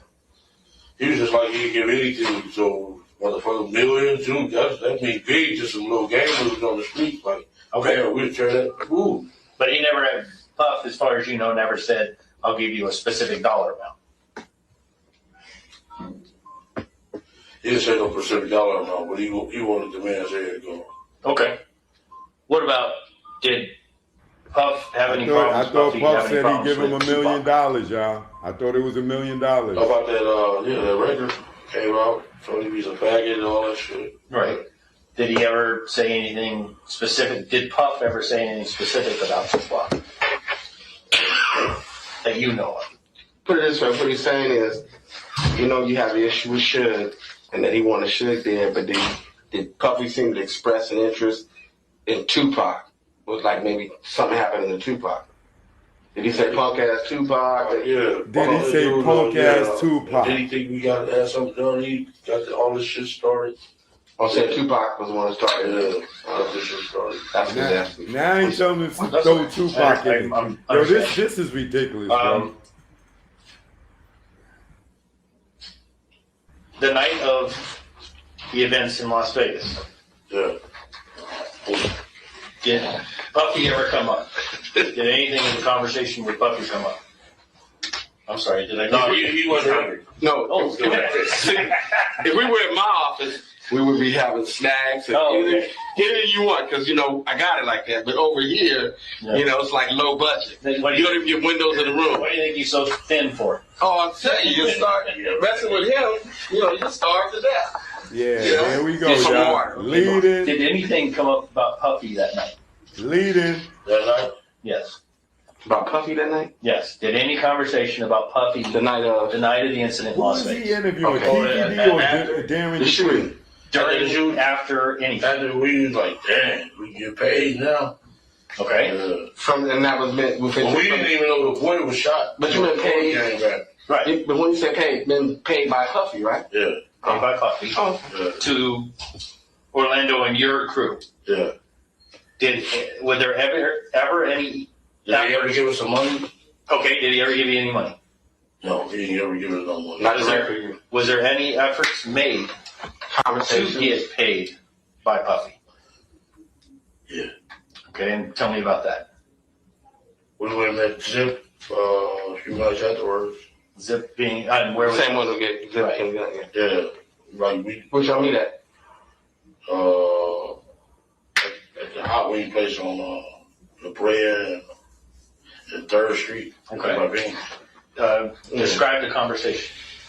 We like Is it just you and Zip, or is there more? It's just me and Zip. Okay. They had raided our house, took all our guns. Right. Like, man, we really need that money now. You know what I'm saying? Mm-hmm. These dudes got millions of dollars to go against us. You know what I'm saying? Right. Yeah. He never did get back with us. No, what did he say when that conversation took place?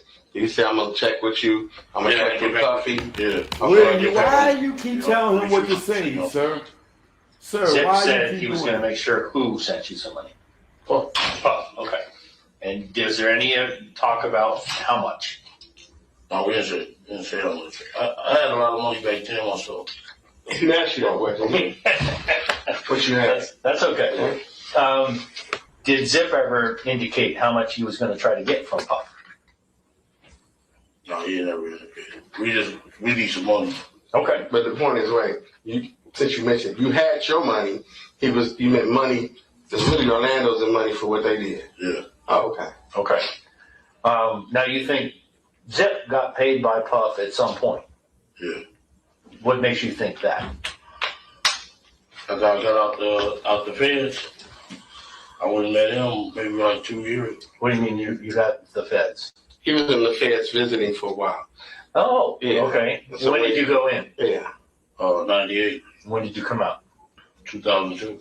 Okay. Mm-hmm. And you think during that time period, Zip got paid? Yeah. By Puffy? Yeah. Because when you got out, what did you notice? When you got out, what happened that made you feel that Zip got paid? Why are you telling them, sir, what to say, bro? 3-story shit. All kind of cars, everything. Okay. In that 4 years, he had all that shit, right? Yeah. Okay. Did you? This is all a setup, man. This I is ever all tried a to get in setup to contact get with you? Puff, bro. Yes. Probably to get Puff and Sugar No, off the street. he never called back. You left a message, he never called you back. Yeah. Called Puff too when I got out. Puffy didn't call you back. No. But I seen him after everything went down. I seen him. You saw who? I seen Puff at the House of Blues. Okay. He came to the car. Then he acted scared of us. I would be too. If I owed you money, I'd be afraid of you. Well, yeah, you didn't want to pay too, so what did he say when he came to the car? Yeah. He was just like he was telling us to come meet him at the hotel room to go to Hilton. So he asked us if we had some weed and stuff. But that motherfucker, he never took his eyes off of us though at all. And y'all didn't go to the hotel? No, we didn't go there. You're a real gangster, and Well, he's a rapper. Well, let me stop. What I'm trying to say, You really don't consider yourself to be a gangster, do you? I'm a grandfather. I got 4 grandkids. No, My son tried to go to the NFL, be raw. Okay. You should have seen him Friday night. You're a family man, right? Crazy. Yeah. Yeah, he did. No, you have some gang history, but you're not a gangster, right? No, okay, you're not a gangster today. I understand not like that. the Italians. But what I'm trying to get across is, he's a rapper. Yeah. I mean, he's Yeah, got. we street dudes. You're street dudes. Yeah. And I mean, you live the life. Yeah, what they rap about. Right, exactly. Yeah. I would definitely, if I owed you money, I would be afraid too. Yeah. I mean, you got a group of people that would jump at your bid, right? Is that not necessary? No, I'm not going. What I'm trying to say is, it's understandable to me. Yeah. And It's people around you to do things necessarily, whether or not you tell them. Try to impress Things happen, right? Sure. Yeah. To impress you. That makes sense to me. Okay. Did he? What I'm trying to build to here is, did he make any comments or say anything at that time trying to make things right with you? Yeah, when he approached the car, you knew that he knew it was a problem. So did he say, like, you think that's why I said come to the hotel? Or Did what? he indicate anything about Zip? Did he say that there was a? No, he just said that he just backed. He just was in the window room talking to me. That he backed up, and there was girls all over him. He steadily watched that car. He wasn't paying attention to none of them girls. And I almost tripped over the car. I'm like, this motherfucker is scared. Well, do you think if you went to the hotel, he's gonna pay y'all, or why y'all didn't go? You would have some money there. Why you go get your money? We was doing something else. Oh. That dude, Long Beach. Oh, y'all was on your own thing. Yeah, we was doing something. Okay. Okay. I understand. Tennessee, Long Beach. Yeah, But you believe Zip got paid? That's the word on the street. That's where maybe you ever had a conversation with Zip about the blockage in the payment route? I ain't seen Zip since then. And you haven't talked since to him? that, since I seen him at the Hot Wings. I seen him this summer. I wanted to ask him, motherfucker, where my motherfucking money at? Well, they wouldn't let it. But you didn't have a conversation. is what you're saying. You wasn't able, that's what it actually clear. You wasn't able to talk about your money related to that. The answer is no? No. Okay. Okay. What is T Brown? I'm sorry. What is T Brown doing these days? T Brown, well, sell a little weed. Okay. So that's about it. Yeah. And I got 2 little boys too, grandkids. Okay. Is there? You want me to have him call you? No. Did he ask you that? No, and I don't want to go that far, and I don't want to get you in that far. Okay. What I want to do right now is get my stuff together to see if I can approach him and talk to him. In your opinion, what would be the best way for me to do that? Him? Yeah, he a motherfucker. He broke me down like a single shot. All right. Is that it? Oh yeah, whatever. No, do you have any? He can help you. Oh no. No. He know how to do it. He a bad motherfucker. Oh. Do you have any questions right now specific to Tupac that could help me? Is there anything that right now I have not asked you that I should have asked you? Now see, that's one of them kind of questions that is a hell of a question. But is there anything that you recall as looking at the details of what he said that maybe you need to correct, or perhaps, elaborate on, or something that you think? Is there anything that you think is relevant that you need to do that with?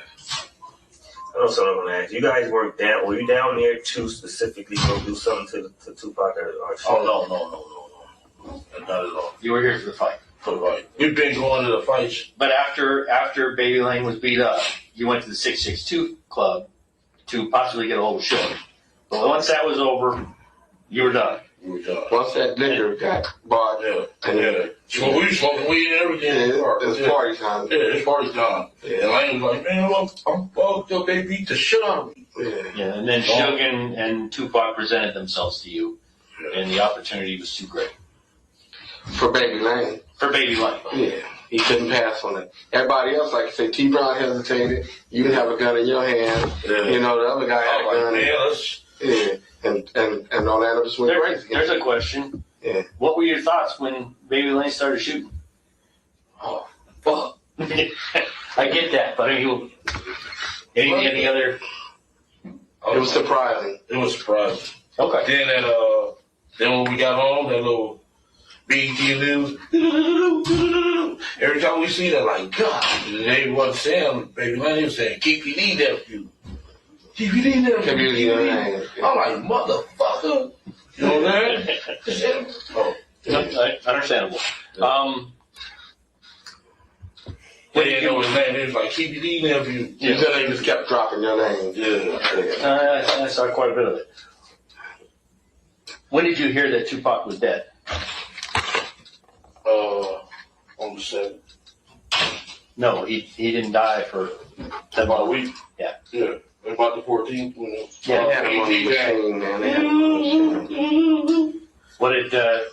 What did you think at that point? Oh, fuck. The search warrants have already been hit, right? No, y'all came after he died. That's right. Okay. After he died. And it was after the war broke out between our sets. Why was Baby Lane shot? He killed. Baby Lane shot and killed.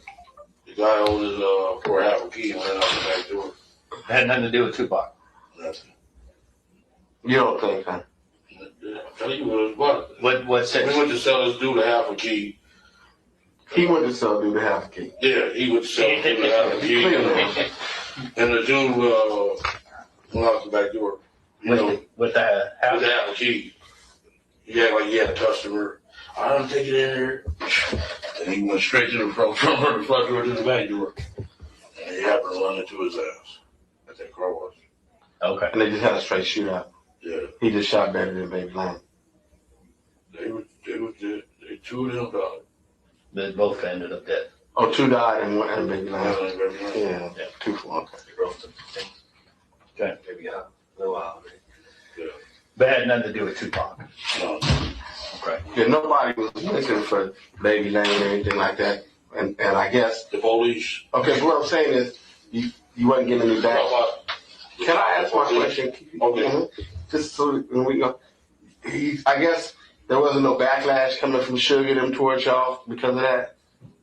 We were scared to death because Suge had the police killing for him. County police in the whole city, the mayor, everybody was with the death row. So we was really, you know what I'm saying? Stuck fucked off. Yeah. County police, they Reggie them come raid our houses and they know they was Suge getting paid. You know what I'm saying? Right. Oh, yeah. We was at a big disadvantage. Yeah. Big disadvantage. They come take our guns, you know what I'm saying? So we can't fight back. You know, county police. So y'all was feeling naked, right? Yeah, they did us bad, man. How do you feel about Tupac being dead now? I wish it never happened, man. Right. Swear my life been fucked up ever since. I ain't been able to really be rich no more. Now, how do you feel about him being dead, though? I know your life probably changed, but how do you feel about him? See, the point is what he's asking you is, you wish it wouldn't happen. It's a bad situation. It's unexpected. It's what he don't want you to tell him, right? Yeah, I feel. I wish it would never. I wish I never met Puff Daddy. Period. I swear to God. Yeah. He messed up my life, man. I was rich, up under the radar, all that, man. That's all gone. It's all gone. How do you feel about Suge now? Suge, I still be saying. He hugged me. What's up, big homie? Ooh. Do you believe he knows you were involved? Do you believe? I'm asking for your opinion. Listen, what he's really, first of all, you gotta ask the question, were you involved? But does he believe that you were around the people when it was killed? You know, that you were aware of what was going on? I seen him 3 days after I got out at the Laker game. Lakers. And he's never mentioned that to you, right? No, he like, man, I'm good, don't stay strong. Ooh, then tell him, you know, my people was telling like a motherfucker, man. Then he asked me, do I need anything or no, anything like that? Yeah. Like, I'm cool. You told him no, you didn't need anything, right? Okay, what I'm asking is, do you believe he knows or he thinks that Southside Crips killed Tupac? Not you, but does he? Yeah, because he had a meeting too. Said he got $100,000 for our head. Me, Corey, and Kev. All the leaders. Yeah, he wanted $100,000. Okay. What about for the regular soldiers? $5,000 or something. Yeah. Oh, he actually gave. Yeah. So he had 5,000 on your Our head. homeboys got some cousins that live in this neighborhood that was at the. He had 5,000 on your head. 100. Oh, no. Oh, sorry. Yeah. Sorry, Keefe. Yeah. Anyways, he had what? $100,000 for me, Corey, and Kev. $5,000 for the other gang members. We knew some. One of our homeboys got a cousin from over there, and he was at the meeting when he said that shit. Okay. Do you have any questions to get out? Nope. You've asked the best questions in here. Is there anything you could ask to help in this investigation? I want to close the Tupac case. I understand, you know. Is there anything I think of? Just to go back. But you never had a conversation with Suge about what happened. That's Never. Okay. Not directly. Not directly. I've seen him about 4 times since that shit happened. You talk to anybody when they heard about it? Anybody? When he before he rest in peace. Your any of it. What we like, what we're going for is collaboration. We're looking for somebody that you told the story to is the same story you just told us. I never told nobody. Never. The first time ever. It was First said, time ever. Yeah. I'm his lawyer. He never left that office, I swear to God. I ain't tell my wife, nobody. Not even me, and I've been knowing him for. Yeah. You never told your wife? The wife, son, nobody. How it is. I told him after I told him. That's how he's lasted this long, is what it is. He never told nobody. Never told nobody. I mean, you know. Okay. I don't have any other questions. You? Nope. Is there anything else you'd like to add? Anything else you'd like to I mean, I just say down? the reality of it is that, you know, it's been on his mind. Sure. I've been his lawyer for a long time. I may have suspected something, but he's never told me.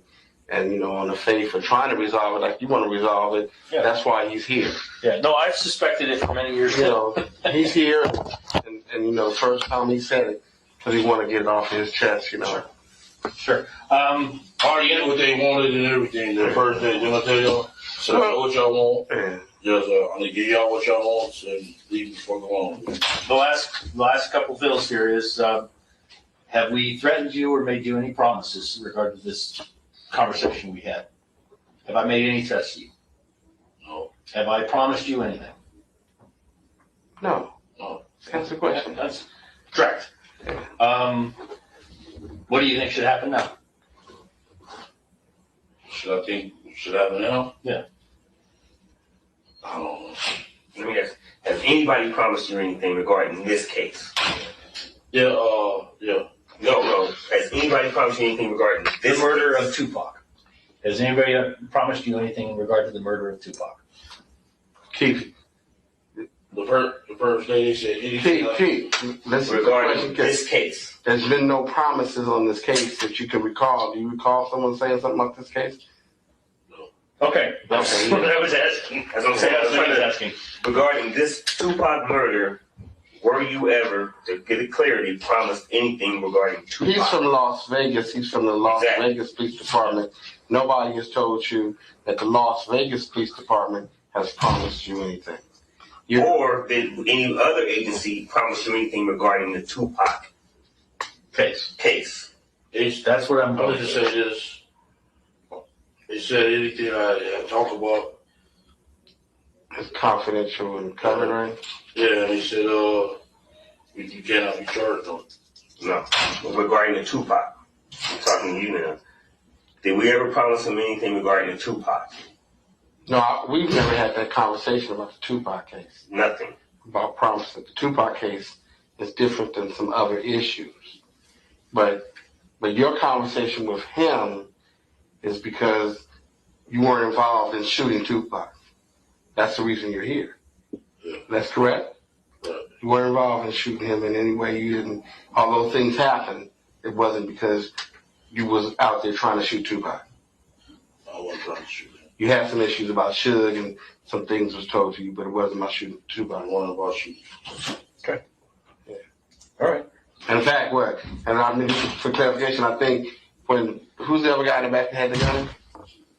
That before he went to Orlando, who had the gun? If anything, you thought he was going to shoot who?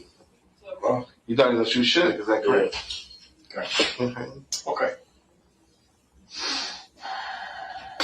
I mean, there's issues, but I don't think that I was watching 48 Hours.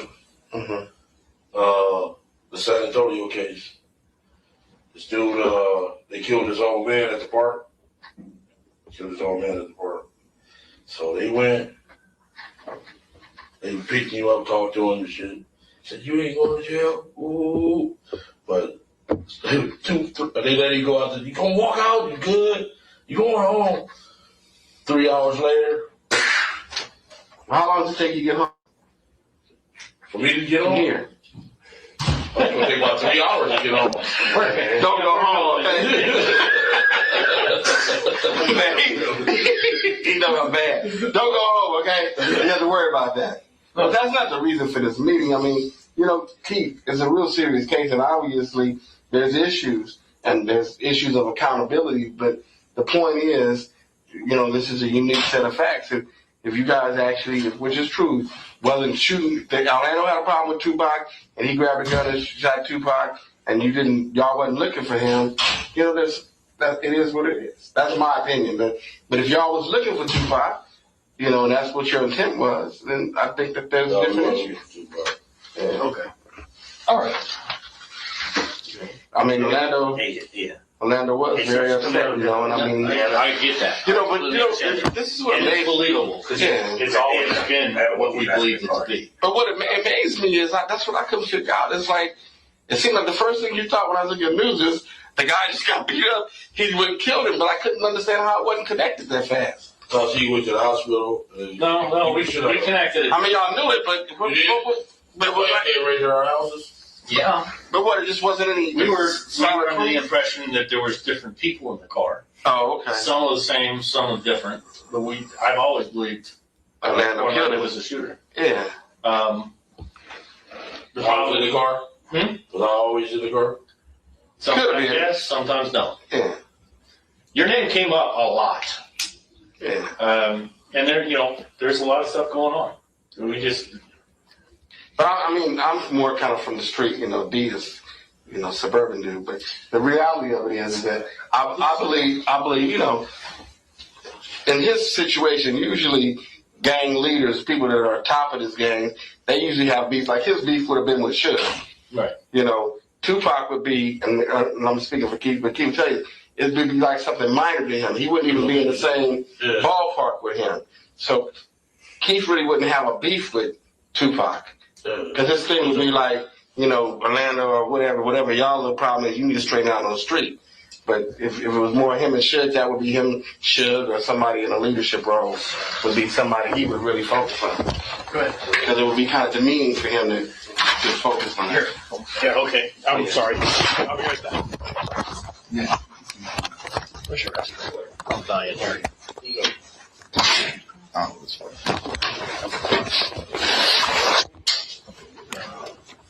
Oh, okay, good.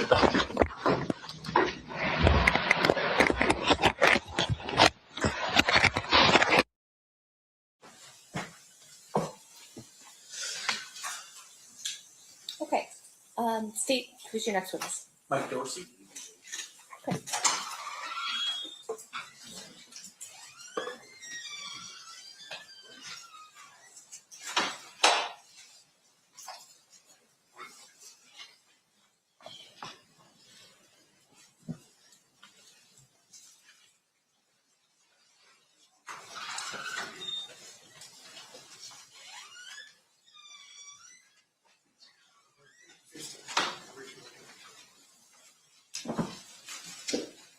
Please your right hand.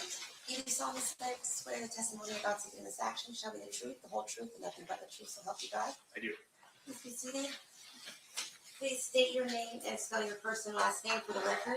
Sure, I'm Michael Dorsey, and it's MICHAEL Thank you, sir. Whenever you're ready, Mr. Giacomo, you may proceed. Mr. Dorsey, how would you describe your profession? I am a film producer and documentary producer and filmmaker. How long have you been doing that? About 25 years. And do you focus on a particular type of documentary? My expertise is probably true crime more than anything else, but I've done all different subject matters. I'm going to direct your attention to sometime around 2011. Do you decide to make a documentary about the Tupac Shakur and Biggie Smalls murders? It was late 2012. Greg Kading's murder rap book had been out for about a year. And at the time, I would always have some passion documentary project going on the side.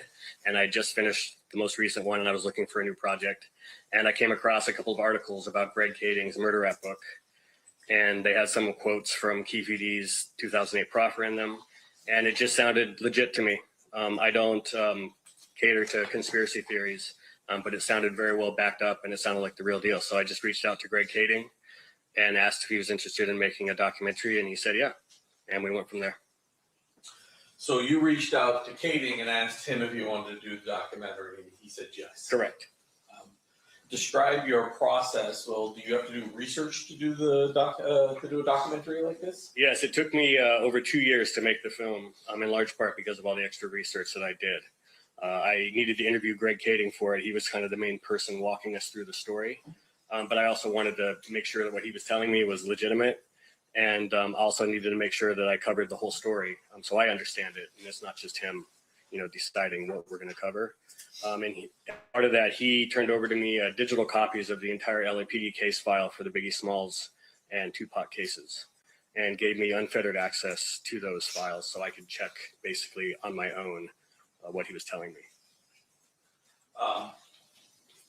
You also, well, maybe you didn't. Did you check into, Greg Kading's wasn't the first book ever written about this. Sure. Is that correct? That's correct, yeah. I also read Kathy Scott's The Killing of Tupac Shakur, which was the first kind of definitive book on the murders. And then lots of articles on it, of course, because there's been tons of coverage over the years. And as you were kind of researching all of this,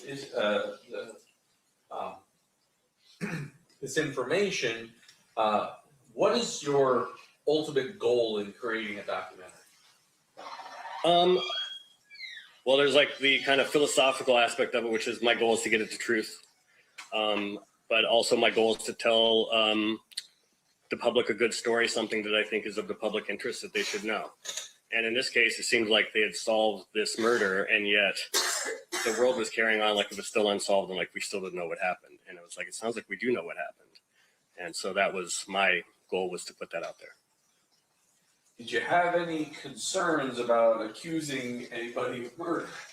Absolutely. I had concerns for my own safety, accusing a gang member from a violent street gang of committing a murder, and then also just my own financial concerns, since Puffy was going to be implicated in it as well. Taking on someone who was at the time heading towards becoming a billionaire, and who at that time did not have the public backlash that he's faced the last few years. He still had a pretty good, clean image at the time. So I was concerned about both. And based upon that, do you eventually make a documentary? I do, yes. Does anybody sue you? I was not sued, no. I was threatened a couple of times. Who threatened you? Universal Music sent me a note because we used Tupac's Hit 'Em Up, his diss track against Biggie and Puffy. In the film, we did it using what's called fair use law, which means you don't have to pay for it because it's a documentary. It was just like a cursory check-in from a lawyer at Universal Music, making sure we had permission, and our law firm had cleared it for us. So that was no problem. And then supposedly Puffy's attorney, Weitzman, I can't remember his last name, but he was a high-powered A-list attorney.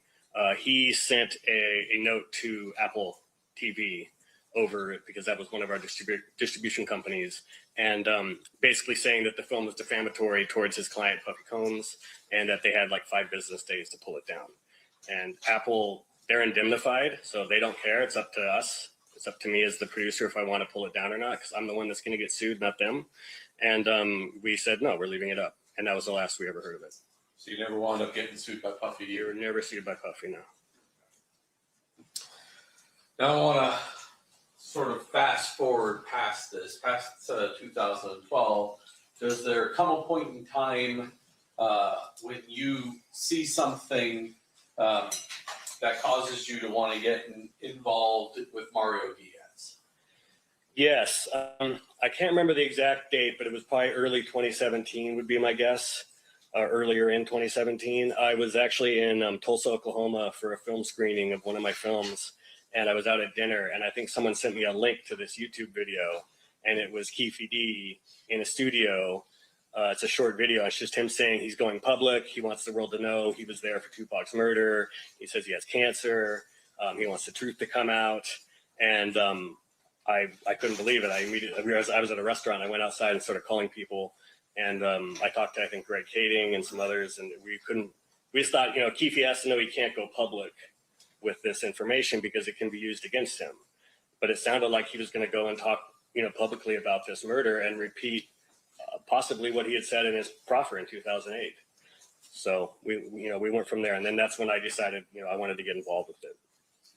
And ultimately, are you retained as a subject matter expert for the production done that's now known as Death Row Chronicles by E1 Entertainment? Yes, I was a consultant, technical consultant, and I was an on-camera expert as well. So they interviewed me. I'm going to fast forward a little bit and come back to that. Subsequent to your involvement in Death Row Chronicles, have you continued to sort of follow these murders, investigations, the case, everything else? Absolutely. 2017, when he recorded the interview for Death Row Chronicles in July of 2017, we were actually in production on Unsolved at Universal, which was a scripted series based on the murder rap story. So that was happening concurrently. And then he kept going public. He kind of laid low, I think, for a year and a half or so. And then this book that he had talked about during his BET interview, all of a sudden he's promoting it and saying it's about to come out. And then we find out he's going on Vlad TV and doing another interview. So he just kept from then on, for years then, he just kept doing more and more interviews. So I stayed engaged with it, and I also was conducting my own interviews, following up with new people. James McDonald, Mob James, who I believe testified, I conducted his first ever public interview back in 2017. We convinced him to go public and tell his story.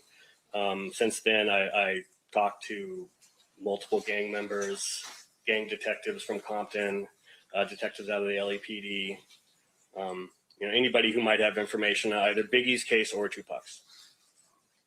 In particular, back in 2012, when you kind of reviewed the information that was available, was there any information from Trayvon Lane or Roger Williams within kind of the case file as statements that they made about what happened? In the case files, were there statements from them?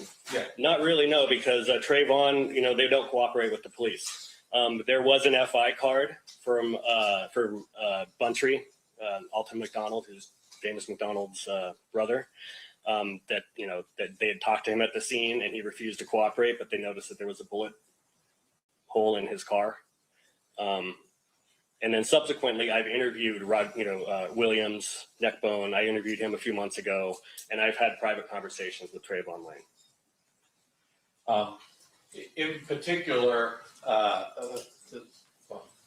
Buntry is deceased, and Yes. was deceased even before you became involved in the project at any project. Correct. He was murdered like 20 some years ago.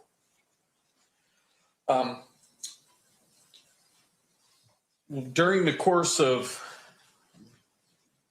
the interview with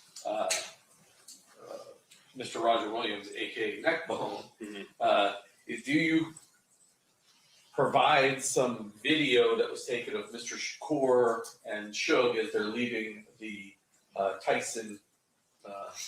Yes. I showed him the MGM video of Orlando Anderson getting beat down. Neckbone was one of the men who participated in that beating.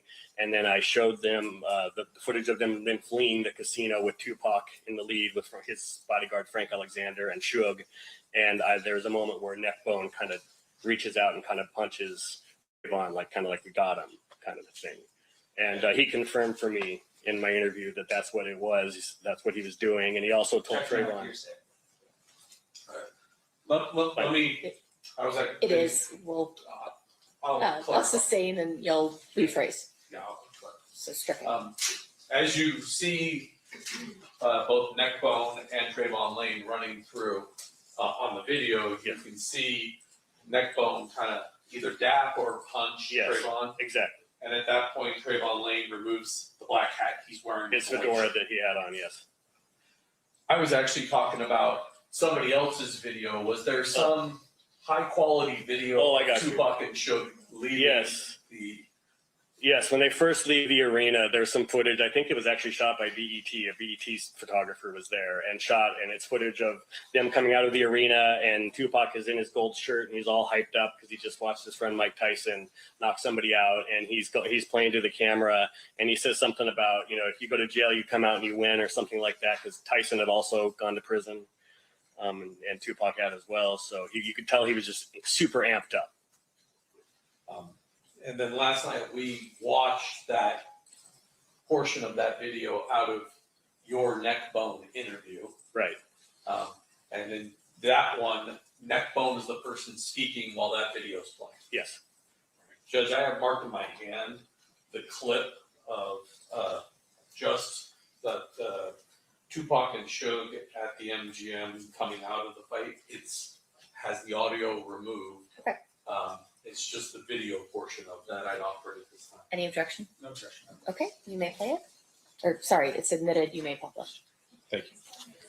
Did you give him 154? 154?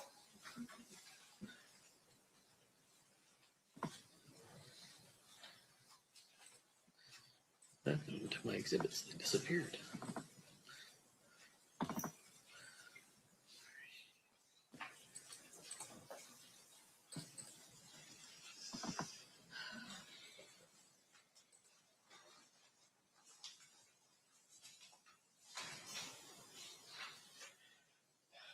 Both Suge and Mr. Shakur are both readily identifiable from this video, correct? Right, yes. And this is the shirt that, the clothing that both of them are wearing as they come out of the arena. Yes, and there's photos of them beforehand in the casino in the same outfits.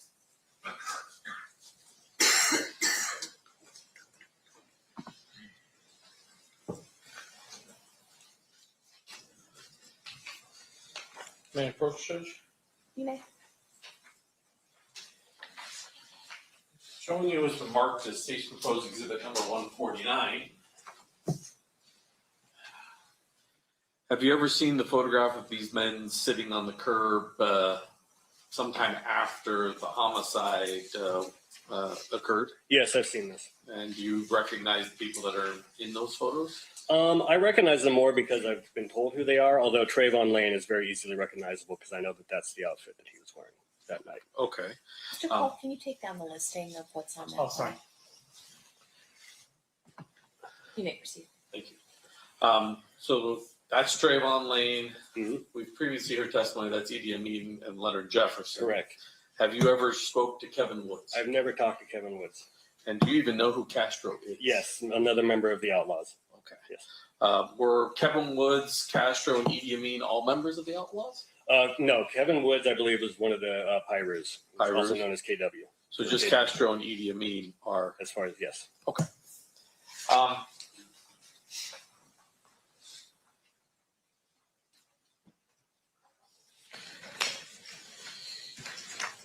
You got a little bit ahead of me, but during your research into this case, you had access to the Biggie Smalls file. Alton McDonald is actually known as Buntree, correct? Yes. And you mentioned this. There was a record of the fact that he was field interviewed by the Las Vegas Metropolitan Police Department in the night of the homicide on Flamingo. Yes. And at that time, he was driving a black '96 Toyota Supra. Yes. And it had a bullet hole. Yes. Did it say where the bullet hole was? No, it just said vehicle took bullet impact. And that he was uncooperative. And that he didn't want to cooperate, of course, yes. Now, you've also interviewed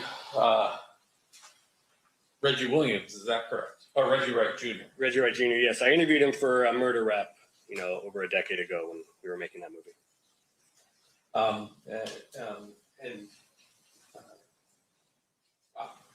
I'll leave that alone.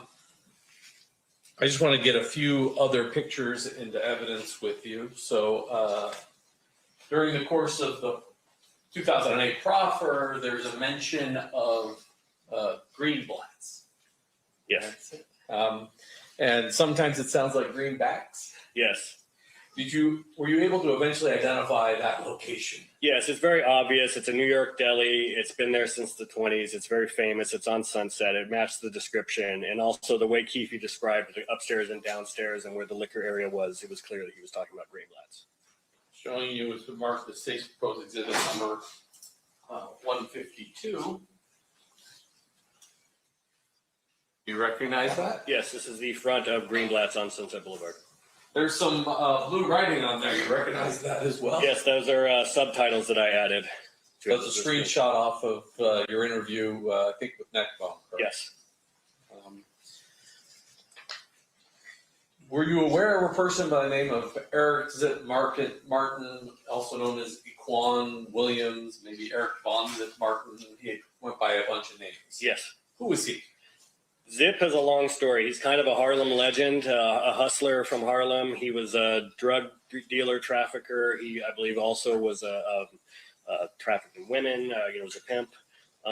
He was an older generation, or kind of in between Puffy's generation and Puffy's father. Puffy's father was also involved in the street business there in New York and was murdered when Puffy was very young. And Zip Martin was kind of like he was a mentor to Puffy when it came to like the street life and wanting to kind of have that gangster persona. And supposedly he may have also been dating Puffy's mother at some point. Was he the godfather to anybody associated with this particular case? Yeah, he was supposedly godfather to Biggie's son, Chris, CJ. Is that the son with Faith Evans? Yes, I believe so. Yes. When Biggie died, was there a memorial that gave certain credit to Zip?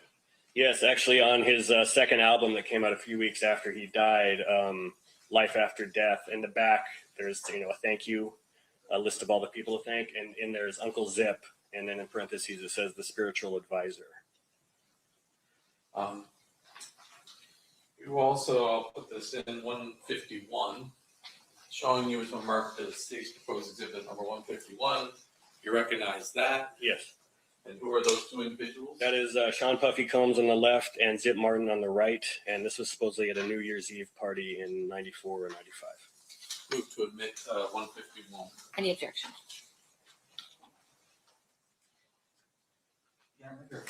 You may.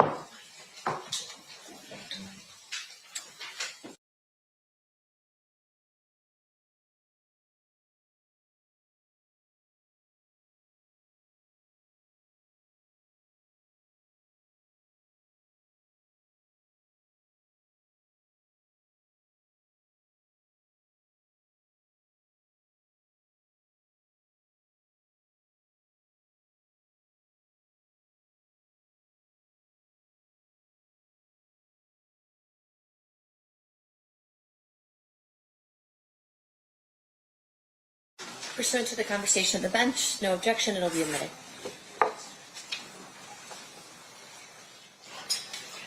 You may publish if you want, or whatever you want to do with it.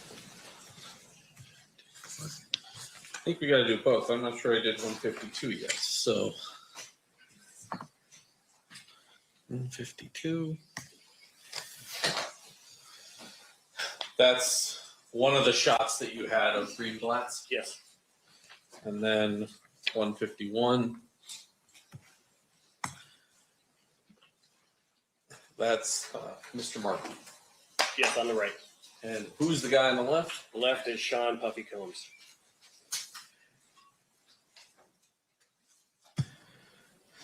Now, Mr. Diaz testified about sort of the production of Death Row Chronicles. And initially, were you contacted by Cliff Mogg as well? I reached out first to Las Vegas Homicide, and then Cliff Mogg reached out to me after that. He had contact with you, and just so since this is one we put up in our opening, showing you state's proposed exhibit number 61, you recognize that guy? That is Zip Martin. Move to admit 61. No objection, Mayor. So submitted. And do you essentially conduct an interview with Detective Bond? Yes, he came out to Los Angeles and interviewed me in my home with his sergeant. Was there a request for all of the underlying supporting raw data / footage associated with the two interviews you were involved in 2017? For Death Row Chronicles? Yes. It wasn't so much a request, but I told him, I figured you could just subpoena the raw footage and get it. I didn't know yet that, there's laws and that it's kind of up to the entertainment companies if they want to turn over footage or not. They can't be compelled to. So that's what I thought would happen. I thought I'll let him know about this, and then it's his to do with what he wants. Sometime after the indictment of this case, did you learn that we were unable to acquire the raw footage of that? Yes, and I was even included on some of the email threads at my request because I was also reaching out to Paramount. Paramount Pictures attorney got involved. Paramount owns BET. And I think someone at E1 got involved, and they were initially saying no. And since I work in the business, I was trying to work it out with them how they could get that footage over. And then ultimately they did give permission for it to be shared. Did you have footage, or I shouldn't say footage, right. Did you have your own raw data at that point that was also authorized to be disclosed? I did. Explain to us how the setup was. Sure. So My reason for being hired onto Death Row Chronicles was a technical consultant, but mainly it was tied to Keefe's interview. I helped Mario Diaz write the questions. And then on both days of the interviews, they had me in an office there at E1's studios, or their office building. I'm down the hall from where the production studio was, where Keefe was being interviewed. And they gave me a headset so I could listen live to the interview as Mario was conducting it. And then I was texting follow-up questions to Mario while he was in the studio as things came up. You're recording your audio feed. Yes, I took the headphones off and I made my own recording with my phone. At some point, do you learn that the only thing that's we could acquire from E1 Entertainment was an actual transcript of the tapes themselves, but not the tapes? Correct. Yes. And then did you provide us the audio that you had done during these two interviews? Yes. Once you subpoenaed me, I sent over my audio. And are you aware of either gaps in your audio or additional audio that wouldn't have been in the transcripts? Yes, there's sections where I was rolling, and I'm sure they were rolling also, but they're only going to transcribe. The reason of making a transcript for a production is the pertinent parts of the interview that they're actually going to edit into the show. So it's so that when the producers go to figure out how they're going to edit the show together, they have a transcript and they can tell the editors use this segment here, use this segment here, use this part. There's a lot of chit chat stuff that I had that they might have also had that was not transcribed because it was just chatter. It's never going to be used in the show. There are also some sections where I probably was rolling when they might have already cut. And lastly, there's a few moments where in the first interview, one of my audio recordings, the file was corrupted. So I lost about the last 4 minutes of it. And then during some of the interviews, I didn't always know when they would be done with the break, when they had come back and were already rolling again. So there's a few times when I missed maybe the first few minutes of a new segment. Let's start with the transcripts. State's proposed exhibit number 113 and 114. First of all, you recognize the front page as being the original transcripts that were generated off the tapes. Yes. And then did you become aware that we took your audio, transcribed the additional audio, and then anything that was not on your audio, we highlighted in yellow to identify you didn't have it, but it shows in the transcript? Correct, yes. And so these should be as complete a record as we have between your audio and those videotapes for the two interviews that occurred in July of 2017. Yes, correct. Judge, I move to admit both 113 and 114. Any objection? Madam Mayor, Coach. Yep.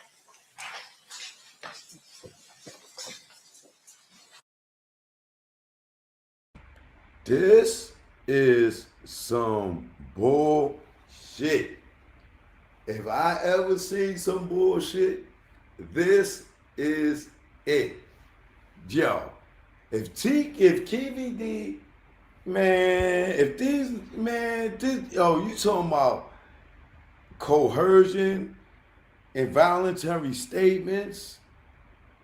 Oh my God, bro.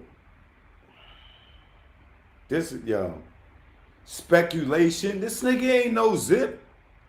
Zip did not ever do a goddamn bid for pimping. I know Zip. That's my first cousin's godfather. This nigga did not go to jail for pimping, bro. Where did this man get that Zip was a pimp? Where he get that from? The streets? He never met Zip a day in his life, bro. This is ridiculous, bro. And then you tell me you ain't got certain parts of the audio conveniently, and then you sitting back recording some in another room, then you feed the answers, and who you getting them? Who gave you those questions to feed them when you didn't grow up in Compton, nigga? How would you know what to ask the Keefe D from another room? Who's you feeding them questions? Who's feeding you questions? Reggie? Who's feeding you questions? Dorkey? Reggie, nigga, you ain't grow up in Compton. You are not, you didn't grow up in the mob area. You didn't grow up in the South Side area. So who are you to be feeding questions to Keefe that you know you ain't even grow up in this area? You don't know nothing about Keefe D. So who's giving you the questions to ask him? Reggie. Huh? Reggie Jackson, huh? All right, pursuant The to our candy discussion bar. at the bench, the transcripts will be admitted over objection. And that will be as 114 and 15? 114 and 115? 113 and 114. 113 and 115. Thank you. Mr. Dorsey, I want to give an example to the jury about what we're talking about here. And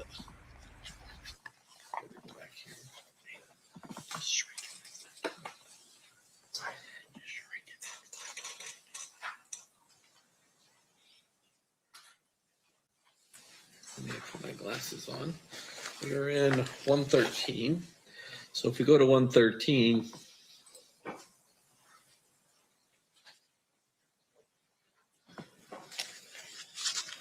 and we roll down to about page 28.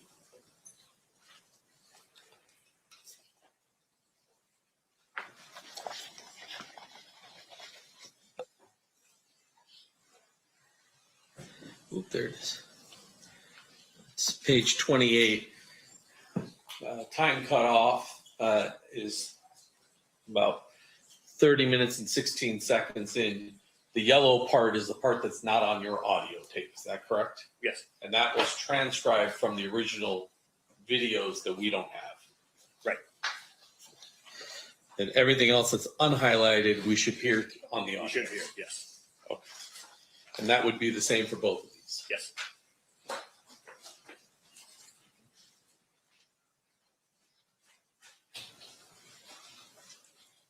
In addition, I've had marked both the July 17th, 2017 as 121 and the July 18th of 2017 as 122. I'd offer those as well. Any objection? No objection, Your Honor. So admitted. And well, we got about 40 minutes, Judge, so I would start 121. Okay.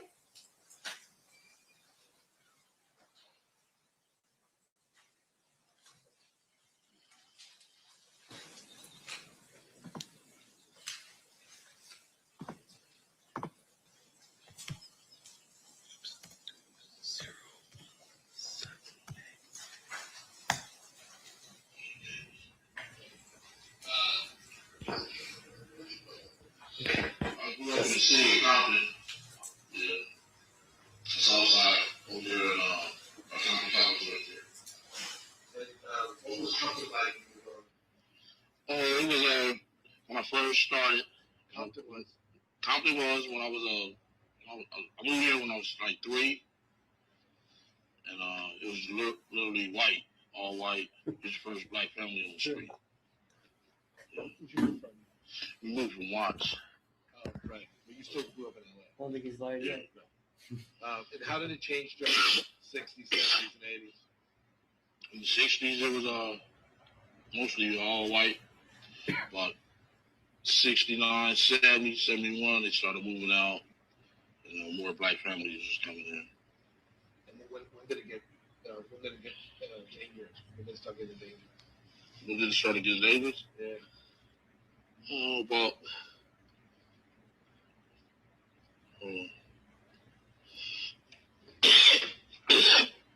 about 72, 73. What happened? The gangs started coming in. Like the first Crips were the Grandies and the Blue Hills right there on Alondra right there. Grandy Crips. So you were part of that history, the initial sort of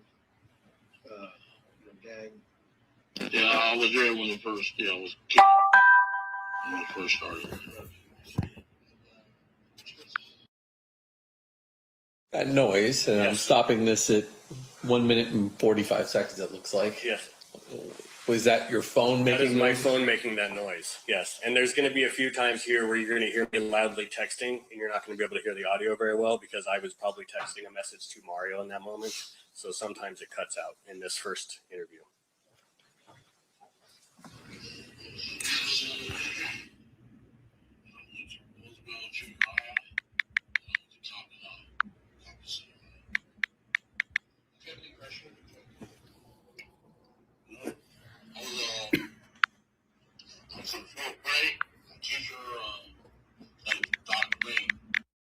Yeah, maybe approach.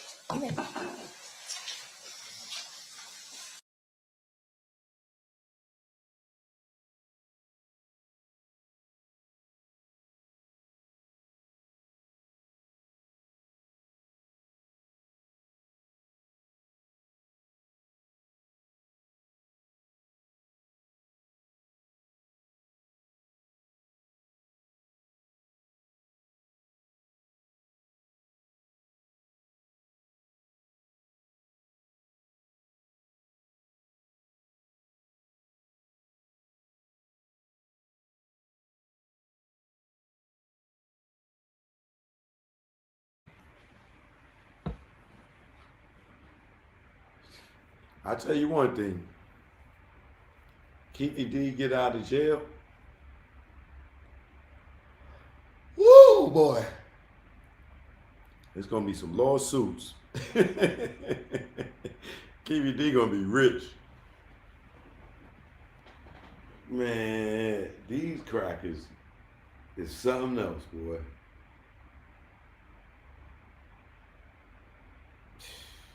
I don't know why y'all niggas be trusting these motherfucking devils with these documentaries, the Vlads and all these niggas. Man, I wish I would get up there and be telling some goddamn street stories. I wish I would. Stupid ass niggas. Trusting these effing devils. Niggas don't care about you. Calling you a nigga right in your face, and thinking they could call you a nigga because they done hung out with some black people.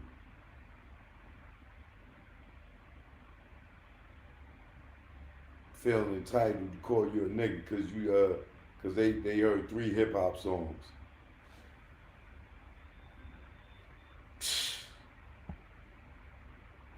Man.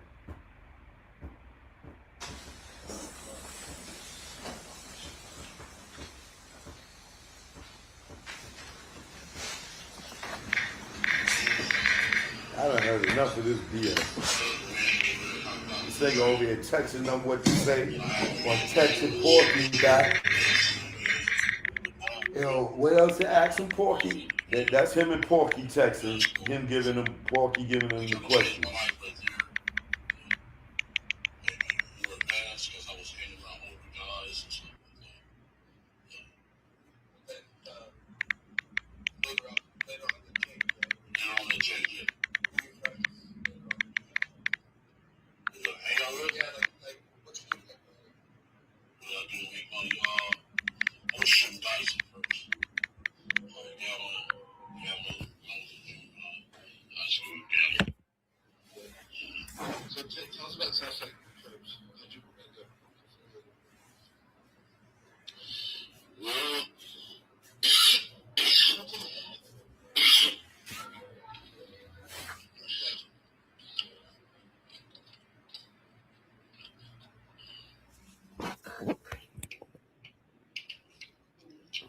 Thursday, that Southside started. I happened to be at the school when it started. All my big homies, brothers, they was there. I was shooting dice. My dad rolled by, and he seen me. Papa. what the hell are you doing? I said, shooting dice. He said, shooting dice? I'm like, yeah. I said, get your ass in this car. Come on with me. So I really got a whipping for trying to be a salsa. So I was about 9 years old when it first started. That early. Yeah. How'd you work your way up? How'd I work my way up? Yeah. Oh, shit.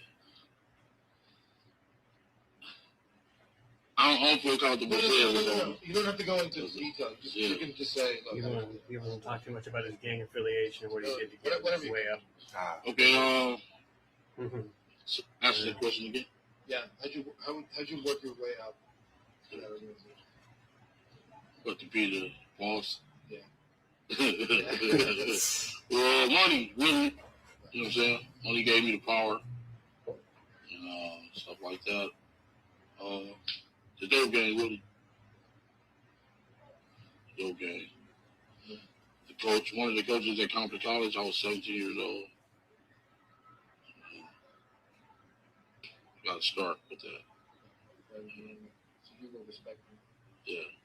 Respect the guys. Yeah. Because I was in high school, I was in this program called Upward Bound at UCLA. Huh. Upward Bound program. Shit, I was kind of a smart student and stuff like that. You know, on the weekend, like an advanced I program. come home, and all my homies, they was kind of rolling. You know what I'm saying? And I was up there eating them noodles and toodles, you know what I'm saying? So I kind of should have stayed there going to UCLA, but I stopped, got in the gang, started selling drugs. Yeah. Could have gone to college, gotten the gangs instead. Stop that for now. Yeah, so can we find out? Yeah. Well, just continue.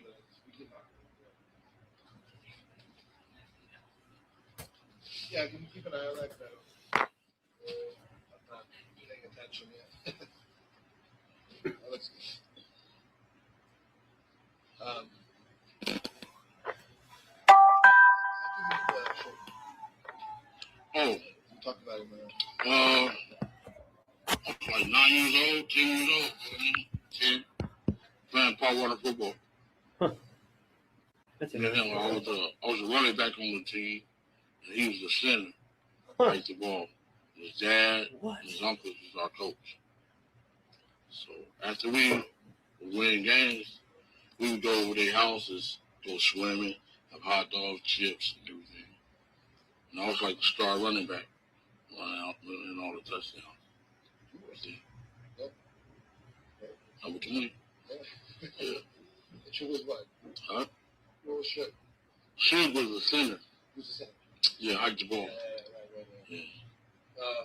What was you guys tight? Or just knew each other sort of like, because you were. Back then? Yeah, back then. The coaches was real strict. You know, they didn't care. You know, you bring your parents up there, kind of, you know, rough house them, they gonna whoop the parents' ass. You know, the coaches was real strict, so his daddy used to say I was doing a lot of exercises, running a lot of laps, push-ups, 6 inches, beat the stomach and shit. We used to be mad at that motherfucker, you know what I'm saying? His dad is punishing our ass. So, shit. At practice, I used to try to take it out on his motherfucking ass. You know what I'm saying? Hit his ass even harder, you know what I'm saying? He was a little younger than us, you know, maybe a year or two. But I used to punish his ass every chance I get because your daddy fucked it over us. 6 inches, all that exercises, hard work and shit, bull rings. So really, Coach Son used to catch it back then. You know what I'm saying? Yeah. He ended up going to UNLV. UNLV, right? Yeah. Tell me about that. We had lost contact back during that area when he went to UNLV. And then we lost contact. But you didn't continue playing? Got in drug in. Yeah. My mom, they got sick when I was 15, 16 years old, she suffered with cancer. So I really lost my backbone. When she lost, that really broke my heart. I really needed her. I really kind of needed my mom's back then. At that point in time in my life, she could push me to be a better person.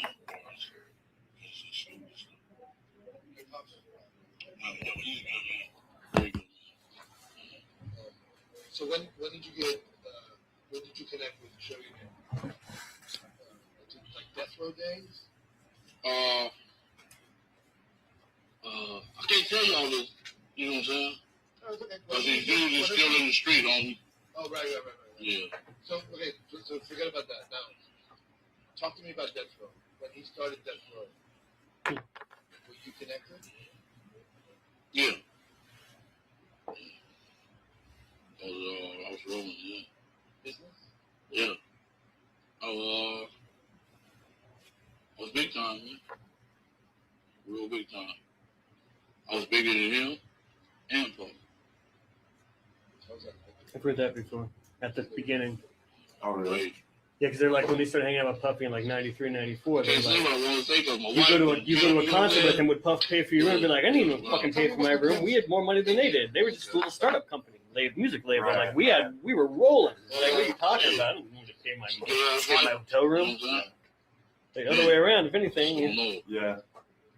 It's a hell of a life, man. You know, being the king like that, the boss, all different areas, you know, different states. It's home, man. I was gone, man.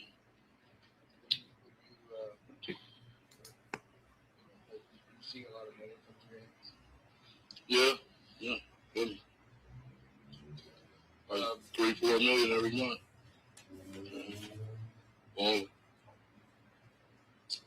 They made 3. How did Sugar What are you saying? earn his reputation as a tech guy? That's what everyone thinks of him. You know him differently. You know But you guys think you're tough, That's what I'm saying. You know, Who's the real Sugar? he went to college. He just like the rappers. You know, they want to be gangsters, but they're not. Great line. You know what I'm saying? College guy or rapper. Great line. They're not no gangsters. They rap about what we do. You know what I'm saying? Talking Real about Sugar. gangsters do. You know what I'm saying? That's just like Tupac, Biggie, you guys ain't no gangsters, you know. They just rap that. They don't represent that. And Suge, Suge had the industry scared. He didn't have the street scared. I knew him since he was a kid. Great You know what I'm lines. saying? I knew he wasn't like that. You guys thought he was like that. I never thought he Suge had the industry scared. He never had the street was a scared. college kid. Yeah. That's a great line. What college kid you know a gangster?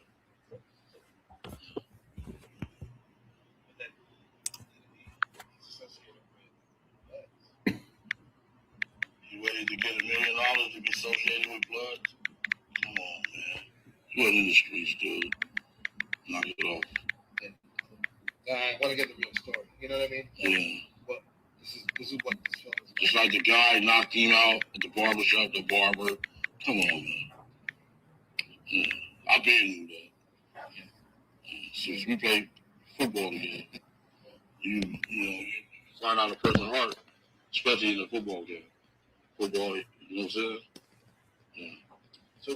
So tell me more about him. Do you think he was just a the home sugar man? Was he really softy at heart? No, his dad's name is Suge. And he just took on his dad's name. He just called him Big Suge when he was playing football.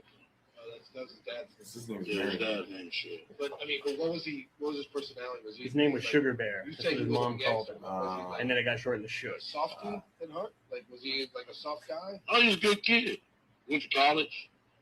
That's what good kids do, go to college. Yeah. Did he have business smarts? Evidently he did.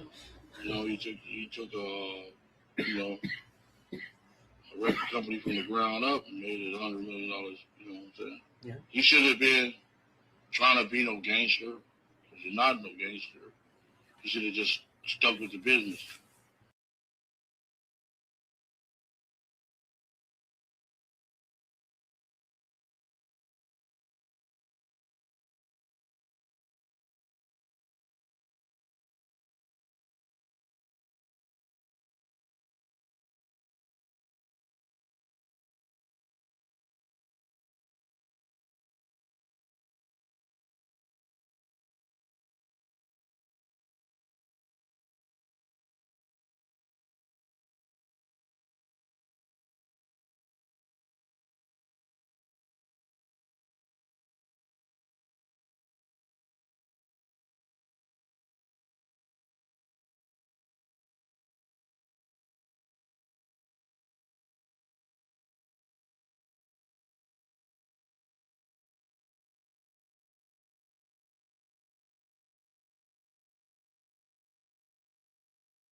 I went in?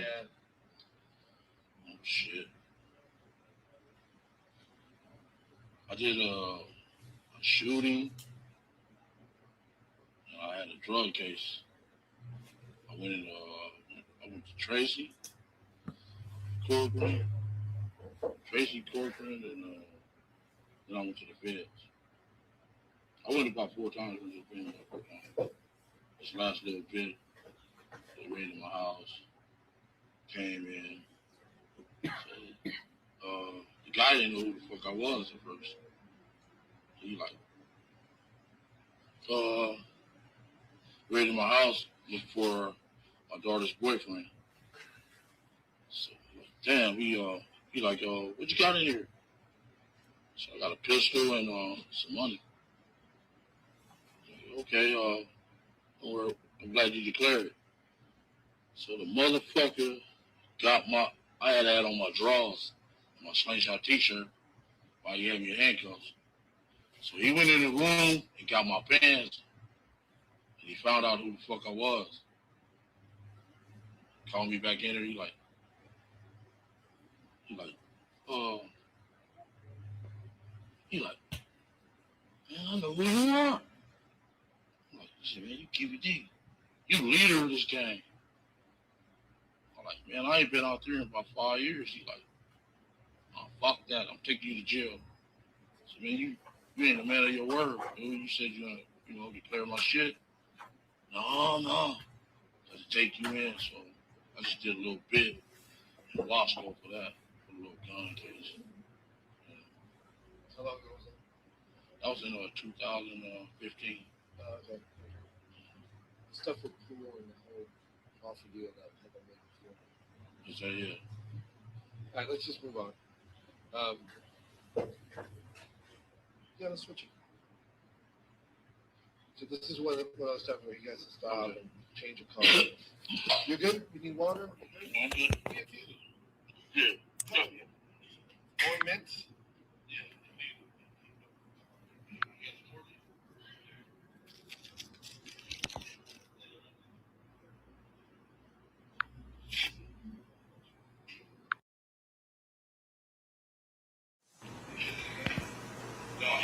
Anyways. Feel all right? Like, yeah. You shouldn't. I can't tell if they're just bullshitting right now, if they're filming. Yeah. They didn't give you a lot. No, he caught it. He showed it right back together. Yeah. He told me before I went to the surgery that I was going to have a colostomy bag. Yeah, so it's the location. If it's near the rectum, it's above. Yeah. It's been, yes, it is. I told you, I've got 2 people close to me who got it. I'm a lost person now. You mind? That's what scared the shit out of me. Oh, so you have a hereditary thing? Man. Right. Well, I mean, I got my check. I'm supposed to be at 50. I got my check at 40. Yeah.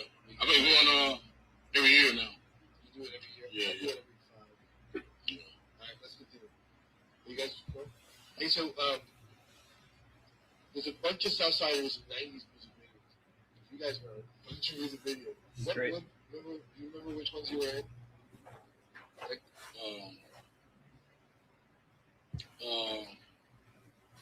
is it Mellow? Yeah. All of Easy. One of my brothers is a famous actor in every Easy video.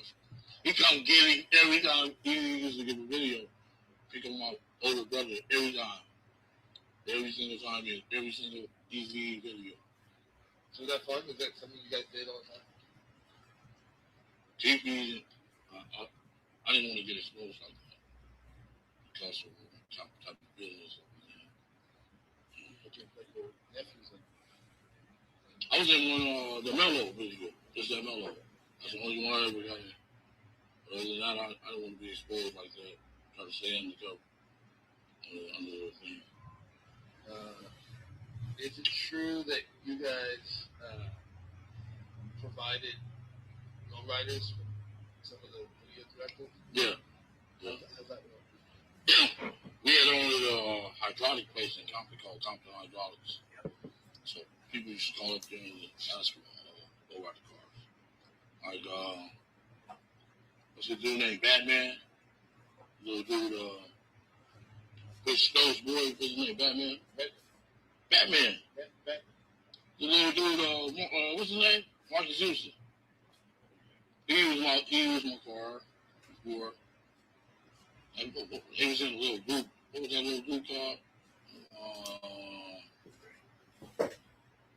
There was 3 little boys in before B2K. Those Marcus Houston was in. Yeah, they had a little group. They used my cars. But they used to call up to the shop. Different actors and different people used to call up to the shop. Did our lowriders. And then there's that famous Usher. Yeah, that's my 64, yeah. He was a little kid, about 14 years old. Usher. Usher was a little kid, about 14 years old. And they needed to use him and Puff needed to use my car. Let him use it and shit. He was dancing all on the hood and shit. Like, damn, I can't believe when I seen the video what the fuck you was doing. You don't do low riders like that. Guess the East Coast don't know. They didn't know about that type of shit. Yeah. I saw some footage of That young was my Usher baby, somewhere. like my wife was Doing that video? I think you know so. what I'm saying? Yeah. My low riders. Look it up. So they fucked it up. I had to go get it, the whole car repainted. The candy paint, candy brown, so they had to $4,000 paint job. They paint the whole car because you can't mix and match those spots and stuff.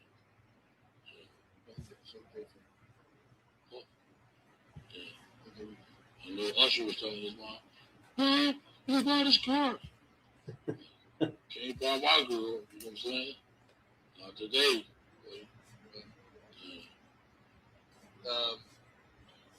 So what happened? How did you how did we get to this point? Like, you opened up to the police about what happened today. What took you comfortable talking? Like, at some point they cut off the.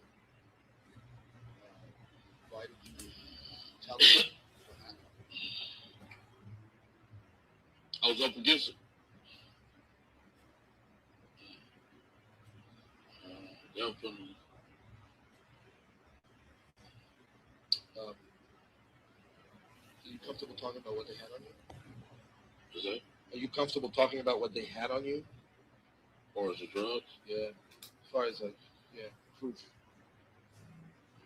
They was, the FBI don't come unless they have you. They don't come unless they have you. They sent a guy from D.C. to get me.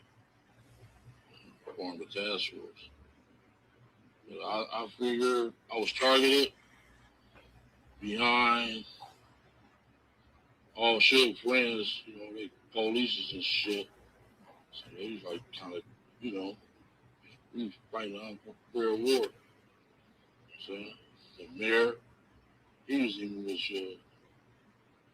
we sitting at a restaurant, sitting at IHOP, Compton Boulevard and Alameda here. Supposed to come in here, acting like you are, like you're a street motherfucker. Tripping mayor, you better do your mayor, you know what I'm saying? Coming in there mad though, and he knew who the fuck we were, you know what I'm saying? He was just one of Sugar's boys, Out of the Compton police is the Sugar boys. The Wrights, Reggie, Junior and Senior. Yeah.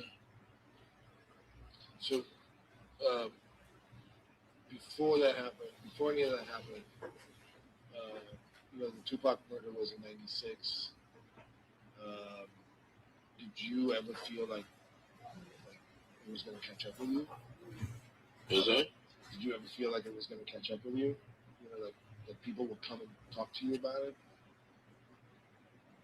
Man, they had the FBI was on it from day one. It was on it from day one. Tell me about the first time they talked to you about it. Was it '97? Is that? Tell me about the first time they talked to you about it. Shit. They didn't talk to me till I went to the feds. 98. They never can catch up, caught up with me. Every time they ran in my houses, I was never.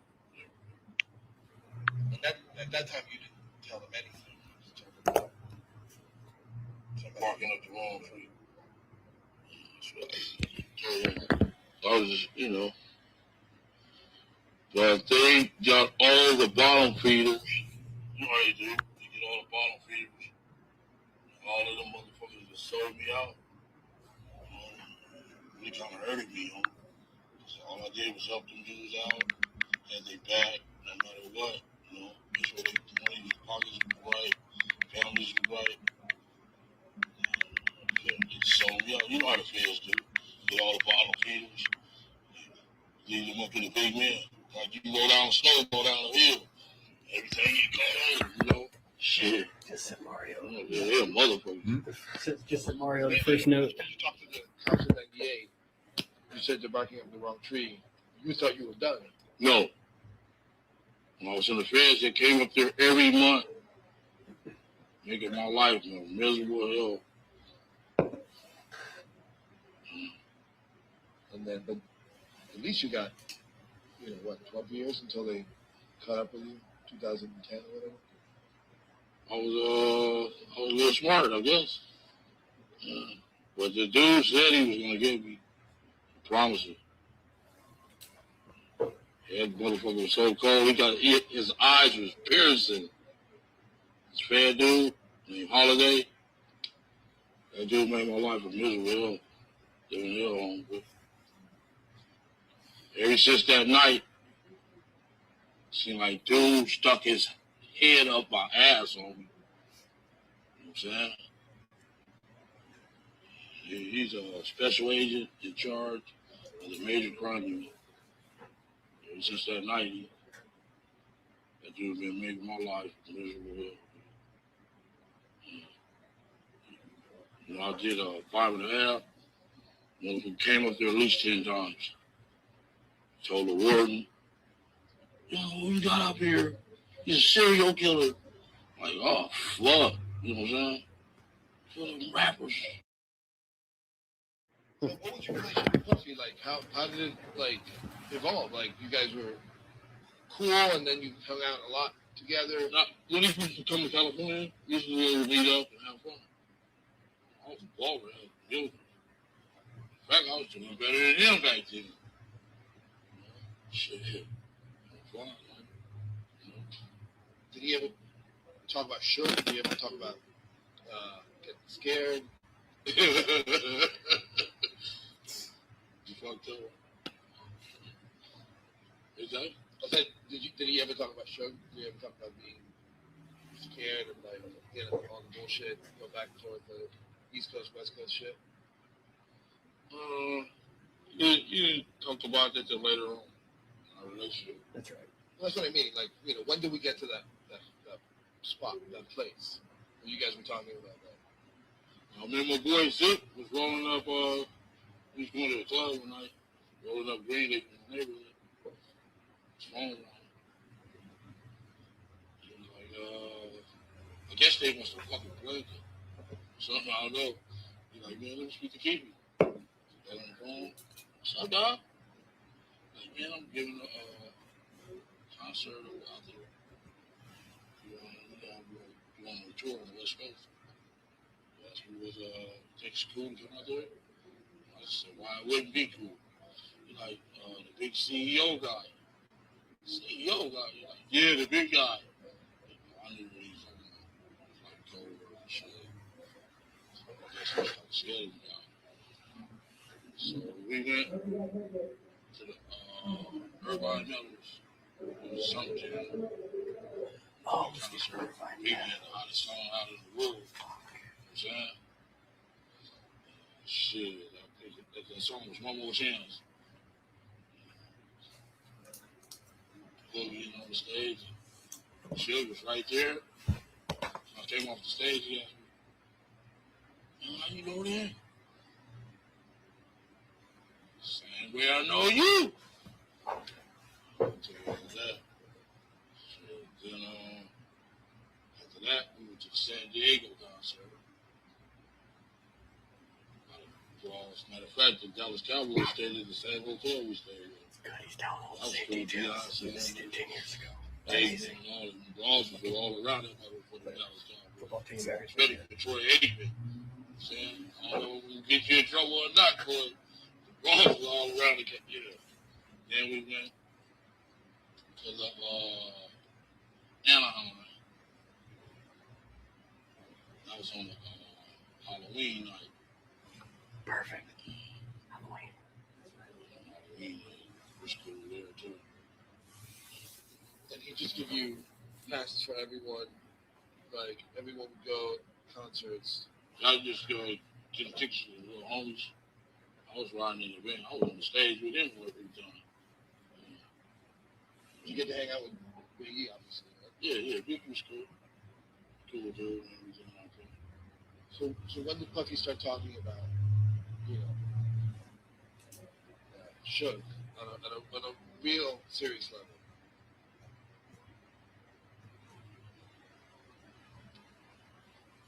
He was back there?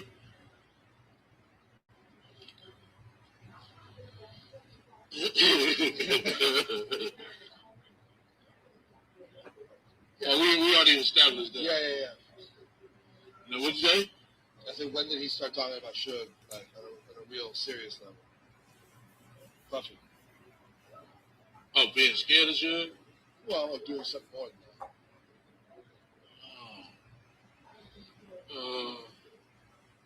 I'm really comfortable talking about that right now.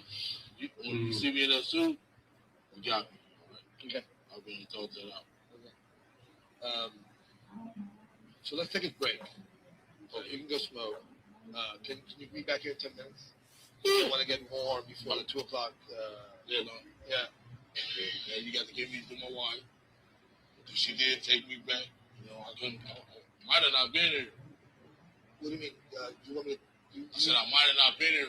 Of course, yeah. But she's not down. She's not down there with you. Right? She's in the hotel. Yes. Oh, okay. I thought you meant like. Well, I got to take care of her. Yeah, of course. After lunch, we'll do a little more, and then you're done. Okay. All right. A little smoke break. Is that cool?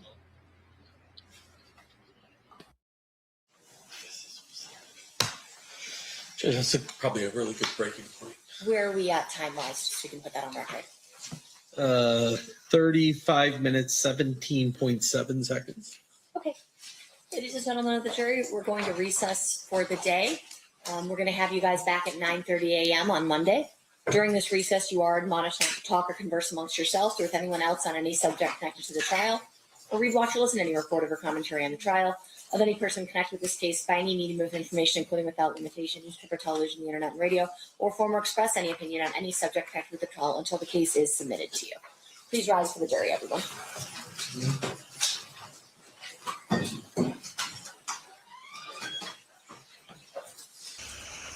Judge, I'm disappointed in you, Judge. How would you let this into evidence, Judge? Judge, I'm disappointed in you. Niggas in the background whispering, he's lying. Really, Judge? And you're gonna allow this in? They sitting there calling him a liar while he's talking? Come on, Judge Kearney. For the record, the jury is exited. Mr. Dorkey, you're coming back at 9:30 on Monday. Over the weekend, do not talk to anybody about the case. Do not discuss your testimony He's with still anyone. on direct, so myself and Mr. Paul should be allowed to talk. I'm in the street talking to Mr. Stamp as well, but he's not on cross. So I think it's appropriate that we still talk. That's the standard definition. I get that that's the standard, but it's usually between direct and cross, that the witness is not allowed to be or after the cross has started. I disagree. You can talk to him about scheduling. Okay. All right. You call him. Perfect. Which one? Were 149 and 152 admitted? 149. Or both. The 149 is not in. 149 was not in. 152 is. What is 152? I don't think 152 is either. Sorry, I just don't know. Mr. Darcy, more excuse. All right, thank you. Thanks, sir.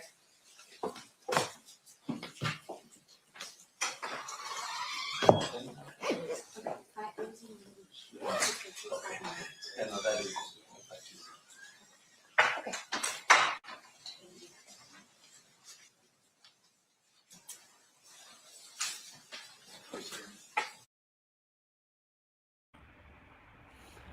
Joke, no joke, I'm too pissed off right now to even continue. I will speak to y'all later. We're going to talk about this separately. I'm pissed off right now. All this audio, all this coercion, all this telling Keefe D what to say, and all this, man, good night, y'all. Good night, man. Good night. Jack Brown. You know what it is. Keep on hating. You know what it is. Never did I think hip hop go this far. Never did I think I see Diddy behind bars or kills. Penitentiary scars. The Man Act. Is it going too far? Back. Y'all industry rats. Y'all whack. That's 100. All Pyro. You'll be trapped like Pac. The go viral. Gene saw the nuts of Ja Rule. At the freak off and Diddy too. But plug shopper, freak door stopper. Nigga, you don't know if you a criminal or a cop. But you next to be locked. Ask Keefe D. Telling on yourself on Vlad TV. You dumb nigga, you right. You never be me. And I never be you too. Telling on you too. Sitting on the step, giving up myself. What the fuck I look like? My name G-Dap. Comb legacy doom. Will the bad boy see time like loan? Your extortion fell through. You friended no one like the moon. What did you do? Sat back and watch him get groomed. Only badge in the room. You and wifey drunk the juice. Saw the check for Pac's life. And his back right. Guess it's bad boy for life. Or should I say same gang? You the same lane. That Diddy let hang. And now he chain gang. Damn, you rocked him, fella. Didn't you? For the mozzarella. Did it for Wolf and his mother. D-Fur and Kurt Burrow. Nah, nigga, you did it cause your ass ain't thorough. And you ain't from the boroughs. Joke, no joke. You know what it is. This one's for the whole earth. You know, when they get disrespectful, I just go to the booth and kick the truth to the young black youth. Joke, no joke. You know what it is. Keep on hating. You know what it is.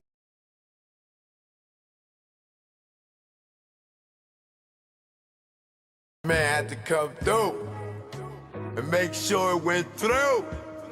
Y'all niggas is in trouble. Choke, no joke.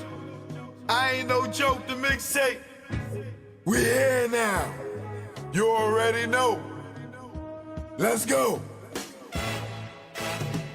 Choke chillin', got away from the billing. Ain't shit really changed though, I'm still that villain. I'm making money with rhyme, fuck black on black crime. Beef and money don't mix, like Muslims and swine. I'm talking milk, penicillin, y'all be illin'. Y'all be thinking y'all killers, with your school face grillin'. Kick that bullshit to me, y'all be wet though like Bruce Lee. And Brandon and Hearst on the highway to heaven. Man, you making mad threats and stuck in one section. I'm OBP like Naughty.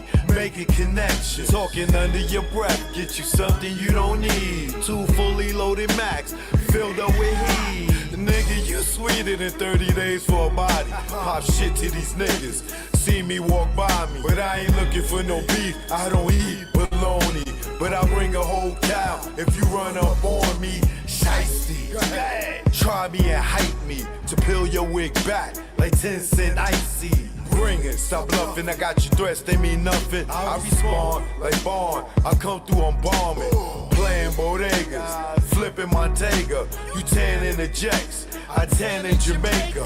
Faker, wouldn't bust if he raped ya. Your chick outblazed her, hit it like Jada. While you blew up a pager, had to breathe like Vader. Your star at war, with the lightsaber. I'm here to lyrically tear your red, nigga, you a spear. I jack you up, now you outta here. Throw me on the 600.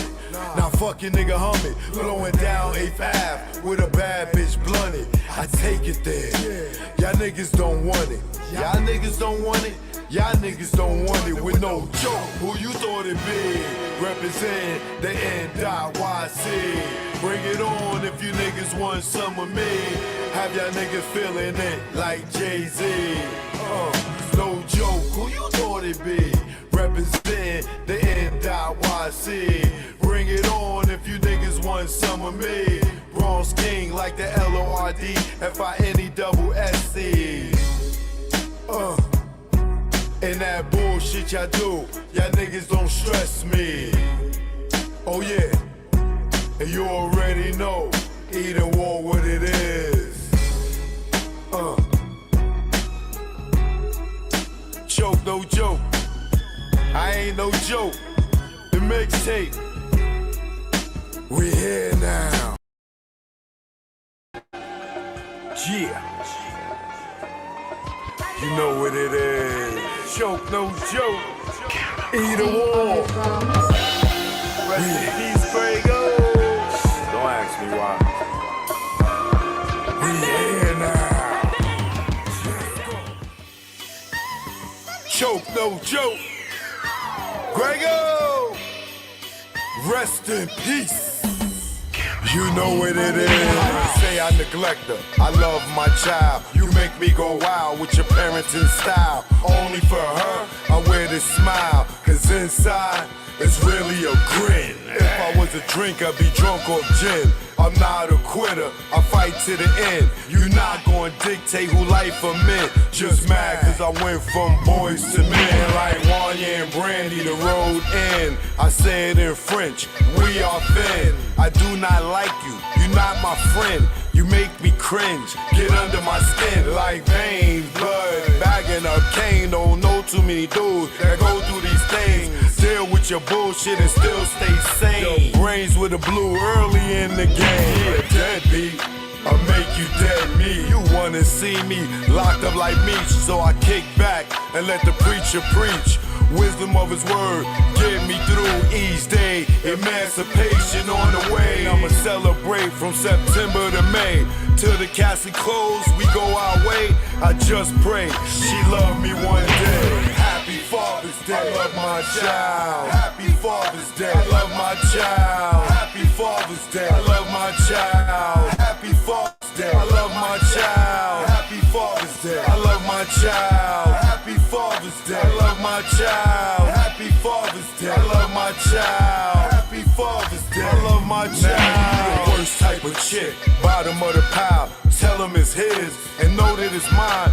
Mine's is his, then run for years. What the fuck was you thinking all those years? What if she needed a donor and needed me there? The family even questioned her hair, cause she came from your womb. Do you think that is fair? I remember the day I called you out of nowhere. You heard my voice, all you heard was air. I bet you were hella scared. You said forget her, you better without her. Her's my daughter, this is an order. Try running again and you'll be crawling, cause I'm coming through like Mike Duggan falling down. This time not fucking around.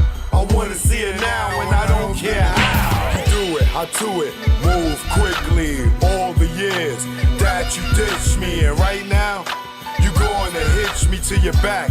Take me where she's at, and don't worry, there won't be no clapping. These are the years of me rapping, producing, directing. For you it'd be hectic. I love my child and I don't regret. Happy Father's Day, I love my child. Happy Father's Day, I love my child. Happy Father's Day, I love my child. Happy Father's Day, I love my child. Happy Father's Day, I love my child. Happy Father's Day, I love my child. Happy Father's Day, I love my child. Happy Father's Day, I love my child. Take me to court, bitch, that shit don't hurt me. I've been to court for worse, still survive, see? I know it's not about the money. You filed to hurt me, I'm not a deadbeat. When it's all good, you know it's all sweet. When it's all hood, you gotta bear with me. Your girlfriends say take me to court. How you don't ask and then go to court?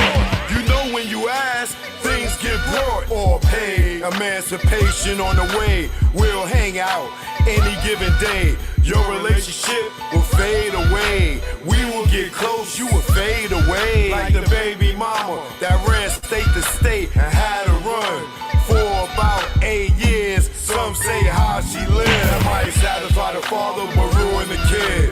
Trust me, I speak it cause I live in another song that info give. That's info for who follow the kid. We went half on the baby, chick you played me, kidnapped my babies and made them hate me. Y'all ladies don't know, y'all drive us crazy. Fellas, if you out there in your mission, baby, I love my child. Choke no joke. This go out to all the fathers out there that miss their babies.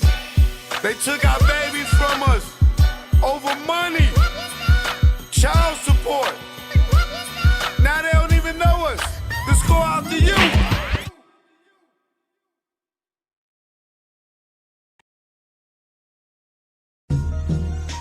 Choke no joke. Yeah. It's choke no joke. Let's go. Choke no joke. Chicken choke no joke. Choke.